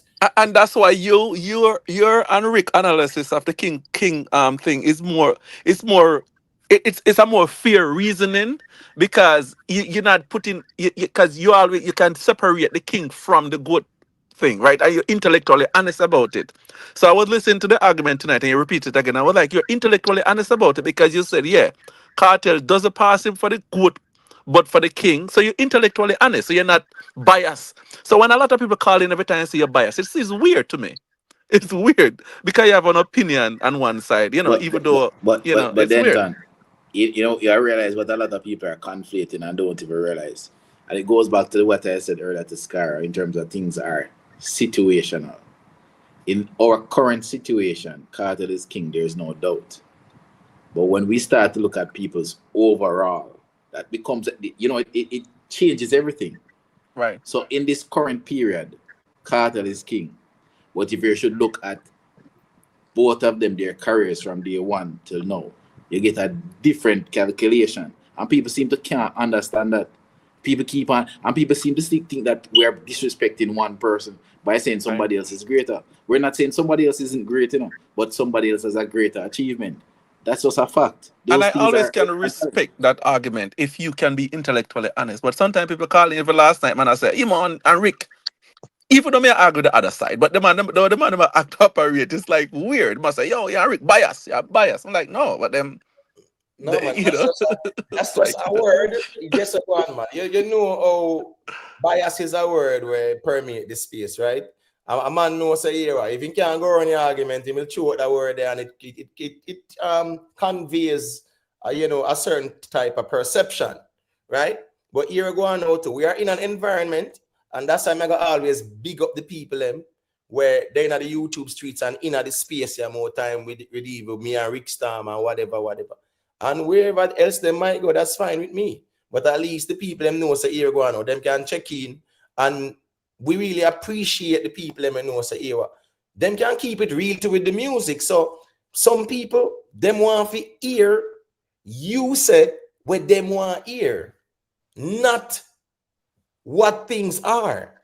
And that's the big difference, because everybody really I look on it from an angle where it's just who them rate. So at the end of the day, there are certain arguments where them just cannot go around. That's the reason why there's levels to even musical conversations. That's the truth. There's levels to this thing, yeah? Because people have to know the music to a level to know say here we go now. Any two person where compared for any good thing, you have to show who do it the biggest. And the biggest are impact. The biggest are influence. Scar. In the thing with Scar, man. Drake is much more impactful. Jay-Z have a mystique about him. He's not the best rapper. Tupac was much better than Jay-Z. Right. After Tupac and Biggie drop out, Jay-Z was the one that like take the baton and run with it, right? But he wasn't the best rapper. But he have something about him. He was like a more. He was like more recluse. He wasn't there like puffing them with all in the space and all over TV and doing all of that. He was more reserved. So I think that what attract a lot of people to him and give him that mystique about him. But he's not necessarily a better rapper than Tupac and all that. Watch this now. Remember with Jay-Z, you know, right? Nas was a bigger rapper before Jay-Z. That rivalry between Jay-Z and Nas propelled Jay-Z as well. Right. But you know the power moves them when making a business and whatever. Let's be honest. But you know the difference. But you know the difference between the two. If I remember this, Nas was more verbose. He have too much. There was much hook in his song, so people was catching on to them. And exactly, it was lyrics. So even though remember his first album, you know, was his biggest hit he ever have. You know, remember that? Yeah, man. That was the biggest thing. And then he couldn't, so Jay-Z was more commercial, but Nas was a better lyricist and everything else, you know? But the thing about Jay-Z too, you know, watch this now. You see, like, I think it's about what? Probably about 99, 2000, there and about 2001. Remember, you know, he might do a lot of work with the Neptunes, them. Yes. Right? Pharrell, them, and the next youth, right? So even when him have, I'm a hustler, baby. Bad rhythm that. Remember when him have all, I'm about I love girls, I do adore. Put your number on the paper because I would love to date you. Right. You never know, man. I remember I sample. Them right. Story, you know, and sample a beat. They get me, I say, Jay-Z definitely I find the songs, but when me I say his rivalry with Nas to propel him as well. Exactly. But, you see me, you can't say Jay-Z and no go like that. It's in business acumen. Right. Beyonce, in rivalry with Nas is at them sitting there propelling. That propel him, right. But he might if we go back we go back to Marshall's mother, and we talk about Eminem. I have never seen Jay-Z have the kind of impact that Eminem, especially when Eminem just come on the scene, boss man. Eminem was hot, man. It was Marshall's mother's LP changed the game. Yeah, man. Would me the argue say 50 have more impact in a more than Jay-Z still? No, because if you remember when 50 came out, 50 was blazing hot when he came out because all of the stuff surrounding him and you know almost lost his life and everything. And when he went, 50 was more about the story around him. Exactly. And when he went head to head with Kanye with that album, Kanye album blew him out the water. Kanye album sold about 960,000 copies in the first week, and it didn't sell a lot. And that takes some shine off. But the thing is, you know, off him at that time. But the thing is, you know, remember, it's Get Rich or Die trying, you know, right? That do damage. Right, that was big. Right, that was big. The thing is, though, 50, you know, the whole New York thing there, right? We're going with him, right? And then put it in this song. So now if you remember, say, brother, the man first hit song was a diss song to Ja Rule, you know. Exactly. I remember, say, Ja Rule did big in the thing like that, you know, brother. Remember, I said Ja Rule them with Allah, and man, niggas get ready to give. That was the biggest thing. Sitting there, brother. Yeah, Ja Rule was there before 50, and as me say, Wangster, this Ja Rule. So you never shot nothing, blah blah blah. Right. So me I show you, so him even boss dissing Ja Rule, bro. But Ja Rule, they take the beat. The problem is that 50 Cent is like the bully that's gonna swing at the toughest guy in the room, and Ja Rule was the hottest thing on the scene with the Murder Inc. And then Ja Rule take the beat, and then look what happened to them. You know, they diminished from then. You know, take the beat and start to try to outbad 50 Cent, which they couldn't do because he have more street cred, and I think they get themselves in trouble. He get arrested and all of that. Remember, it was a downward spiral for them. You know. Yeah, man. As me say, still, you know, at the end of the day, still, you know, the man does say he may step to Ja Rule because them are beef and whatever. But the biggest thing, exactly. Yeah, man. And so they never start themselves. They get money from this man to start it and so on and so forth. All of that. That's some mix up around that. Who start the Murder Inc. and who put the money up front and all of that kind of stuff. Remember that? They had a big argument around that. Right. VN, and if I understand, sir, even the whole Rockefeller thing there, you know, Jay-Z can't patent that, you know. I wonder if you know that. Him can actually him can patent the Rockefeller, right? But at the same time, even the name, yeah, him not really own. Him gonna have problem with that because you know a John D. Rockefeller them. Right. And you know the man them with the money. I feed them name that. And So that's a trademark name already. right, That's right, already right. trademark as a name. Yeah, me understand is him all business acumen vein. But at the end of the day, brother, him not know him not bigger than a Tupac, or him bigger than which Tupac. Listen me, Jay-Z not bigger than no Eminem either. As we say, a skin color then use pan Eminem. That's why I say when they come on to feed them culture and them music, we just kind of leave it that way. They become understand the racial undertone in terms of the man them culture. That's the truth. Eminem, if Eminem was a black man, we would not talk about none of them man like that. No Tupac and no Biggie and no Jay-Z and no Nas and nobody like that. And the thing with Eminem too is rap is understandable. You could understand it. It's not you have some derogatory stuff in it and so on and so forth. But that Stan, remember I did Stan and the rhythm and the it more understandable. So it bring a lot of people to rap. A lot of people he brought into listening to rap. He brought a lot of people in. I remember I was working some people look like Eminem. And they was like, I'm not a rap fan, but I'm an Eminem fan. And like it was big. What it downfall happened, I don't know, is substance abuse bring him down, slow him down a bit. And I remember that was when he started to fall back at that way, was on pill and all of that kind of stuff. And then, but he's bigger than Jay-Z. He's better rapper than Jay-Z. Way better than Jay-Z. Which is unsurprising, considering if you just listen to his music, it tells you what kind of childhood he went through. Right, the other stuff with his mother. Yeah, exactly. The thing with the mother, the thing with his child's mother and all that. Yep. This youth is a walking madman. Yep, exactly. No, well on the black light, we're not gonna deal with it. If he wasn't backed by Jay, he would have flopped. No, bird not the bush argument that we are talking about what the man do, brother. We're not talking about what ifs. He's talented. You can't take that away from him. Right, it worked, and guess what, at the time as well too. You not show me which quote unquote white man or Caucasian would be in a rap like that. I understand say the Fat Joe them and the Hispanic, you know, they were into it as well, but who phenotypically Caucasian did a dominate or have no impact like that?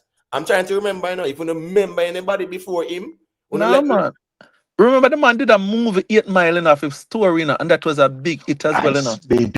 Remember that, you know. Remember that, you know. It was big too. No, man. Remember Vanilla Ice, Hispanic, brother. Right. He's Vanilla a Cuban. Ice, I think he's Cuban. Yeah, I think he's Cuban. Right. Yeah. So yes, I remember say his song is not like no rap song, brother. Ice baby that. Right. Exactly. I don't know rap song or no hip hop song like that. No. And notice the beat. Like a disco beat. Dim dim dim dim dim dim dim dim dim dim. Remember we used to dance to it, brother. Let me tell how impactful Eminem was, right? One time I hear there was interviewing 50 Cent and somebody said, oh, where's the king of rap, right? And oh, is he doing? But he was referring to Eminem, but 50 Cent crafty and said, oh, it's right here. But he was referring to Eminem. I think he was asking the question referring to Eminem. Because at that time Eminem was blazing hot. Like nobody was like in his class at the time. But you know, they can't call him that because, as I just said, Imhotep, because of his skin color. But he was it was blowing them out the waters, man. It was. Yeah, man. All right. Skara, you want to say a thing? You know, I think going to Skara. You know, let me just consume my dinner. I'm not going to listen. Yeah, man, no problem. I just want to know, say, you know. But me don't have the argument. Just can't No, but they want to ask you one question before that. So, based off of the analogy where you give, right? So that make whoever you think is good. So if you're not listening, I said I wear some things more than others, and in this debate there's multiple things, right? And I never said this. That was my reason of saying one person was the goat. That's one of the reasons. Listen up. I never said that was the reason why I would say one person is a goat over another. I said certain things I weigh more. Certain things have a more weight, in my opinion. That's what I said. So you have to listen, and then you can understand. All right, cool. Denton. I don't know. Did you watch Serpy Reasoning on Ibrahim Traore? I did. I was so mad I had to like fire off some comment on it. Hold on there. Brother, isn't that the first? You see, Serpy people over there beat him. They beat him like dog over there. Someone said, "So people ride with you, but this one, no, you're wrong. You're wrong. You're wrong." The man, anyways, let me hear your perspective on it there, and then we can just. I don't know if other ones are. So first of all, right? So when I listened, I see the title and I was reluctant. I was like, let me sit down and watch it. And honestly, once I, with Serpy videos, once you do the first 5 minutes, you know what he's talking about, right? So I did the first 5, and I was like, let me listen to the 10 because I want to make a rebuff, a rebuttal to it, but I want to listen to what he's saying because sometimes he says something and then he go back to the end and correct it, So I was like, let me listen to it to that. But it's the same thing throughout the video. So I stopped at like the 15-minute mark, right? And then I make a rebuff on it. And I was basically saying his information, right? He have some truth in his information, what he's giving out, and that's dangerous, right? Because he was talking about they give away the mine to Russia, right? And Russia is getting 85%. And look, this is your black hero, you're giving away the mine, right? But he didn't research it and see which of the mine, how many mines are the large scale mines and so on and so forth. But which I know the number. So I reply to it saying what the numbers are and blah, blah, blah, blah, blah, stuff like that. But it's a small kernel of truth in what he's saying. But basically what he's basically saying that we're thinking he's not puppet for the West, but no, he's puppet for China and he's a puppet for Russia and so on and so forth.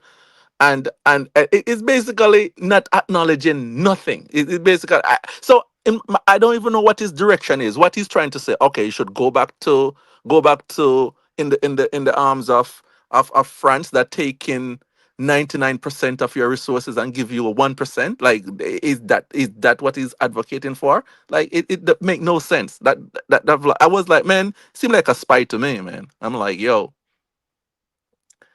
that's what I get from it, Right, but what me I say is that the man tightly and said us some things where the man say he's attacking Ibrahim Traore character, right? Right. Yet still him not prove nothing about Ibrahim Traore character. Prove nothing. Fise boy, this a man had character, whatever. It's pure innuendos in present, right? Him said that Ibrahim Traore is more like a prototype of Thomas Sankara. Mm-hmm. Yes, we know that because at the end of the day, he's espousing the philosophy and vision that Thomas Sankara had for Burkina Faso. Precisely. Right? And the vision is an independent African country that is not dependent on no colonial powers. Right. Now, the thing about it is that they are in a region, right? We have a lot of Islamic insurgency. Mm-hmm. More like a religious thing with them people in the Sahel region. In the north, yes, the north of them, yes. Very serious place. Mali and them place, the Tuaregs, them. Remember 2012, 2011, right? The Tuaregs almost overran Timbuktu, the capital of Mali. Islamist group. And that's that's how the European powers went in, Yes. And that's how they started to entrench themselves in that region, The 2011, when the Tuaregs, the Islamists, almost took over the whole of Mali. So my point is this now. He is saying France, remember, brother, listen to me, anybody will know the history of France with Burkina Faso, with what them do, right? How them take the resources from the country, right? How them monopolize French as the official language, right? The national currency is franc, the country's reserves are held in France. The country's gold reserve is held in the French central bank and all those things. The French corporations, Total, Total, get it, yes. A French companies go down there. What Barrick Gold, and all of that. Right. Oranio. We think it's for you to do really tell the story. Go and take you probably one whole week, because just Total, what you talk about.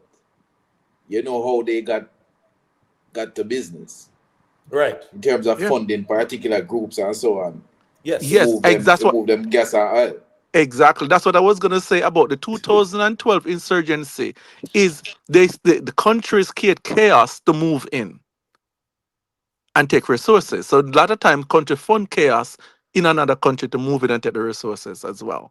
So Right, but the because thing is, he is making he's painting a picture that, right, Ibrahim Traore is Russian and Chinese puppet. yeah, And that's the way him frame it, right? Yeah, it's very disingenuous because, as I rightfully said, that goal argument, he is framing a narrative. We say 85% of Burkina Faso goal are Russia. It belongs to. And right. as a matter of fact, Russia has more gold than Burkina Faso. I wonder if people know that.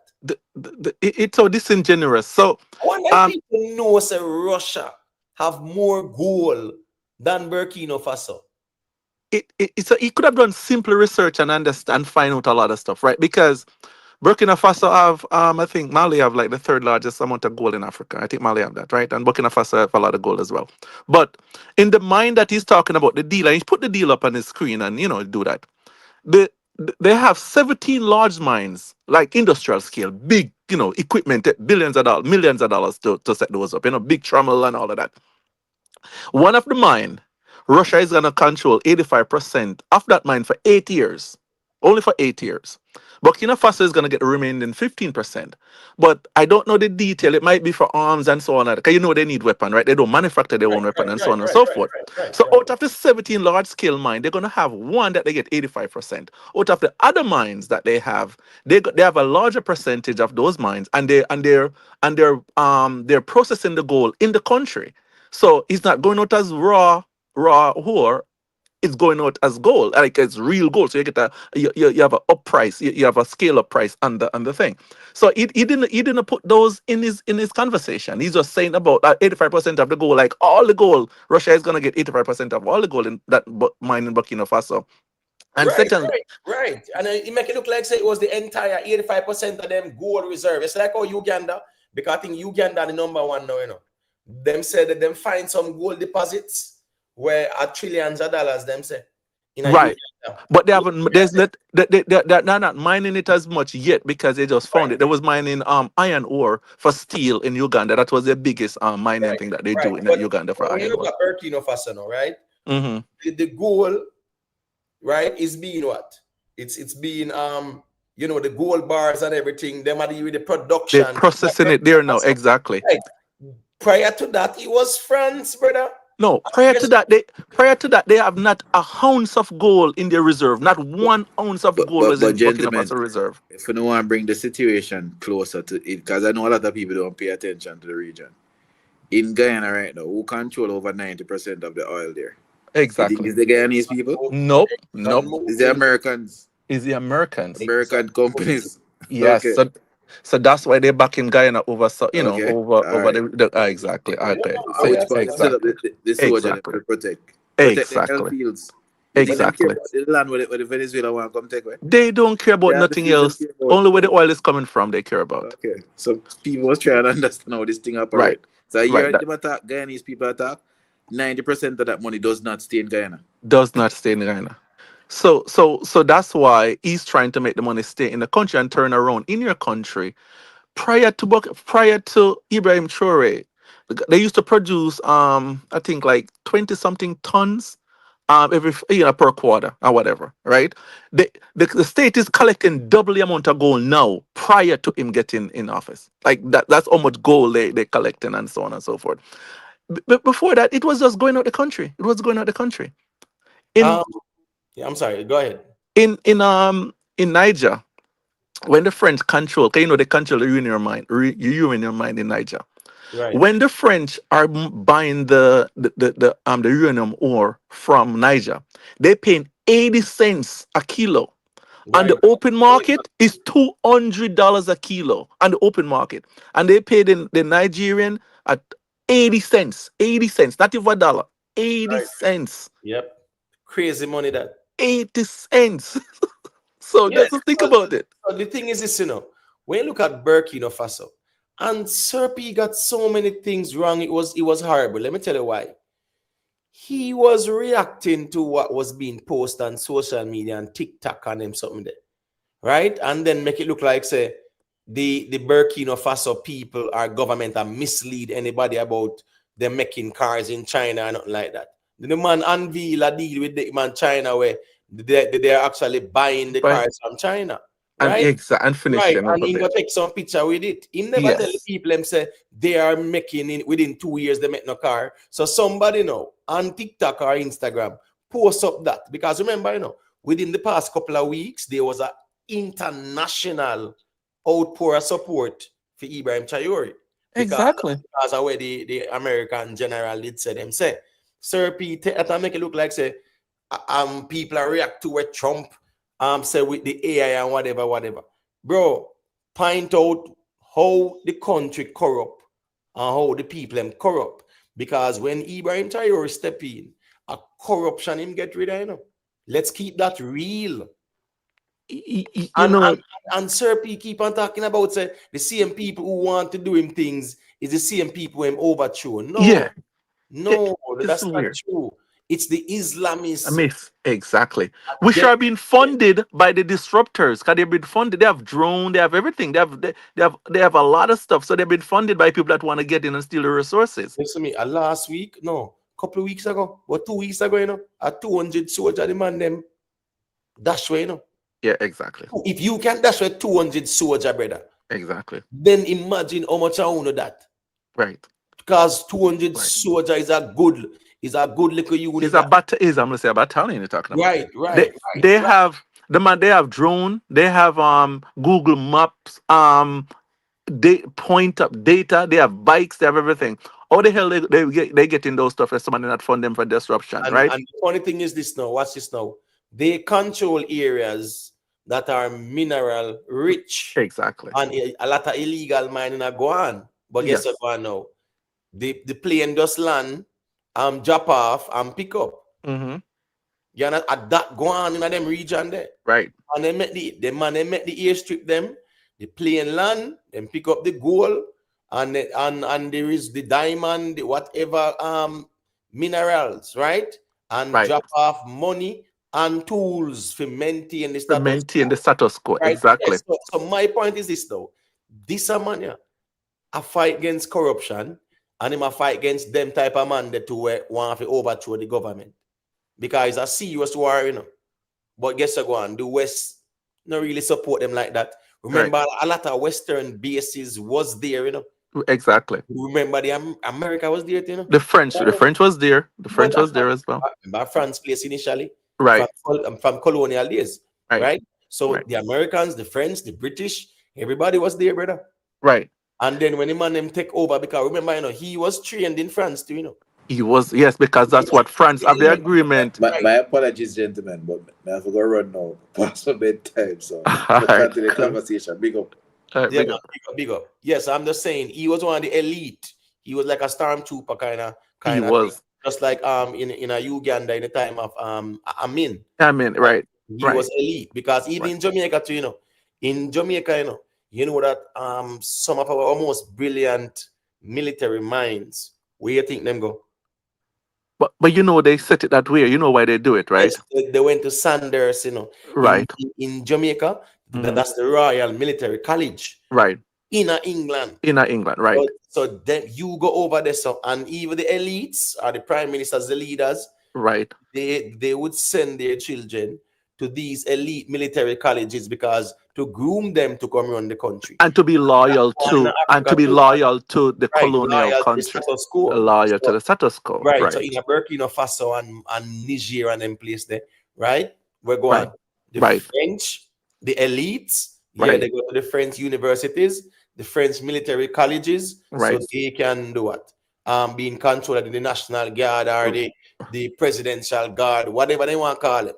Exactly. The Presidential Guard, that are elite. Elite, exactly.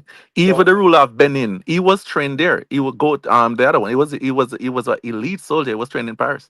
Right. He was there. He was trained in Paris as well. Right. But it's a twofold, right? So what they could do, right? They have stuff on you. That's one, and then Anybody that train you, you're gonna have some form of allegiance and loyalty to them, right? So that's why all of these top guys are always getting trained in the West, right? In Europe, wherever the colonial master is, they go to those elite military academies and stuff like that. And the indoctrination that they get is not to defend their homeland, is to for the interests of who training them, right?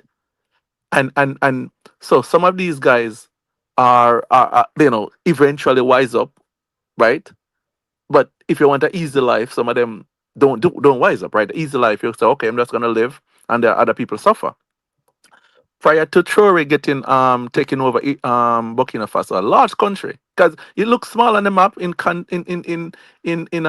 relation to the other African states, but it's very big. It's a big place, bigger than a lot of countries in Europe, right? The thing is, Serpi argument about the Chinese. How did he prove that he is a Chinese puppet? Me no hear nothing where himself to prove, Me ain't talk about the Russian 85% of the mine, but he was misleading the audience. He was. Think like say 80% of the country gold reserve gold. Yeah. You understand me? I say, yeah, the man give it to the Russian when nothing no go so. Exactly. And then now if you just show one little piece of article. You understand what I say? And remember to, remember, let's keep it real, We understand the global geopolitical spectrum, right? And remember saying, what Burkina Faso did, what Mali did, what Niger did, brother, them violate certain neo-imperial, neo-colonial rule, brother. Exactly. Because at the end of the day, still, the European companies and the, European countries, them like all France, dominate all these places, all the resources. These places, Africa, have all the resources, but does not have the manufacturing capacity. Why Exactly. is that so? That can make sense. Exactly. Them say Africa don't have no manufacturing capacity, even when them have the resources and the money. Because guess what now? Chaos and instability are going to always create the environment there. And that's how you steal the resources. Yeah. If you look at prior to him taking over, I think there are 3,400 kilometers of paved road in the entire country. The rest is dirt. I've been to Africa. When you go some dirt road and it's rain, it's a mud pit, right? I haven't been to Burkina Faso, but I've been to a place where I see dirt road, right? And just imagine a man buy and change that and say they're gonna pave. That amount that they have paved now, they're gonna try and do double that every year. Just imagine. And are you saying something is wrong with that? Come on. It's crazy. Right, and people have to understand even the whole history of Burkina Faso, right? You are gonna tell a man, Sir P does Sir P say the whole world, so to speak, in terms of we see it in England, we see it in North America, we see it in Jamaica, where the people them say, Ibrahim Traore, whatever. Right? We saw that response. Him see it, and he feel like him does have to go against the wave, so to speak. And that never make no sense, because when you see him supporters them are beat him over there, brother, what the man say say him dangerous too, because when him do in sprinkle a little bit of truth in a bunch of lies and innuendos. Exactly. That's the thing. Listen me, the man I compare Ibrahim Traore to Richard Curry. Yeah. And I told you about Richard Curry. So you want to tell me say what? We must appeal to what? Your authority? Right. I told you guys about I told you so. Richard Curry was corrupt. So listen me. From Richard Curry to Touch Road, Mr. Vegas outer road about long time. Way before Sir P. We knew what was going on up there, even during the election time, because Daniel Z Basra and Mr. Vegas are did friend, and we'd have a link with him. So we know when the war are going up there. We know everything was going up there before even Sir P. Right. So even when Richard Curry did run and win, we knew what was going. Right. Because we knew everything was going. So Mr. Vegas was the one we take it on Facebook. And me and him in the battlefield. I remember. You get me? I say, and then now I saw him talk about Richard Curry and whatever. I'm say what? Me agree with him because we definitely agree on the same thing.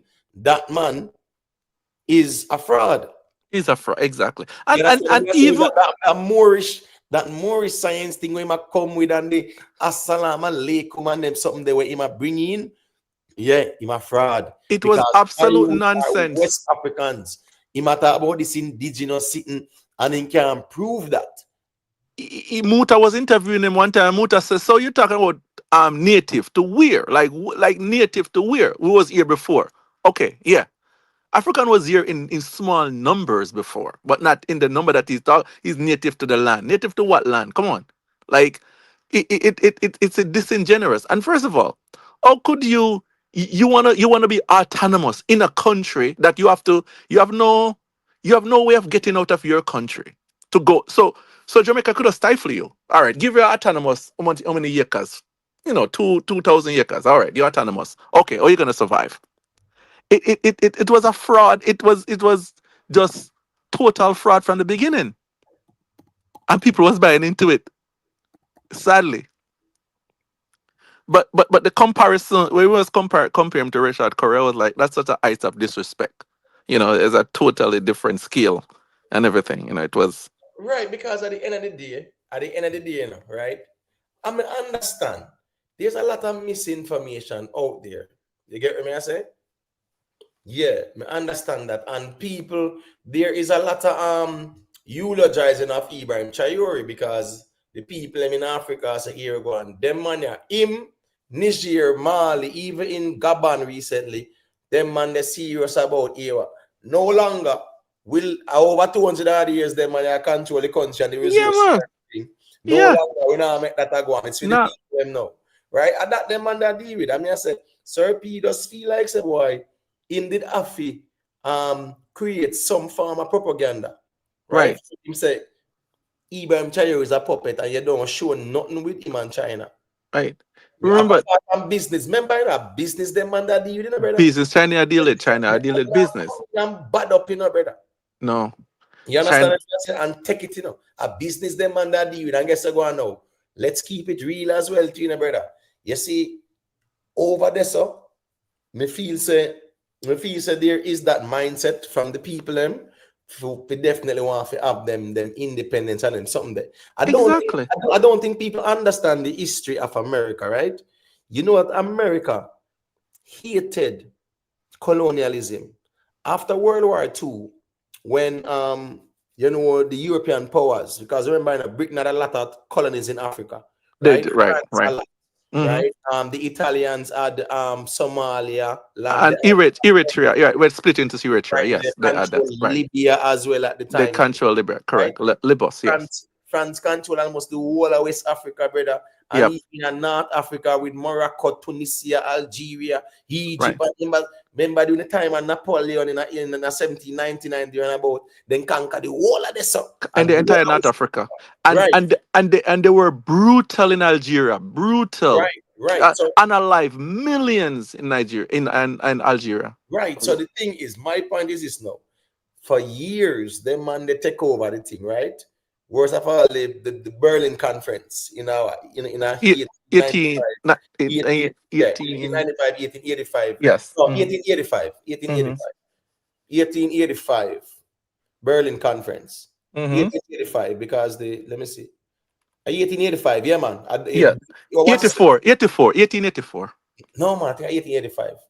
The Berlin Conference, I think 1885 though. But the thing is, the Berlin Conference even started the war between Ethiopia and Italy. Yes, because Italy had wanted to take over Ethiopia.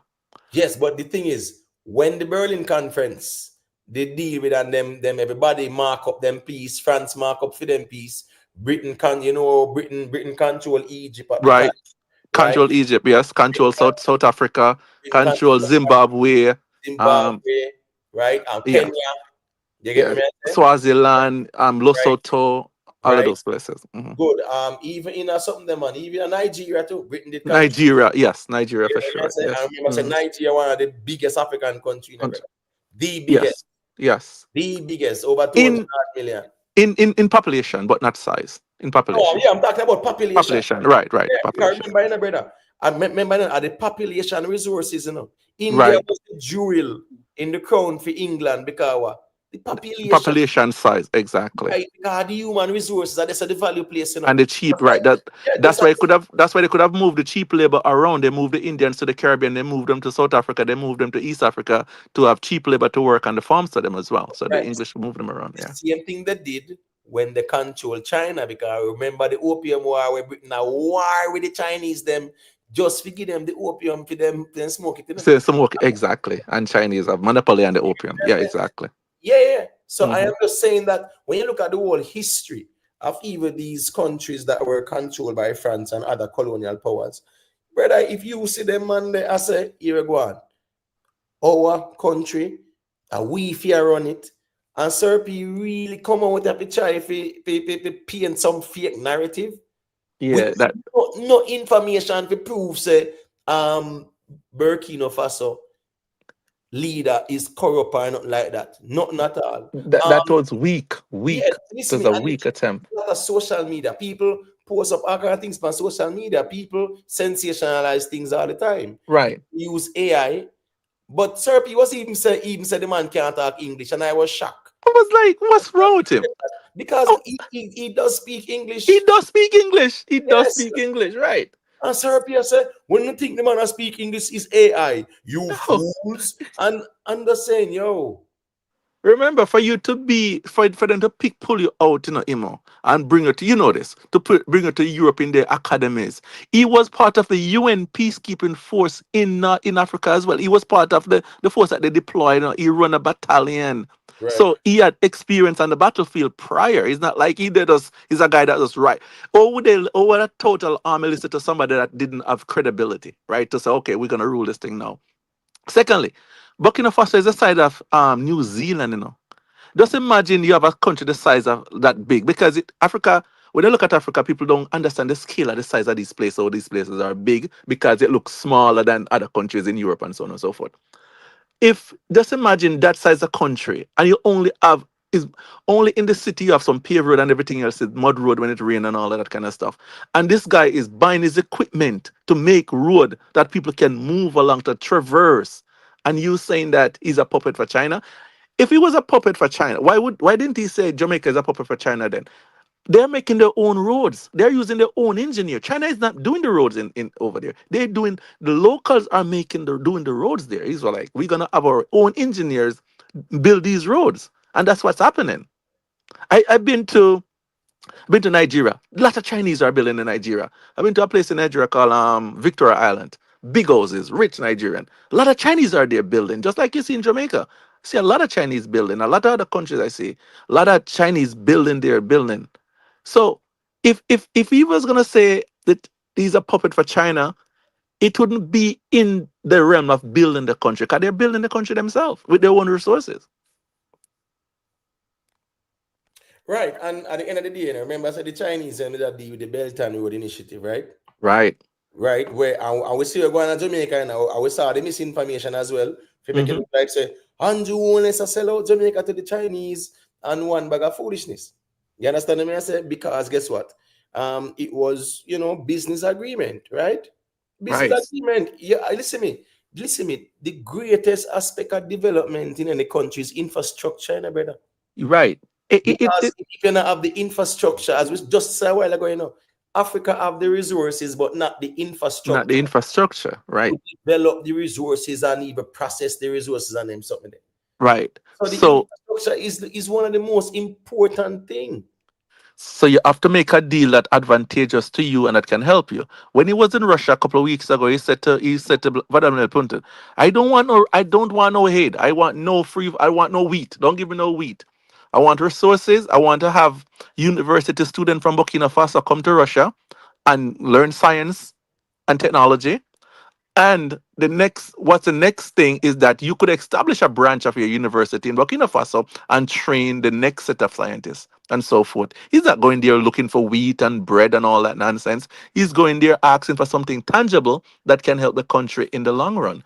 So it was weird. It was a sloppy piece of work that he did. But I look at it too, and I was like, I think he's saying, watch me now. I'm gonna go against the grain. Watch people. I think it's a way of saying, look at me. Probably. I cannot psychoanalyze him, but that was a bad piece of work. Yeah, but Serpi, I'm sorry, man. Serpi, you have to know, say, bro, you see your audience and everybody a fool. People are question things now, man. Because if it don't make no sense, it don't make no sense. Because the way you make it look like, say, the man a Russian puppet, and then where the evidence there? Right. And you have one bag of misinformation, and you are telling the people, man, I want them about misinformation. And the same thing you are doing. You accuse people of being gullible and this and that, right? And you are feed people to be gullible too.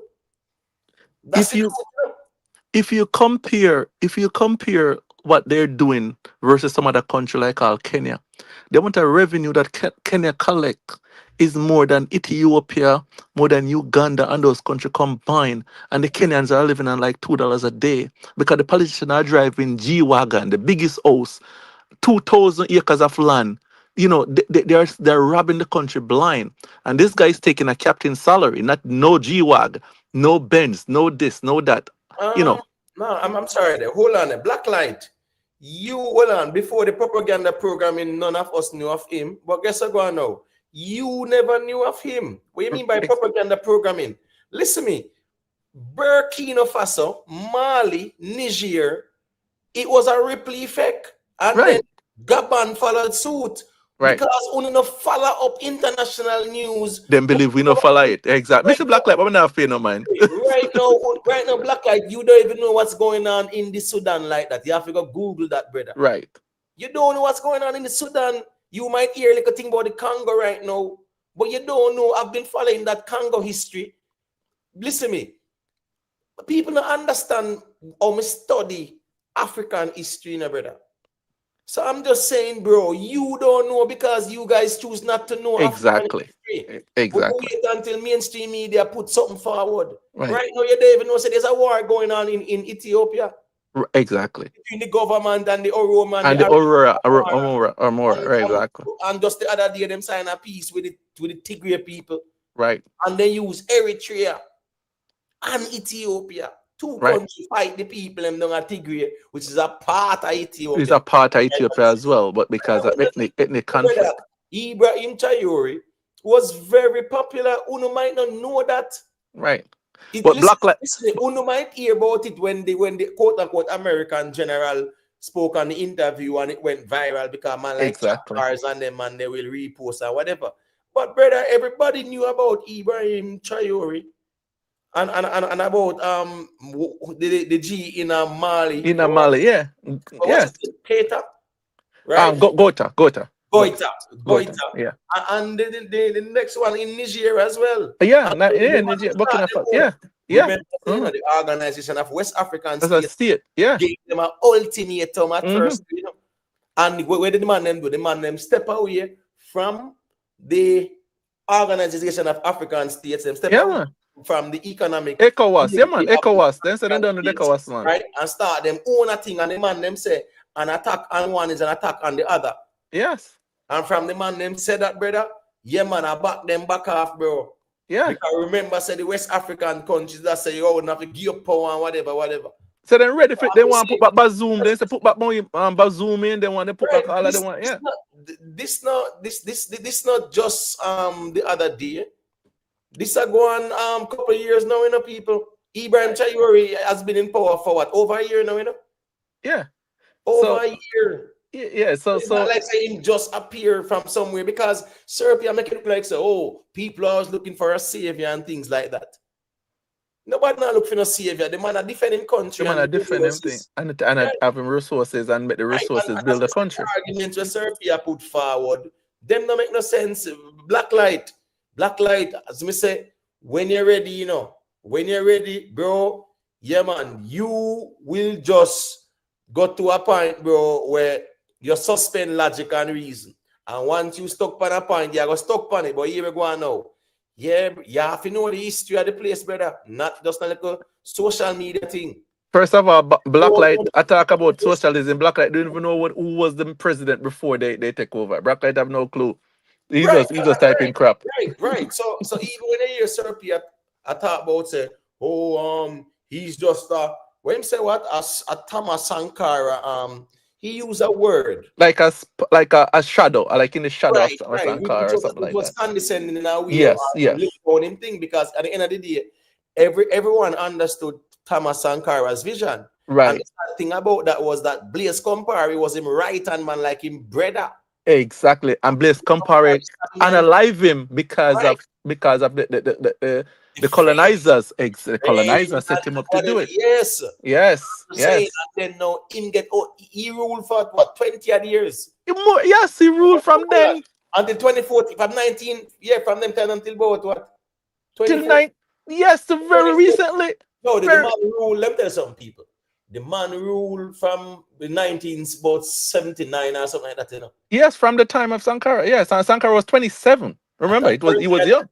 Yes, the man ruled for, you know. Exactly. And that man was Thomas Sankara, brother.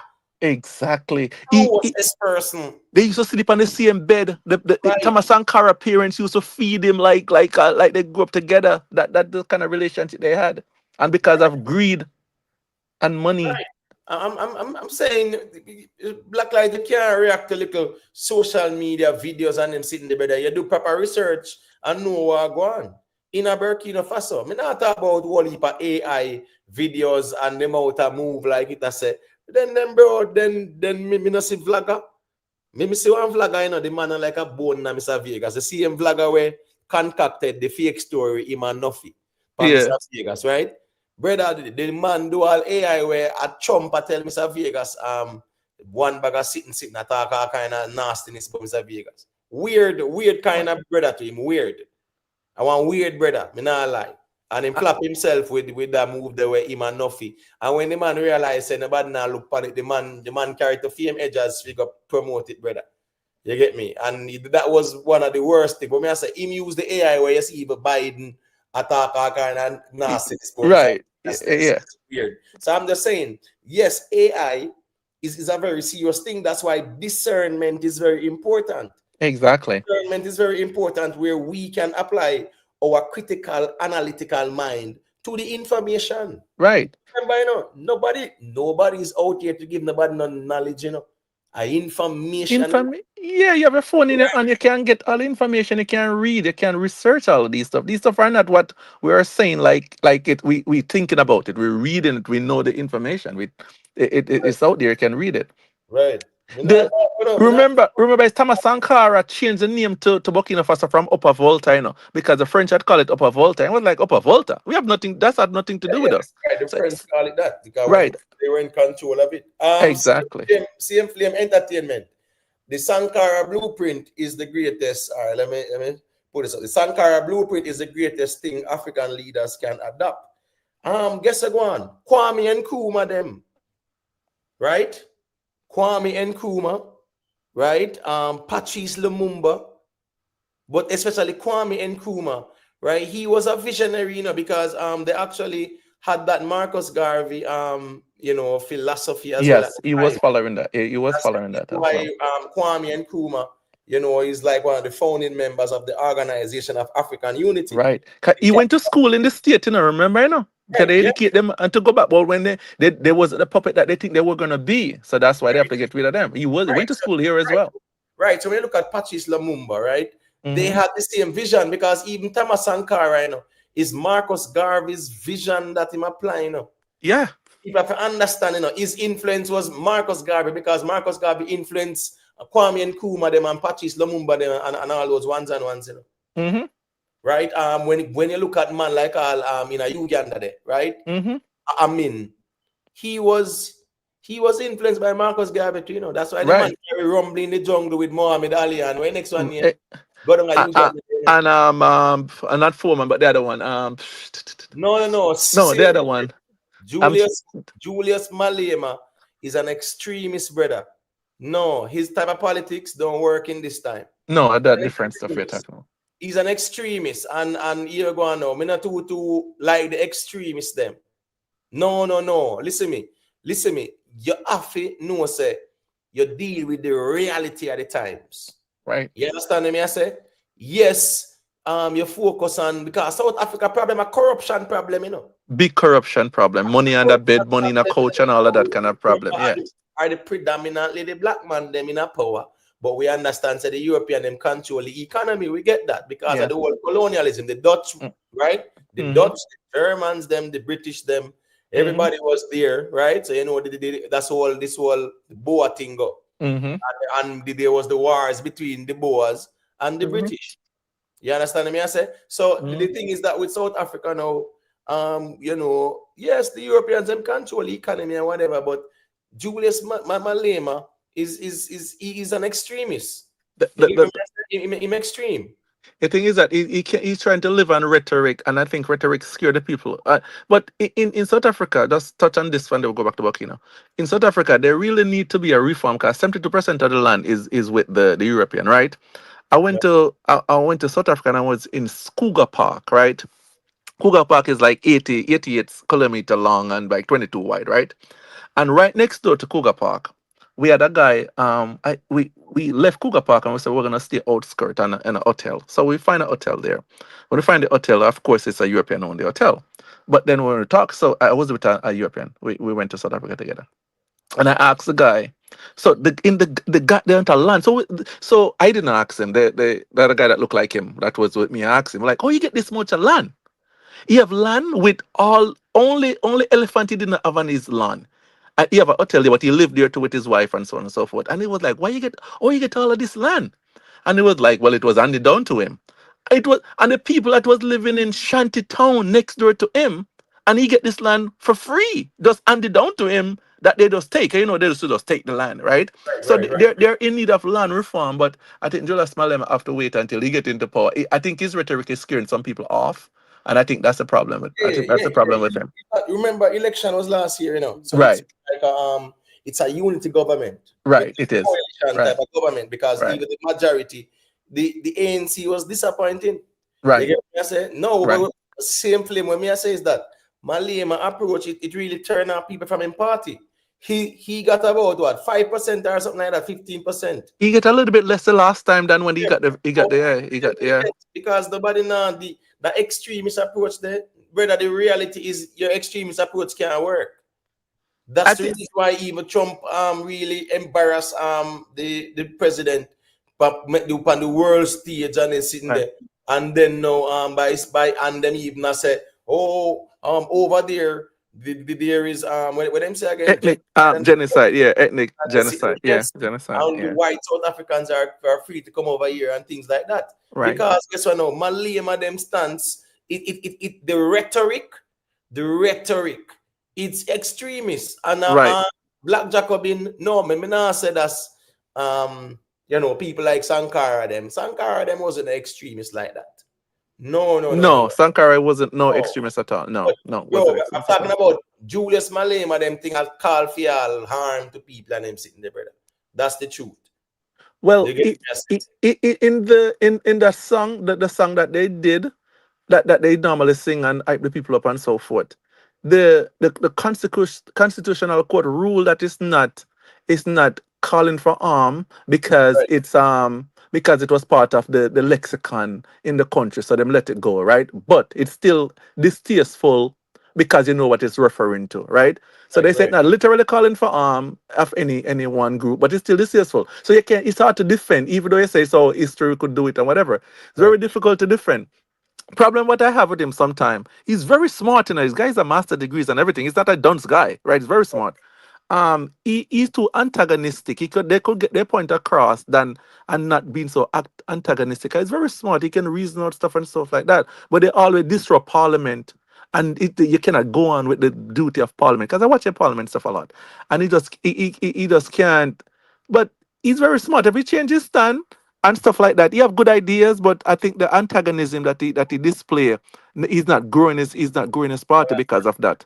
Well, on the black light, one thing with you know, you type some things, I mean, I understand where you type, say that, brother. Me feel say you just read them things are from some place and just put out sitting.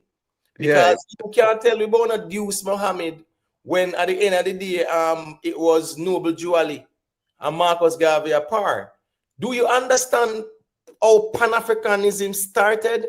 Pan-Africanism started at a time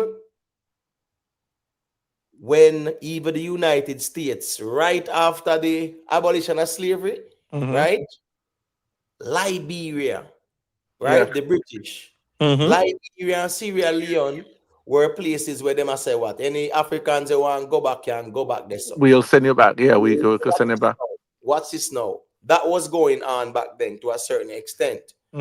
When Menelik defeated the Italians at the Battle of Adwa, 1896, Menelik came on the face of Time magazine, right? And people heard about him. Benito Sylvian was from Haiti, but he was like Menelik's Secretary of State too. He was a Asian. He was a chief advisor to Menelik, and you know, like a Secretary of State to visit and speak on behalf of Ethiopia. Right.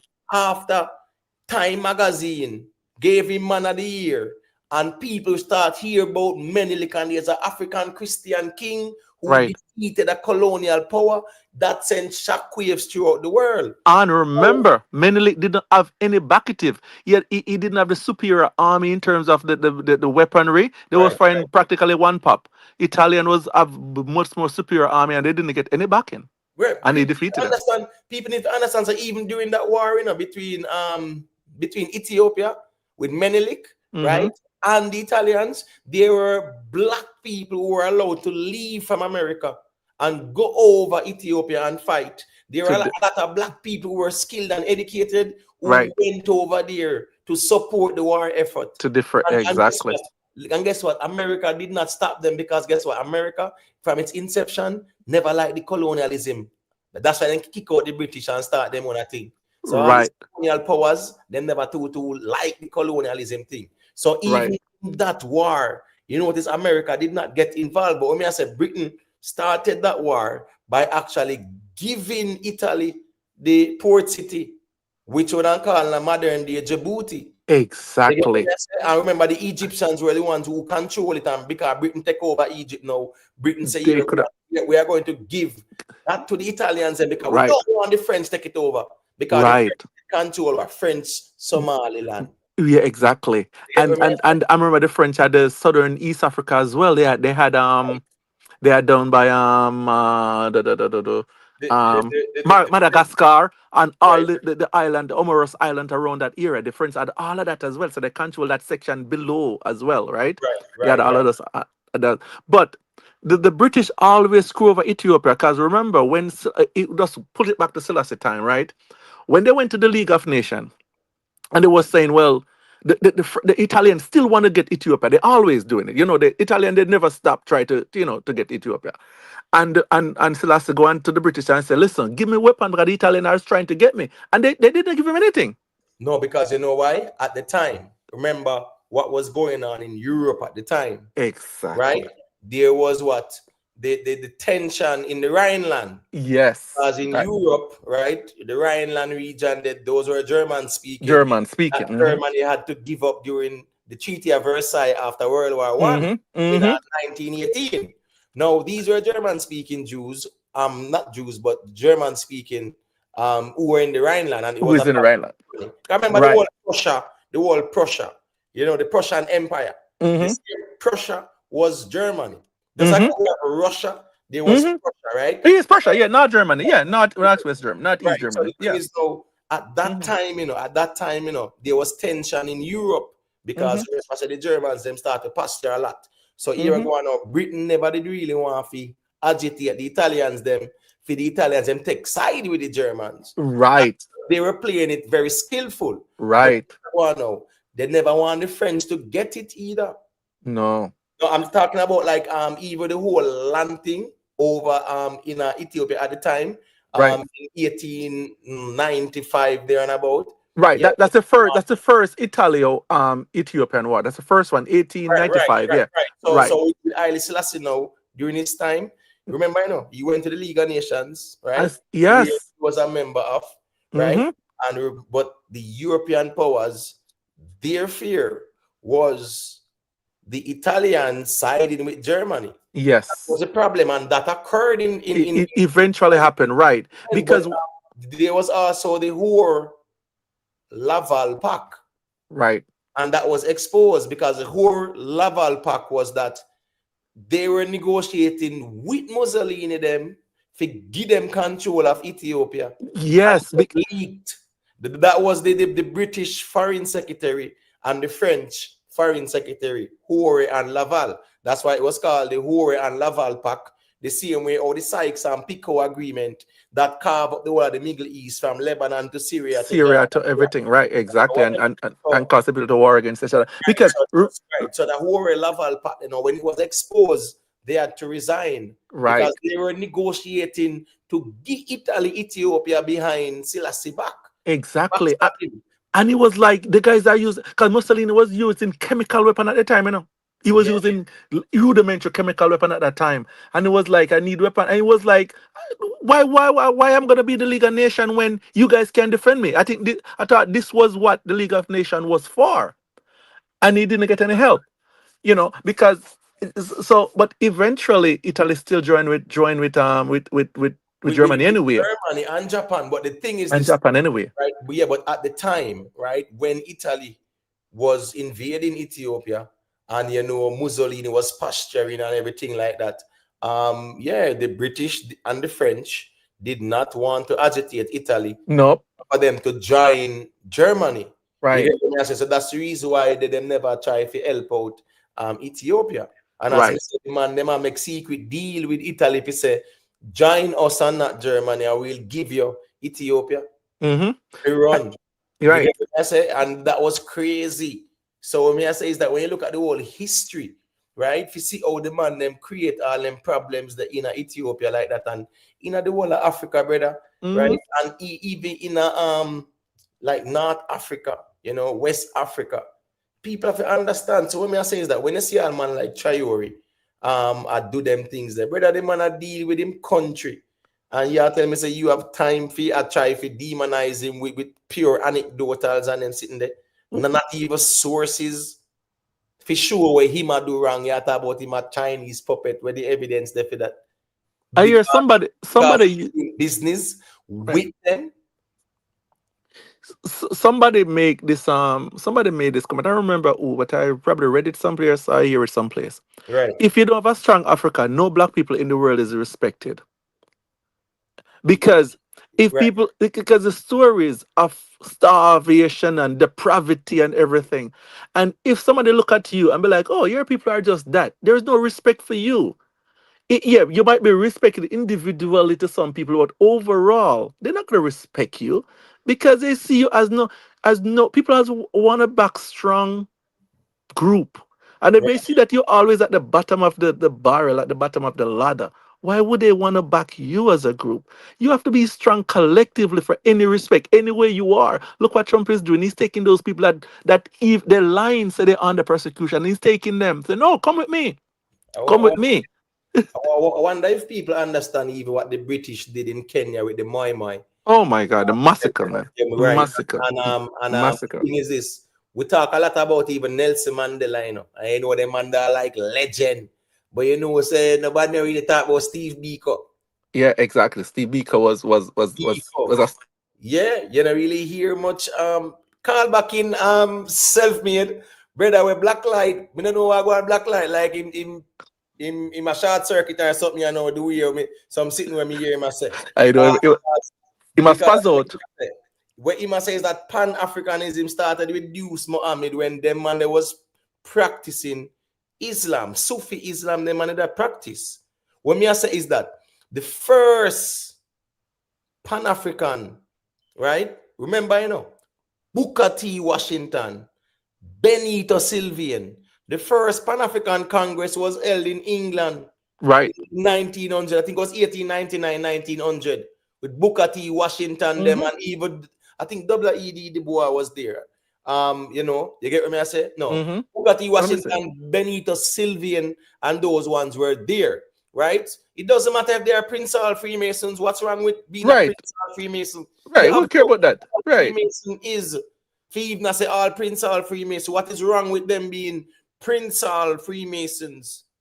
Me not understand this conspiracy. Uno have no clue about masonry.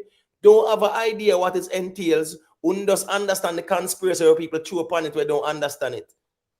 Right? Okay, all Prince, all Mason who embrace Pan-Africanism. Right. It happened in 1900. Henry Sylvester, yeah, and Sylvester Williams was there. The activist was there. Sylvester Yeah. Williams, thank Sylvester you. He was Williams was something there. that, if memory Right. serves me right.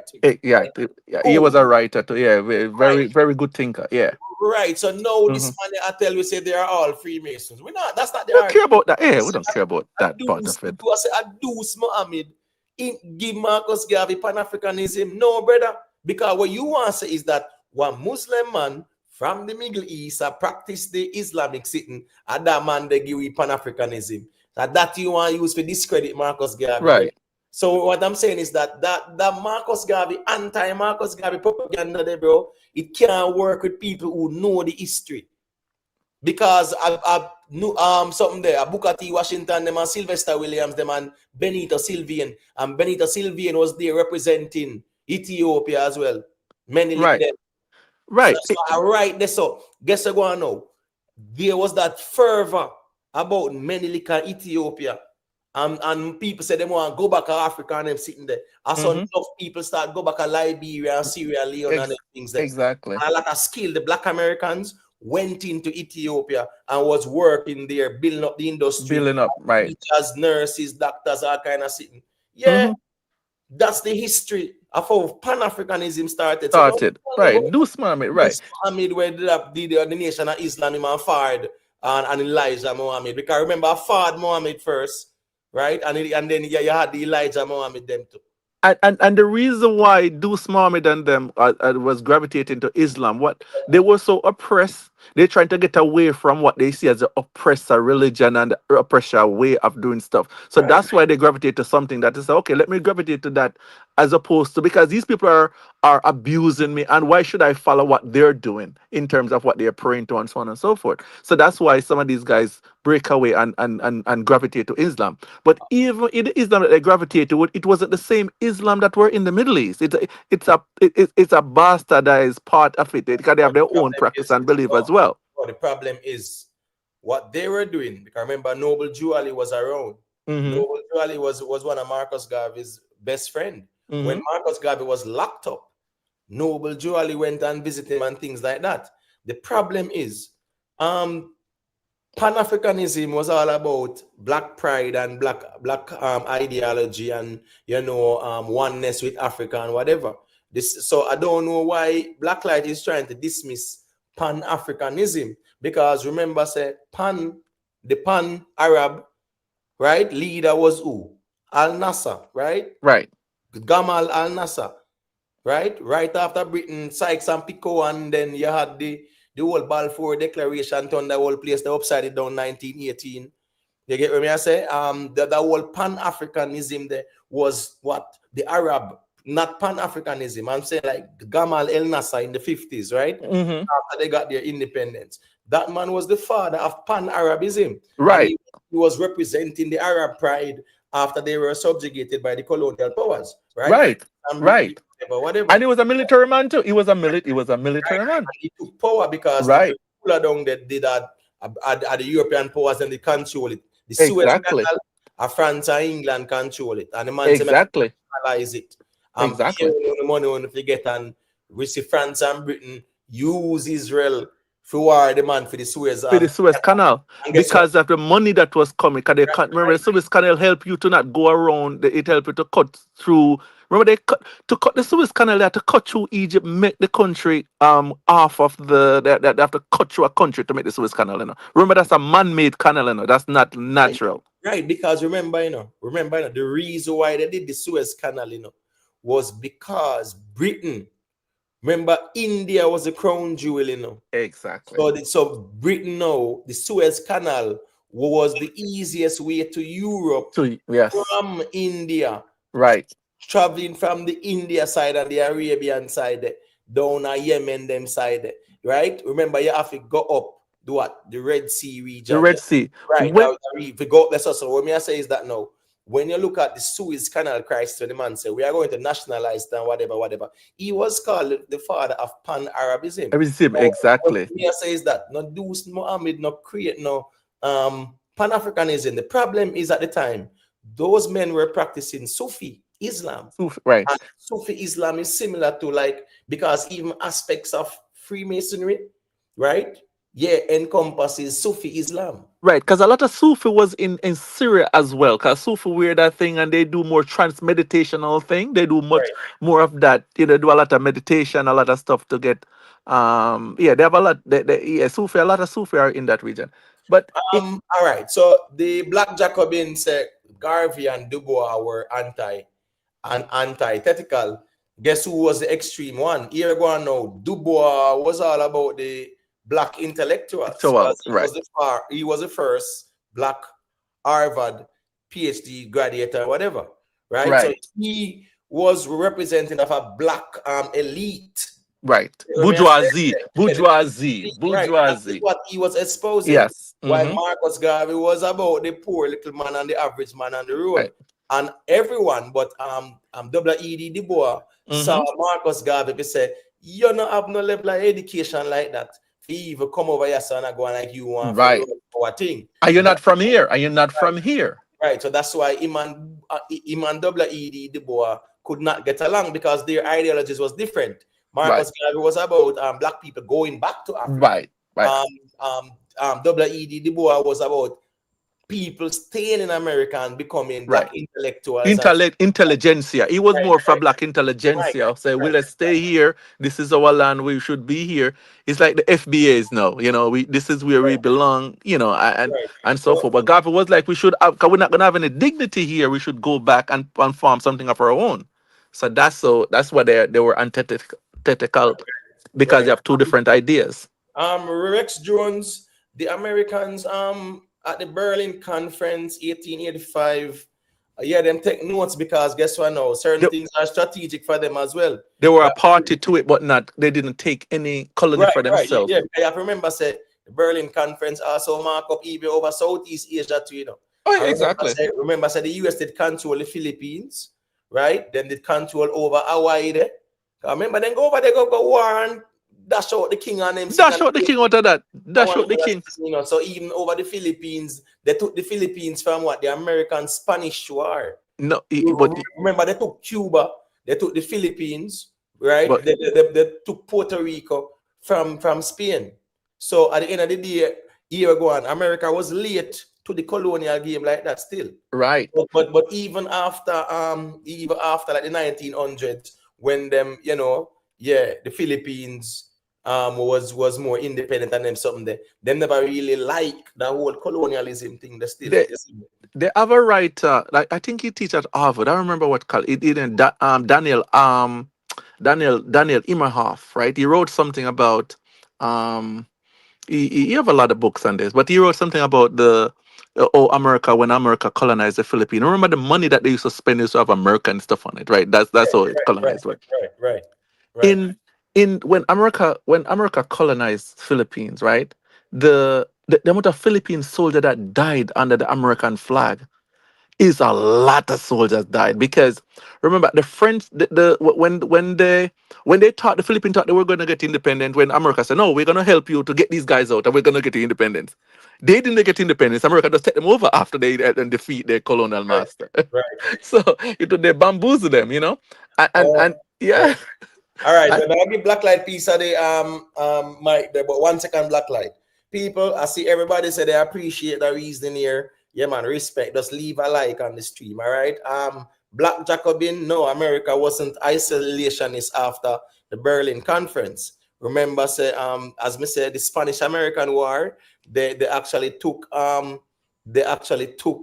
Puerto Rico, right? They actually took Cuba. They actually took the Philippines, and let's not forget their exploits in China, in Peking, right? Remember, China was divided up, you know, right? Yes. The British take peace. The British take the anchor. The Americans were there. The Americans went into Libya. The first place they went was Tripoli. Right. The Americans went over there. Yes, so I'm saying after that time, yeah, man, they were not that isolationist. But in the 1900s now, like when World War I started, 1914 and things like that, yes, they were isolationists and they don't want to get involved in the war like that. One small point on Puerto Rico before Jabaka take it. Yeah. When the Spanish-American War and when the Spaniards was say, okay, Puerto Rico, we're gonna make you independent. You're free. America didn't want that, so they wanted it. It's too close. It's too close to America, so they wanted it. So the Spanish made a deal with Puerto Rico, like you're gonna be free because we can't defend you, we can't keep you, so we're gonna make you free. But America didn't want that, so they end up taking Puerto Rico because Puerto Rico could have been independent, but America didn't want that independent Spanish colony so close. So that's why they ended up recolonizing Puerto Rico. But go on, Blacklight, go on. But the thing is, sorry, Blacklight. Remember, say United Fruit, that name there. Yeah, man, they were dominating the banana industry and them so many place. Yeah, man. So I saw them even have the corporate dominance. They still see me what the Rockefeller them dominate Africa and the De Beers them are they call them the Oppenheimers them in South Africa. Yeah, you had powerful families that dominated successful roads them. Remember, he was trying to build a railway from South Africa all the way up to Egypt. Exactly. Yeah. That's how powerful he was. Hence Rhodesia. That's why they had to change the name. They give this man Rhodesia, and they had even Cecil Rhodes University in South Africa as well. The sad thing is in Jamaica, like our best scholar is a Rhodes scholar, and we gladly take that. Gladly take it. I know. Just like Dr. Nigel Clark, and there's more. I think Michael Manley and Ahmad Manley. Yes. And they proudly, and people are applauding it. This person's a Rhodes scholar. That's blood money. But make me hear Blacklight I said, because we want him talk about that Deuce Mohammed introduced Pan-Africanism. I don't know why you would say that, Blacklight. All right. First, we start with the origins of Pan-Africanism, where most people don't like discuss. The creation of Liberia and Sierra Leone, exclusively done by slave traders behind the scenes. The Pan-Africanism thing, it was used like a scheme by these colonists to encourage enslaved captives. First, it started in the Brits. So the British colonists and elitists them come up with an idea, say, hey, for handle this miscegenation issues that we have here now, let us give these guys a story. Now, the issue I have with Pan-Africanism is that it's operating on a paradigm, and the paradigm is that all people of color outside of Africa was brought over into the Americas by the slave trade, which is rubbish. That never proven yet. And there is all kind of anomalies and artifacts and all kind of cultural studies where disprove that position completely in academia without it being acknowledged. That's the point and the problem I have with, and that's the issue why I say the people who promoted and pushed Pan-Africanism, they have an interest in that. They have a political and a historical interest in that farce being continued and proliferated around academia. All right, and those are the people where all of the connections when it comes to Prince Hall, Freemasonry, the UNIA, the NASSP, whatever it want name, over so. Yeah, but the thing is, all of those persons, the founders of it, them connections as it relates to Prince Hall, Freemasonry, and Quaker religious background. But the thing is this now, that Quaker thing you mentioned. Yes. My brother. One second. I have one more thing for say. What I want to draw to people is there is a little example I like to give about Marcus Garvey, because this sometimes shocks people. What we hear about Marcus Garvey, everything is frills and pretty. Now, when it comes to the truth and the details of who Marcus Garvey really is and what him really do, I like to give people a little quick brief introduction in this way. There is a situation what was happening with this colonel of the British Empire named Blackden, where Marcus had written to him, I believe it was the start of World War I, to say that based on the fact that Jamaicans, even under, I believe Marcus was playing a part in that recommendation before in the Is it Sierra Leone or is Liberia? It's one of those or one of those two. If I can't remember which one correctly, but it's one of those two. Marcus had written to that black then and said to him that Jamaicans had played such a vital role that he's recommending that black then use them again in World War I. Now black then had written to him publicly and say, hey, Jamaicans too uncivilized and too savage to be of any good use in modern warfare. Yeah, and but I want people just read. I just go and reference it back. I say people just read that UNI pledge of allegiance to King George and the British Empire in that World War I, and that message to black then where Garvey respond and say what him think about Jamaicans, what him really think about Jamaicans. Any day you ever read that? So the thing is this now, Black Light, are you familiar with the history of the Seminoles? No. All right, because you're arguing that Marcus Garvey. First thing first, Marcus Garvey was never arguing that all black people are from Africa. He was not arguing that. He must say the black people who were in the West, who were being hated and oppressed, there's a place in Africa, and going back to Africa, look to Africa, whatever. The thing is this now. Where he was talking when he was saying that? Hold on. First thing first. Even in the 1865 there and about, yes. Remember, a black man created a Hebrew Israelite thing to tell people, say, in the Bible, it prophesied, say, we are the children of Israel, and we come from over there, so, you know. Right. And it started this whole Hebrew Israelite thing. From 1865, 1870 there and about, black people, I said they are from, in the Middle East, so to speak. So, right. So Marcus Garvey was aware of that type. Marcus Garvey was aware of the Moorish Science Temple people. Marcus Garvey was aware of the history of the indigenous population and slavery. Because when they talk about slavery in America, they make it look like it was only the Europeans who were doing it.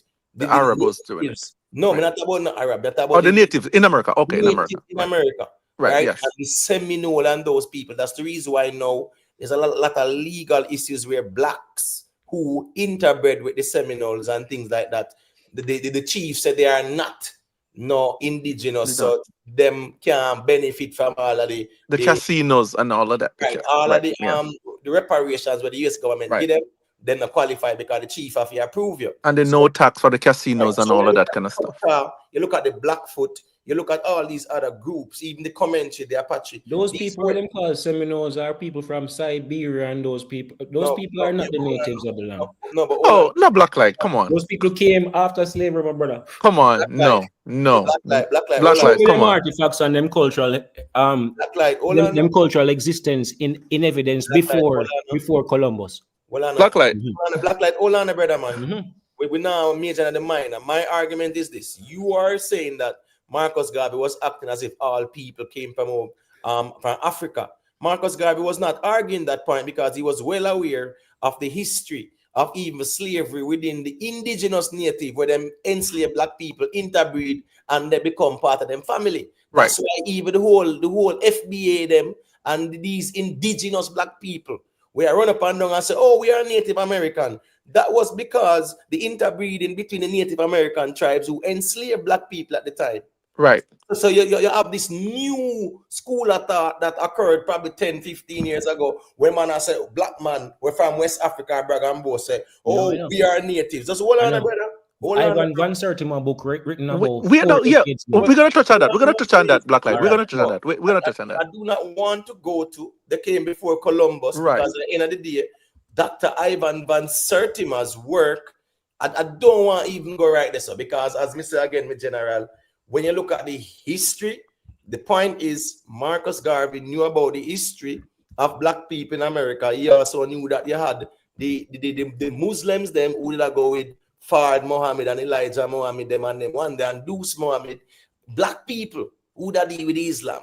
You had the Moorish Science Temple man, them with Julie and the whole them there. You have the Hebrew Israelite them on one part. I said then come from over modern day Israel. So not every black people did I say, we come from West Africa and things like that. So my point is this now.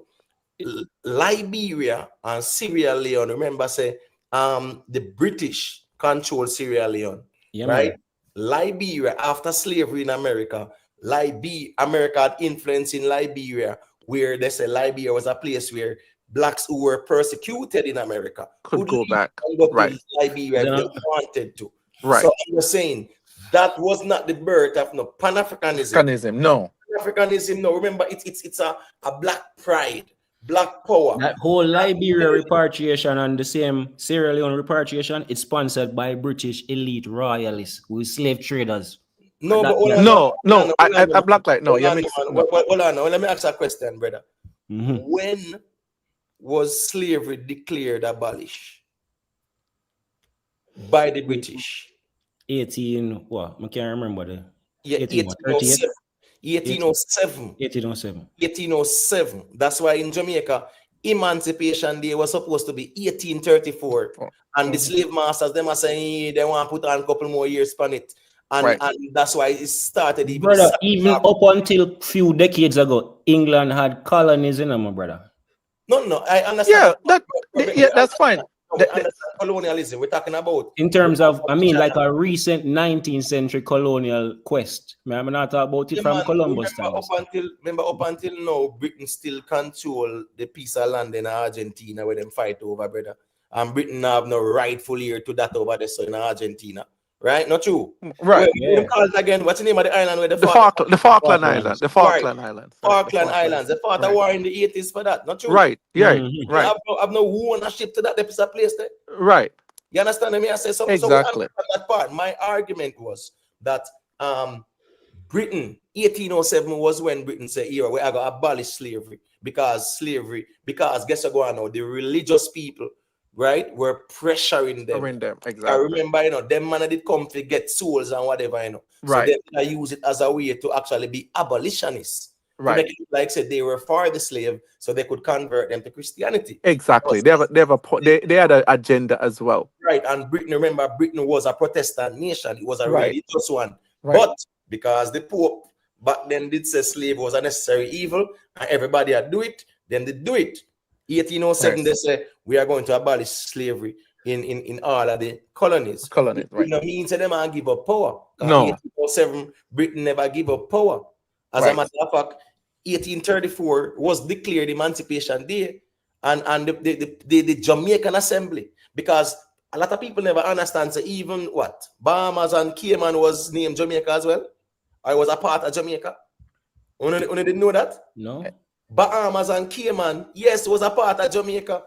But my point is this: when Britain came into Jamaica in 1652, right, and you know the thing go with them and Spanish and the Spanish and right? Spanish. Right. Well, what's this now? The Treaty of Madrid between Britain and Spain was actually 1670 when Spain said, "Here go on, I'll give you Jamaica," and Britain say, "I will leave you over Hispaniola side." Right. So we don't have to fight. Whatever. Right. Cool. Not to fight now, for this. Right. 1667, 1652, Britain start the war. 1667 was when the Jamaican Assembly was created. The Jamaican Assembly was to run the affairs of the country. These were the wealthy planters who were the members, right? Right. Britain did not have absolute direct rule. That's why even Britain did have what? Britain East India Company. Right. That used to ship the stuff back and forth. And the British military was paid to serve them interests. That's how colonialism was, Right. Private companies, Right? There's a royal charter, start the colonies. Right. Cool. So my point is this now. At the time, Britain did abolish slavery. So even 1834 now, when we sit a slavery, emancipation never go on. I saw Sam Sharp them did even go on with them thing as well.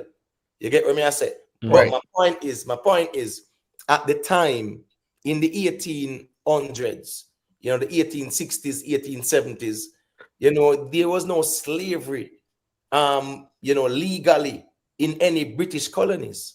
That's just my point. Right. So black people right after 1865, right? In a June in America, when they went down to Texas and declared, emancipation, blah, blah, blah. A lot of blacks were still persecuted. Exactly. So there was an opportunity for them to go to Sierra Leone or Liberia as well. Right. I think the last set went to Sierra Leone in 1904. You think the Ashanti tribes was welcoming those people back into the place. But Blacklight, It in was general, Liberia and Sierra Leone. right? That's in Ghana. That was in Ghana. Right. But something that you said, Blacklight, right? Obviously, it's not absolute that every black person came on a slave ship. It's obvious. We're in 2025, right? No. What I mean by is if we were 200 years ago or 300 years ago, and we're having this conversation now, right? And I look at you and I say to you, say, the diaspora that is populated outside of Africa is not no direct descendants of Africans at all from no slave trade at all, because European medieval slave shipping technology is just don't have the capacity and the technological ability to populate half of Africa outside of Africa at the point in time. Blacklight, you know, at one point the slave population in Haiti was bigger than any European population. They had a lot of people they brought. There's a lot of people. Let me tell you this. They saw a lot of people, and it was warships that came back with Columbus when he came back to Jamaica. That is what I'm trying to establish, that a lot of us here were conquered here and made into slaves. No, Blacklight, no, you wasn't here. No. From nowhere. We've been plying these routes, whether we come from Africa originally or not. That is not known or even established in history. That I mean, that we established in academia, and that we established in history. Blacklight, yes, that argument does not rest in fact at all. Right. Yes. Which argument rests in fact that the slave trade populate all of us outside of Africa here? Blacklight. Okay, well on, right. Establishing any fact? Hold on. Blacklight. Make a point. If you saying that I could accept, because I read Ivan Van Sertima book as well. I could accept that black people were here before Columbus, but not in the large numbers. They weren't here in the large numbers. The Aztec and all those guys were here in large numbers. Black people weren't here. Those people disappear too. Those people, Blacklight, and them cultures. Blacklight. Go they ahead. have.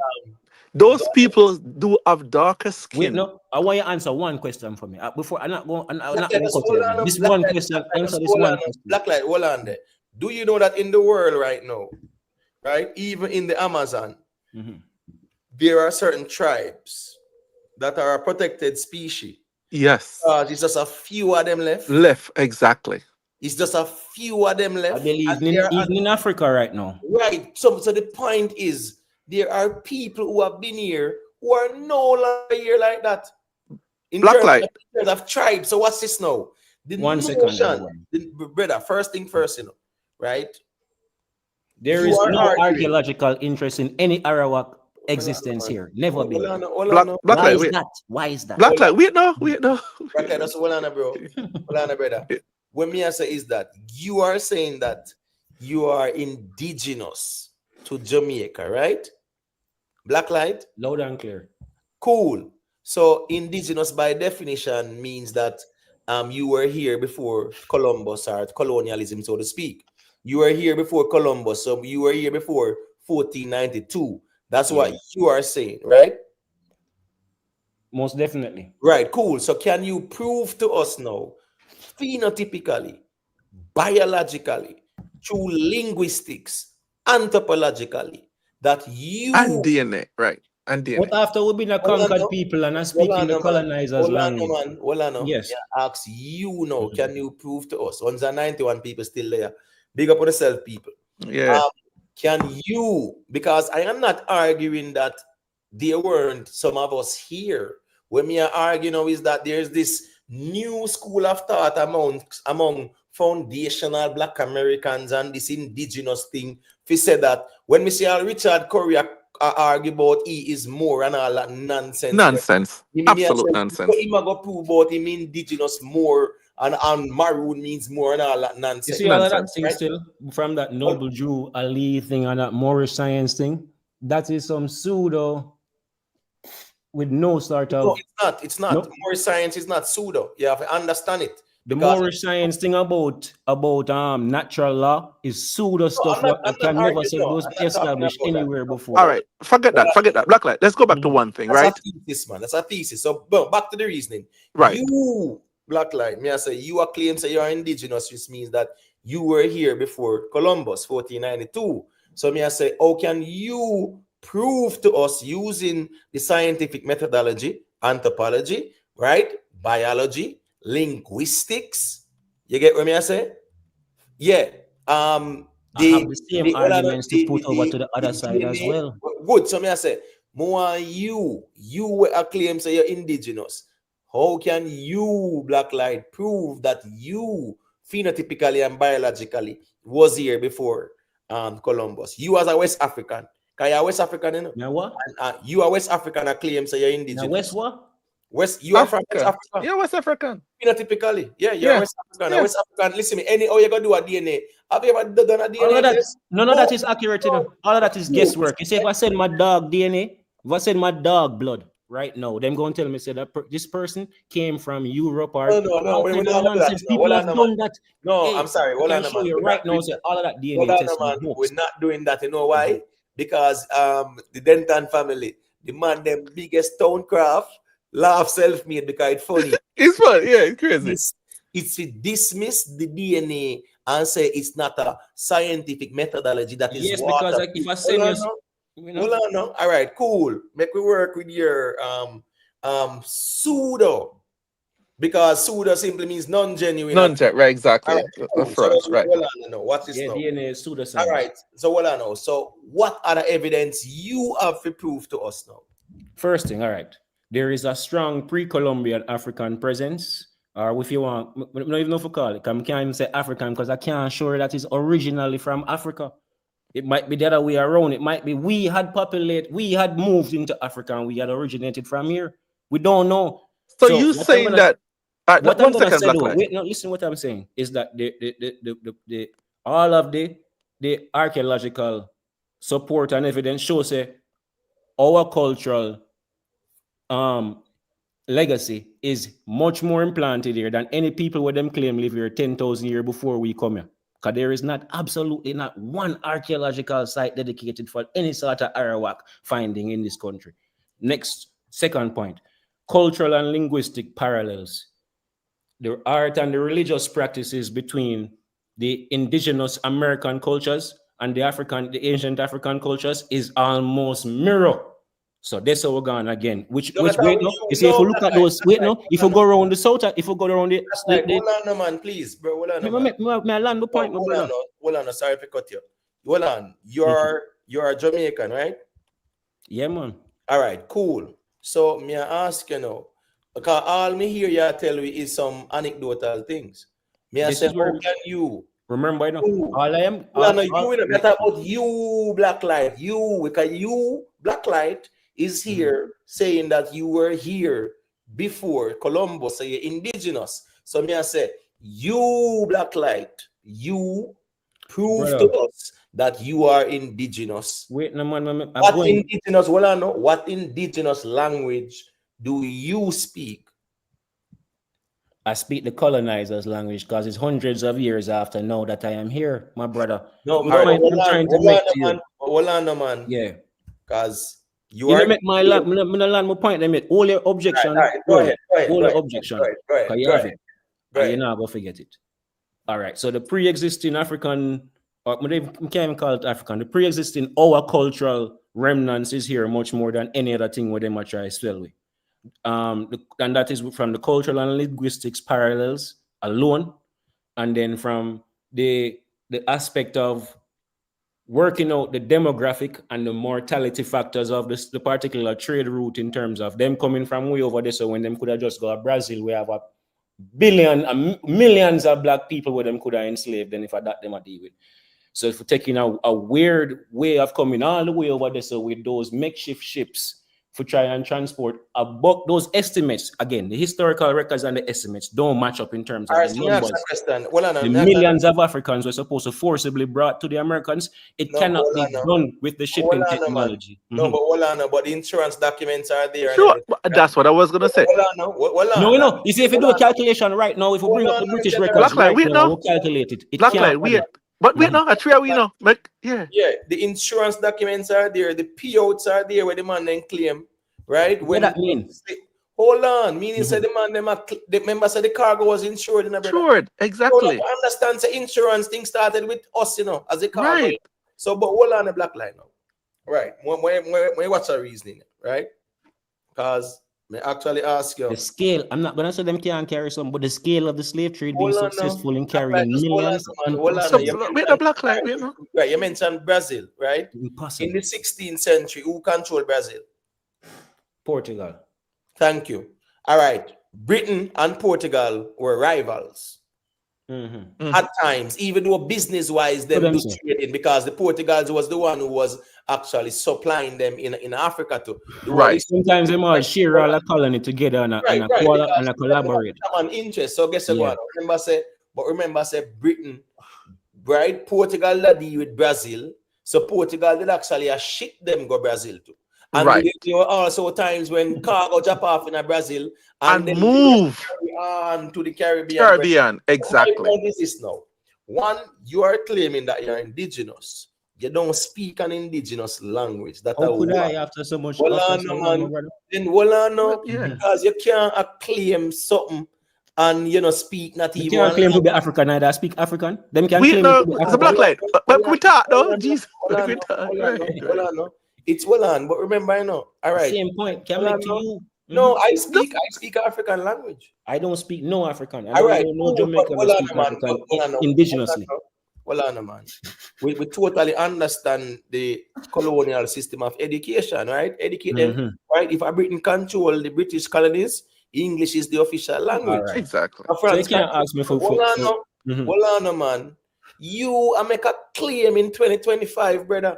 If you say you are indigenous, so I say, what language? Because I am looking black light, we know. Oh my black God. light. Make you finish and then if me I got claim say I am indigenous, it means guess what? You see the language, I should be able to speak it, right? You see, even after 400 or 500 years. Black light, make you finish. Black light, make you finish so that I could make a point now. Well, you know what you're telling me that the language is a dead language. Of course. So that all right. So hold on now. Say how many of them we have around the place? Right now, even Pandalania. Hold on, speak. Hold on. Black light, wait now. Make him a finish and then I could say something. Yeah, man, black light, because we were there. Right? All right, black light. You are claim indigenous thing, right? You don't speak no language, right? But the historical records so make him finish. Black light, we can't. We're not gonna get a point out if you stop. Right. Remember in a black light, yes, if you are dismissed DNA testing, we know because that's what the FBA does as well.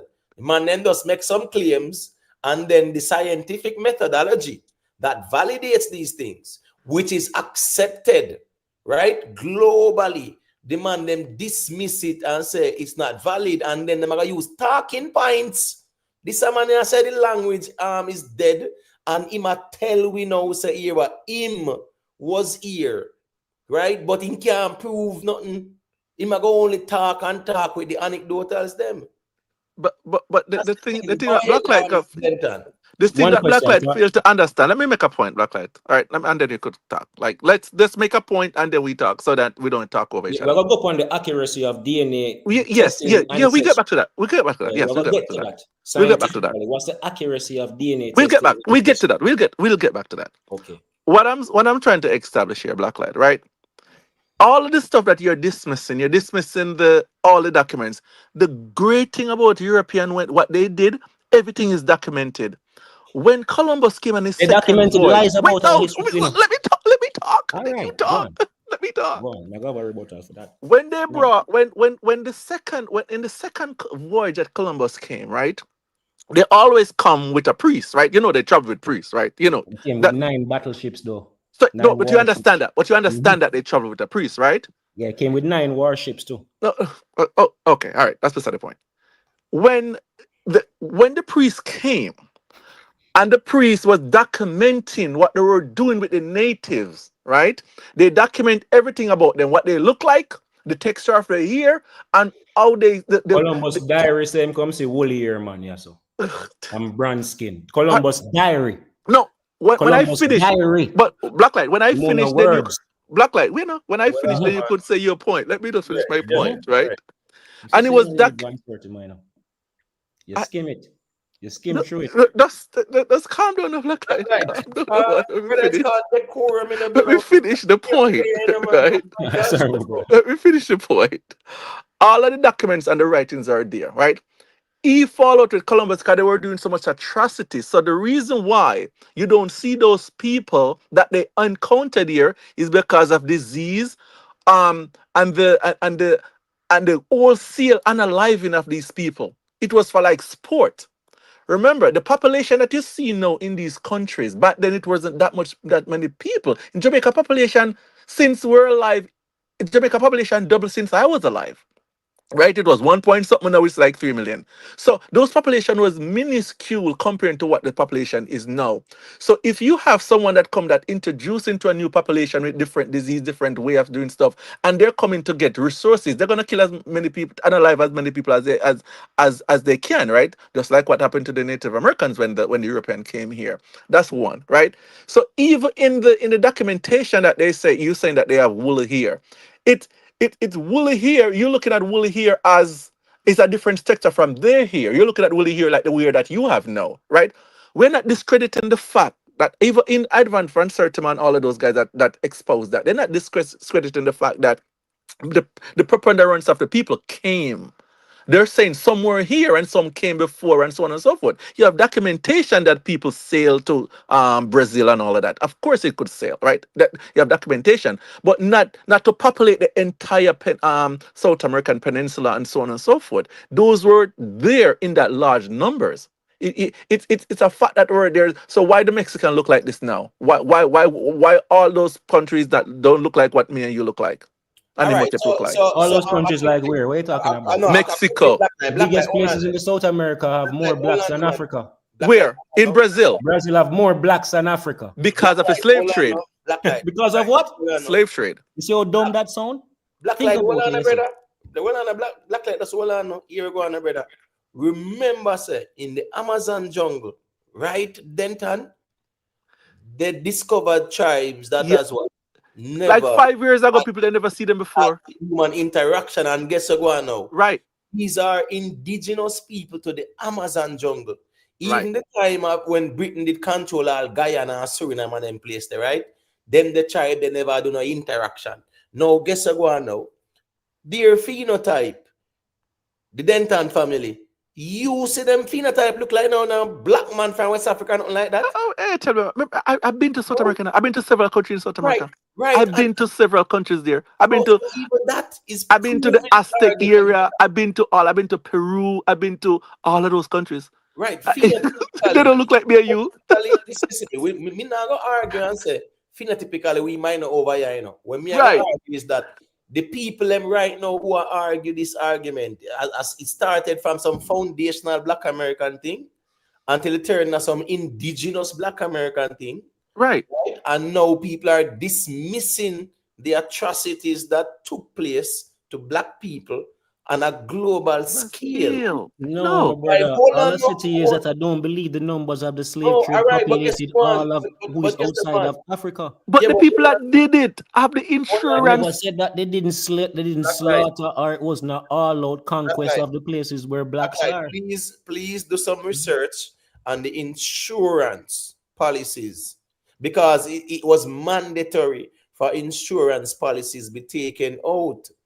Man, if you protect them cargo. Exactly. I know about it, you know, is insurance are coming from before I even into another field. So I know about all the Lloyd's creation. I know all about it. I'm telling you now. You see, all right, I'm telling you this right now. Once I give you a direct example, if you go in the British Museum right now, the British Royal Museum right now, you see a whole hall dedicated to a lady named what the lady name again, man? Nightingale. All right. You see this lady? She was a lady what them claim is the modern mother of modern medicine and hospitals, because she's a lady will go up on the Crimea war front, go nurse wounded soldiers and go introduce cleaning of wounds and all them things that were Europeans never used to in terms of for them practice and medicine. So she's a pioneer in a medicine, and them have a whole hall dedicated to her. You see, when we go down a public, you ever hear about a place, a hall down a public named Mary C. Cole? You see, when you look on the life of Mary C. Cole in history, when you read about that, and when you read about Florence Nightingale, are the same exact mirror image. You see, when the people, the soldiers in the Crimean War write them diaries, them don't know a Florence Nightingale. Them write about Mary Seacole. All of those authors, all of those biographies done by the soldiers who were under torture and pain on the front where she helped. Was Blacklight. written about Mary We Seacole, but the British have a different history completely in the Blacklight museum and from the mystery books and taught in their schools. Guys. Clear example of whitewashing the history. No, man, hold on, man. Get across the point before you say something. Blacklight, You but make a point you about long believing documented facts. They have for 6 hours, man. You can't prove. Now, I'm just saying, my general, you're talking about Miss Nightingale and Mary Seacole. You have to understand when was the eugenics movement started and where. I can't tell you where or when. All right, well, let me tell you. Most likely some part of Europe. No, the Germans in Namibia. Right? Because guess what? The German scientists were the most brilliant. The German archaeologists were the most brilliant. So you're saying eugenics is a part of some brilliant science studies? No, hold on, brother. Hold on, man. You're missing my point, brother. What me I say is that the man them go over there. Remember, Germany control Namibia as a colonizer, right? And these German doctors and whatever who were experimenting, they experimented on the population, right? A lot of the findings and the medicines that they created, they brought it into Europe. The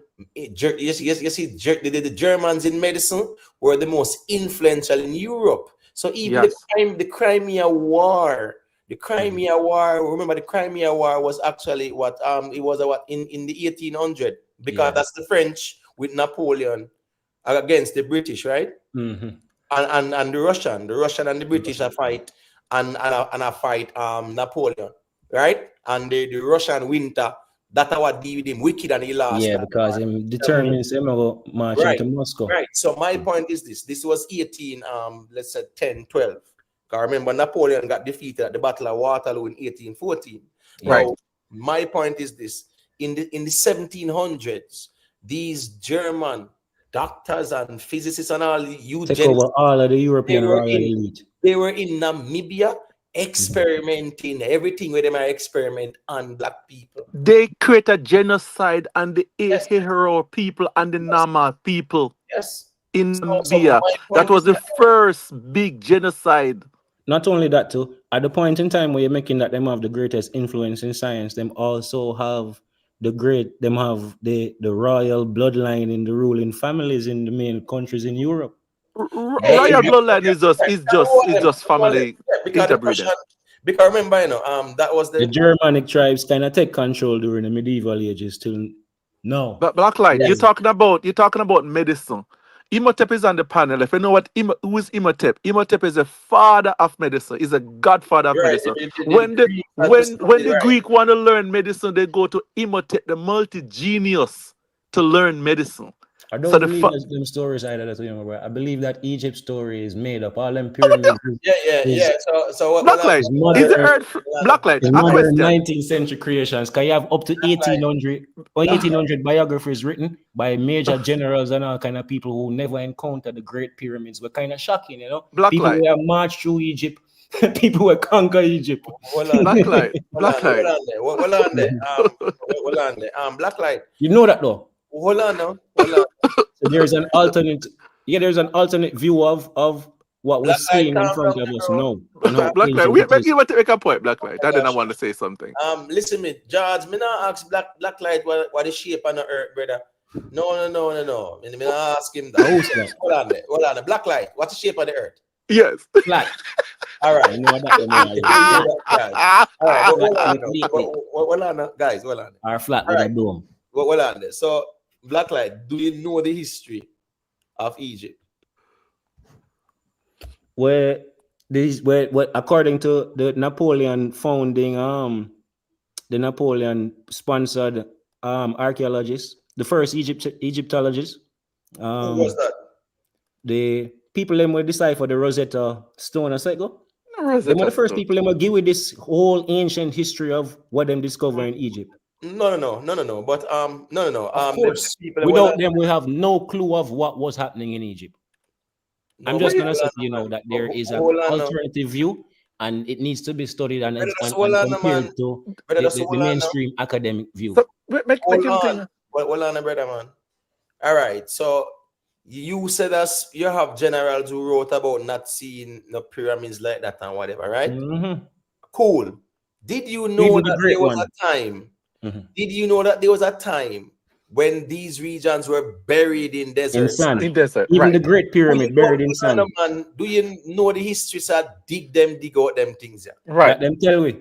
No, what you mean that them tell we? Because it was. Hold on, It was. hold on. Do you understand, say? Watch this now. You know, say when Napoleon went into Egypt, right? The Great Pyramid was covered from head to toe. Hold on, brother. Just hold on, man. Hold on, no. Just hold on, no. When you can see the Sphinx, but the Great Bro, Pyramid. just hold on, man. Because even the Aswan Dam where the man then flood the place, you know how much pyramids cover up there, so? When Just the Aswan Dam was flooded, they basically created like a sea, you know. Like it is right. like a mini sea for the dam, you know. But there's no way you can walk through Giza and not see the Great Pyramid. Hold on, If it brother. there. I just want to point No out. time in our history. Brother, Once just it hold on, there, no. Black Light, just calm down, brother. There's a sketch of Napoleon because when he went in to Egypt and conquered it, right? when them got a piece of the Sphinx up. Right. Yes, guess what? That I'm was an drawing original. that Hold on, though. brother, man. I Hold make on, up man. ship. Hey, I make Brother, up. I make hold up on, things. bro. Just hold on, man. Hold on. The point is, Napoleon don't even know that patent there. bro. Just hold on, We man. know. Yeah, because if me ask you what languages they use to decipher the Rosetta Stone, what you ever tell me, say? It's in 3 languages. You have hieroglyphics, you must have Greek, and you have Latin, I believe, on it. And so then No, not at all. Oh, you don't have Greek in it. It have Greek, it have the hieroglyphics, and what's the third one? Well, there is more than one, you know. It's more than 3, you know. It's more than 3? Yes. But those are the 3 where them use and decipher it though. No, Greek, right? Mm-hmm. Greek. Mm-hmm. Because remember, you know, it's I know it's the hieroglyphic them decipher, you know. Right. So them claim. Well, on, brother, man. But you are telling me what them use. So that's all I know. What you mean by so them claim? I ask you what languages were used, and you struggle to tell me because you know the reason why I ask you that question. It's important because when you understand that, yes, they use the Greek, they use the Demotic and the Demotic as well. Coptic. There is a Coptic as well. Coptic, bro. From Abyssinia. No. I mean, it started in Alexandria. Right. And was actually adopted in Abyssinia. That's why the Abuna was always appointed from Alexandria. Exactly. The Ethiopia thing, there's a Roman thing, no? So make him not get a grip of that because people have a little mystic view of it, like say something exists outside of Rome. You know them with it? No, but Black Light, here go on. No. It's a little Roman creation, my brother. No, man. Well, on, man. Because remember, I said the Greeks were there, right? Before the Greeks, there was the Assyrians, right? The Persians were there as well too, right? So, and after the Greek, you know, there was the ending of the Ptolemy dynasty with Cleopatra. The problem with the argument is that these are all historical accounts that have been proven and that you could read. And you proven academia. Hold on, brother, man. These are archaeological history I talk about. That is proven in academia. Hold on, brother. Proven at the Cairo Symposium in 1970. My brother, Wait, no Black Light. Let him finish the Black Light. I'm go give in to your points, yes. So I go give in. Yeah, but all I know, you have to give in because here we go. Because guess what? I'm going to regroup and come back with the research. Yes, you have to. You need to because when you come to Egypt, brother, that am my place, bro. I come back with all of the research to show you say Egypt is a modern creation. Yes, man. The name Egypt, yes. Imagination. Well on, brother, man. We have to understand, say, right? There are more pyramids in Sudan. In North America and South America than anywhere in Africa. We know, in all of the world combined. Black Light, you can give your information when we, in an order limit. I'm saying, Black Light, you're not ready for this Egypt conversation yet. Because you don't. Yeah, man, I agree with them, my brother. Yes, right. Good. Because trust me, I don't want really. I agree with you because it's years ago I do this and came across it. So let me regroup And when I Yes. come back with my material, Yes. I'm telling you, there is an academic view that challenges Yes. all But of this Blacklight is mainstream. the first Yes. Blacklight. Honestly, I know for sure that Imhotep do this, but I live this because I even two of my kids are named off a pharaoh, right? Right. Just like how Imhotep Oh, is really? Yeah, because Imhotep. you've been sold a lie, my What's the brother. name? Well on No, the black light, man. Well on the black light. Well on. Cool. one is Setae and one is Ramses. Oh, word. Setae Because and Ramses. right. Yeah, yeah. Seti and right because And Ramses. Yeah, Setae one. They have Setae one and Ramses. right, But and then they had Ramses was like his name was Ursama e- Atra. exactly, Ramesu Mary Amen. He was the exactly. one who actually expelled. Let me see. Ramses was the one who defeated the kings of Kodesh. You know. And get them exactly. Yes. Yeah. And that them called the quote unquote the battle of what Armageddon. Yes, Because right. the battle was fought at a place called Megiddo. And Exactly. Ramses deal with the kings of Kodesh and those places rugged. He defeated them because Exactly. at that time those places were vassal states. Yes. Egypt controlled them and they used to pay a tributary. So you know when you look at the history there, so Yeah, man, and Setae, remember Setae one was Ramses' father, I know. Setae one was Ramses' father, I know. And right. Tua and Tua was Tua was his mother. Yeah, the thing is, Blacklight, as I said, I can see that reason, yeah. 6 hour 23. Yes, yeah, long time, right. But this was a good one. Yeah, but yeah, good man, one, when they come on to Egypt or African history, Don't Blacklight. touch it. No, you can't touch it. No, Blacklight. I have no problem. I have no problem with the challenge, but here, Right. it has to be a scientific Solid, right. conversation. You get Have what I to mean? I say, yeah, all right. So that I got there. So Have to be. here we go. Let me not see you in a closing argument. People, leave a like. This was a very interesting conversation as well. I know some more time I pay musical reasoning, but we actually touched upon a very good reasoning as it relates to history and sociology and the geopolitical arena. So go through Blacklight. Let me hear your closing argument. Big up yourself, cooking that. Respect. Oh yeah. The first one quickly, because we never get to touch upon it. The Traore thing, from what they had, that flood of information coming over in terms of just favoring this brother as a newfound hero in the Africa, as to unite Africa as one Africa. I don't trust none of that or the source of that any at all. You see me? Over in the West, I know that one thing for sure. With free press, as well, Yuri Beznomov explained, a former KGB operative in the West, explained to us that, you see, in the West, one thing about the West that's different from the East. With the free press, the West, the people in the West have an anti-West sentiment built inside of them. And over in the East, even without the free press and even with the state controlling everything, the people in the East have an anti-East sentiment inside of them and looking to escape. That's all. I leave that part there for the Traore conversation.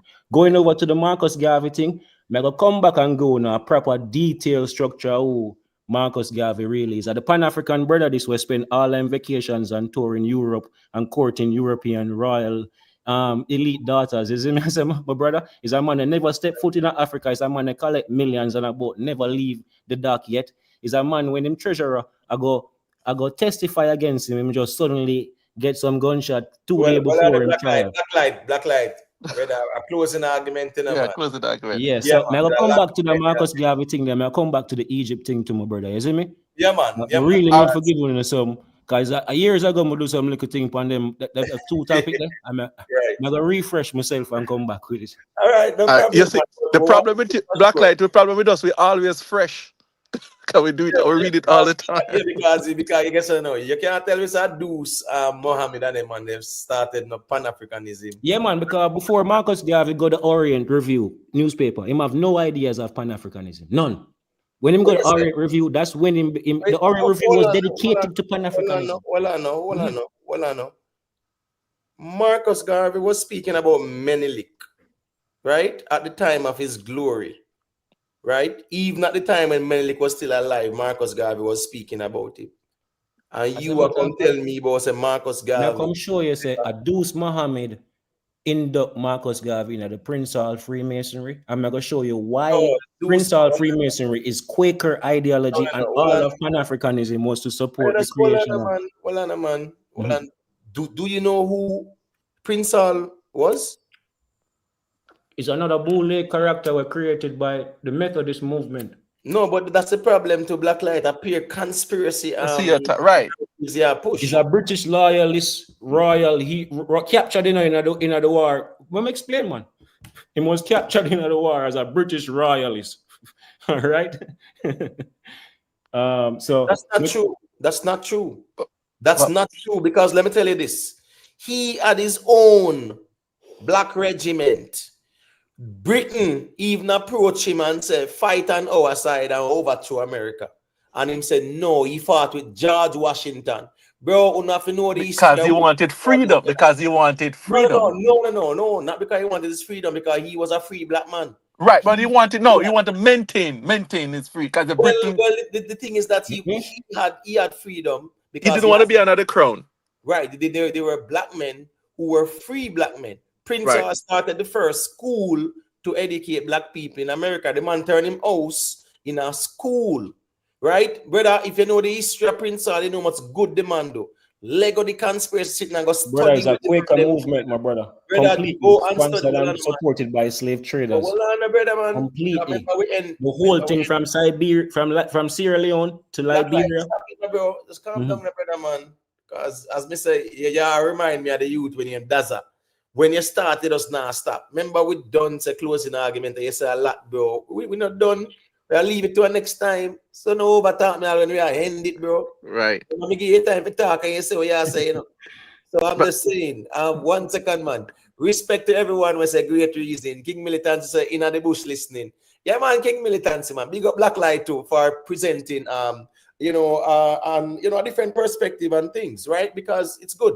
That's what healthy conversations are. The only thing is that the indigenous thing, it's a scientific argument. You get what I'm saying? So hence a scientific methodology has to apply to it. When it comes down to the natives at the time, we must remember the Ringa Ringa Rosie song. Which dancehall artist did a song with that Ringa Ringa Rosie? Let me see, remember. Thank you. And the dual rhythm, right? That Ringa Ringa Rosie was because of what? Black plague and bubonic plague and things like that, right? In a real life, plagues were tearing down Europe. In a real life, Europeans brought some serious plagues, smallpox. Exactly. Because Europe was never no plague free. Plagues were always there to kill off the people. And people just disappear. Once them come in contact with them, whole people just disappear from nations and tribes. No, hold on, you have to understand. Hold on, man. What had to happen? Hold on, man. Remember saying no. When the man then carry the plague, right, and the people them catch it, what you think go on? What cure them have? What medicine them right? Have? Just remember the bubonic plagues are then called the black plague. The black plague kill a lot of millions of people. Anyways, people on the big up on yourself, man. Respect. It was a good history class reasoning still. Is it? Man, as I respect Black Light, big up Denton. Big up. Big up them. Dancehall bookie, yeah, man. Informative reason. John Wick. Black Light. One suggestion. Only me and Imhotep was on it, and we couldn't get a word in. Just the next time when you come on, when a lot of us on it, just let we finish and then you go. Finish and go. Sorry for that, Pops. Yeah, because we can't get a contiguous. We can't get a contiguous, coherent argument out. All right. Sorry. If we stop it all the time. Adjust the passion more time. Yeah. That's why I always tell the ones them say make we have the decorum. Right. I just saw that, but sometimes still. But when you big up on yourself, man. Big up. Yeah. I'm self-made. Big up, man. I say rate the reasoning. Sonia Smith. Big up, man. George Smith. Say Black Light is a man thrown in a sea of information who cannot swim. Nah, man. As we say, man, Black Light. Guess I go on now. You see, knowledge. That's why Freemasonry, right? Freemasonry or masonry. Yeah, it's about what? Knowledge in degrees. That's why it's the initiate have forgotten degrees in knowledge. Yeah. The education system of the world is a Masonic system. That's the reason why when them teacher in a grade 1, right? It go. When you're in a grade 10, a different thing. When you learn a grade 10, they will never give it to a grade 1. No, definitely not. Because Masonry was all about developing the mind of the initiate. You get what I mean? I say, so it was all about degrees in knowledge. So at the end of the day, still when they come on to them things, yeah, man. Brother, I'm Black light, Freemasonry not serve that benevolent presence right now. Black light, brother, good night, bro. Close the argument, backlight. We're done. Tomorrow.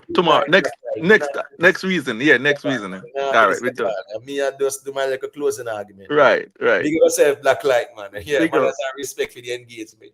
Right. But already close and done. Black light still, you know, the seal still, man. You see it. Yeah, man, John Brown, big up, man. But yeah, man, what I'm saying is that, man, you know, knowledge has always been in degrees. But the funny thing I realize is that when it comes down to like Prince Hall and them apply some negative connotation and denotations to Prince Hall and not knowing his history at all. They don't know nothing about Prince Hall history and his contribution, right? And what he did. They don't. Nelson Mandela was a Prince Hall Mason too, you know. A lot of the African leaders were Prince Hall Masons, you know. That don't mean that them a sellout, you know. Because people don't really understand how that thing they work. You get what I say? A man just apply some conspiracy theory tweet and everybody think I say, oh, it's spooky and whatever. Whereas if Cartel go put it in a song and say, he reached 33 degrees of masonry, heights are evil. When a man hear that, a man say, ooh, scary. But they don't have a clue what it is. But big up to all the people, man, you see it? Big up to Self-Made, Queen Lakeisha, you know, John Wick, HLR, Steamore, Black Jacobin. Yeah, man, you make some great points. Black Jacobin, you know, you think, man, you see it? 444, explain the pyramids in this hemisphere. No, what I'm saying is, you know, I am not arguing that phenotypically, right, there are people who are related. Because remember, you know, if we are going to look at genetics, right, if we are going to look at anthropology, in academia, they actually accept that all life came out of Africa. You get what I say? Yeah, and you see the transformation because they speak about the Homo erectus, right? The Australopithecus, the Homo sapien, and we can go on and on, right? So they must say, life come out of Africa. Cool. And you know the Khoi and the San, them people, them say them are the oldest and whatever. Man will argue and whatever about the Bantu this and whatever. But my point is that me not dispute the fact say them pyramids that them seen have no connection to the ones on the African continent. No doubt about that. When me argue says that black light will come from West Africa phenotypically. Big up in the blacks all day, respecting them in general. Black light will come from West Africa. I go argue that point. When him have no indigenous connection to not Jamaica like that. He's a West African. But me I say the man they will push the narrative and say, no ships came here and where are the ships? Where are the ships? At the FBA them, yes. And the natives them, the black man them will come from West Africa way in America. I claim say them are natives. The man them I say, where are the ships? Where are the ships? The man them even claim say them are Hebrew Israelite come from over the Jordan region there and over Syria and sitting there. West Africans. Because guess what? Black people, as them say, have an identity crisis. Are the truth. Marcus Garvey not perfect. But the agenda for tear down the first national era with negative things. Nobody not perfect, brother. Yeah, when you call out the Europeans, them, yeah, when you call out man like King Leopold, them man. Yeah. You call them out and Cecil Rose, them and them man. Call them out now. Yeah, the man them make it look like say Marcus Garvey was such a bad person and them something there. When it is just some even in America, yeah, the foundation of Black Americans them all them try to do a discredit Marcus Garvey. But it was a very, very good reasoning people. We touched on some entertainment topics, right? Music topics, so to speak, and then it was a history class 101. So big up to the people who engage. Rex Jones, 444 Records, you know the thing, I'm a general. Big up to Miss T, Yo, CM Flame Entertainment. Yeah, man, respect for the check-in as well, too. Denton family, know the history thing. You know? Big up yourself, Denton family. You know the history, man, you see it. But yeah, man, when you come on to world history like that, man, my head chip, brother. Yeah, them reason them I love. Trust me. Love them reasoning there still, man. But big up Blacklight, big up as well. You know, for the engagement and the perspective. and things like that still. You see Black Jacobin, yeah man, everybody leave a like King Colonji, respect man, the G is a great live. You know, enough ones and ones appreciate the reason. Kenrai music, you know the thing. You see, big up to Rick Storm TV as well. Big up to Miller. Big up to Kai Hype. Respect Kai Hype again. Big up to Dewey and McCullough. Let me see now. Respect to since 1981. Big up T-Bone. Yeah, man. Big up yourself, T-Bone. J-Lot. Respecting a J-Lot. J-Lot say heights a reason. Heights a knowledge. Yeah, man. Respect, man. You know the thing. We greatly appreciate the people them support because the people them there see me after 6.5 hours. I listen to them type of reason. Yeah, trust me, man. Success over hype. But you say you're up and running. Yeah, man. Big up, man. Manners and respect. Just leave a like, you know, on your way out. You know, for those who get the platform, just leave a like. See XMC, like XMC there, I listen a long time. You know the thing, man. Yeah, man. Appreciate that, man. 180, 190 people there after 6.5 hours in the morning. Yeah, I listen history. They have no dance or nothing at all. It just goes to show, so people appreciate the content. So big up on yourself. You know the thing, man. Black Sally. Respect me general every time. Big up all of the people who there who support the thing, who leave a like, you know. Yeah, man. See when you say I really need part 2. As me say, man, sir, you have to know, so leave this Africa thing alone, man. Don't jump in the conspiracy theory. You have to know the history of these places, you know. And you trying to paint Traore as some puppet and them sitting there. It's absolutely false. You have produced no evidence. It's just that you see what go on in the world. I say a thing, and you just feel like you have to go against the tide. That's all. Because them kind of reasoning the therapy. You have to know African history, man. You have to know African history. You get me? I say, yeah, man, King Colonji, man. Manners and respect. Big up to everybody. Leave a like on your way out. Big up to the playback audience as well.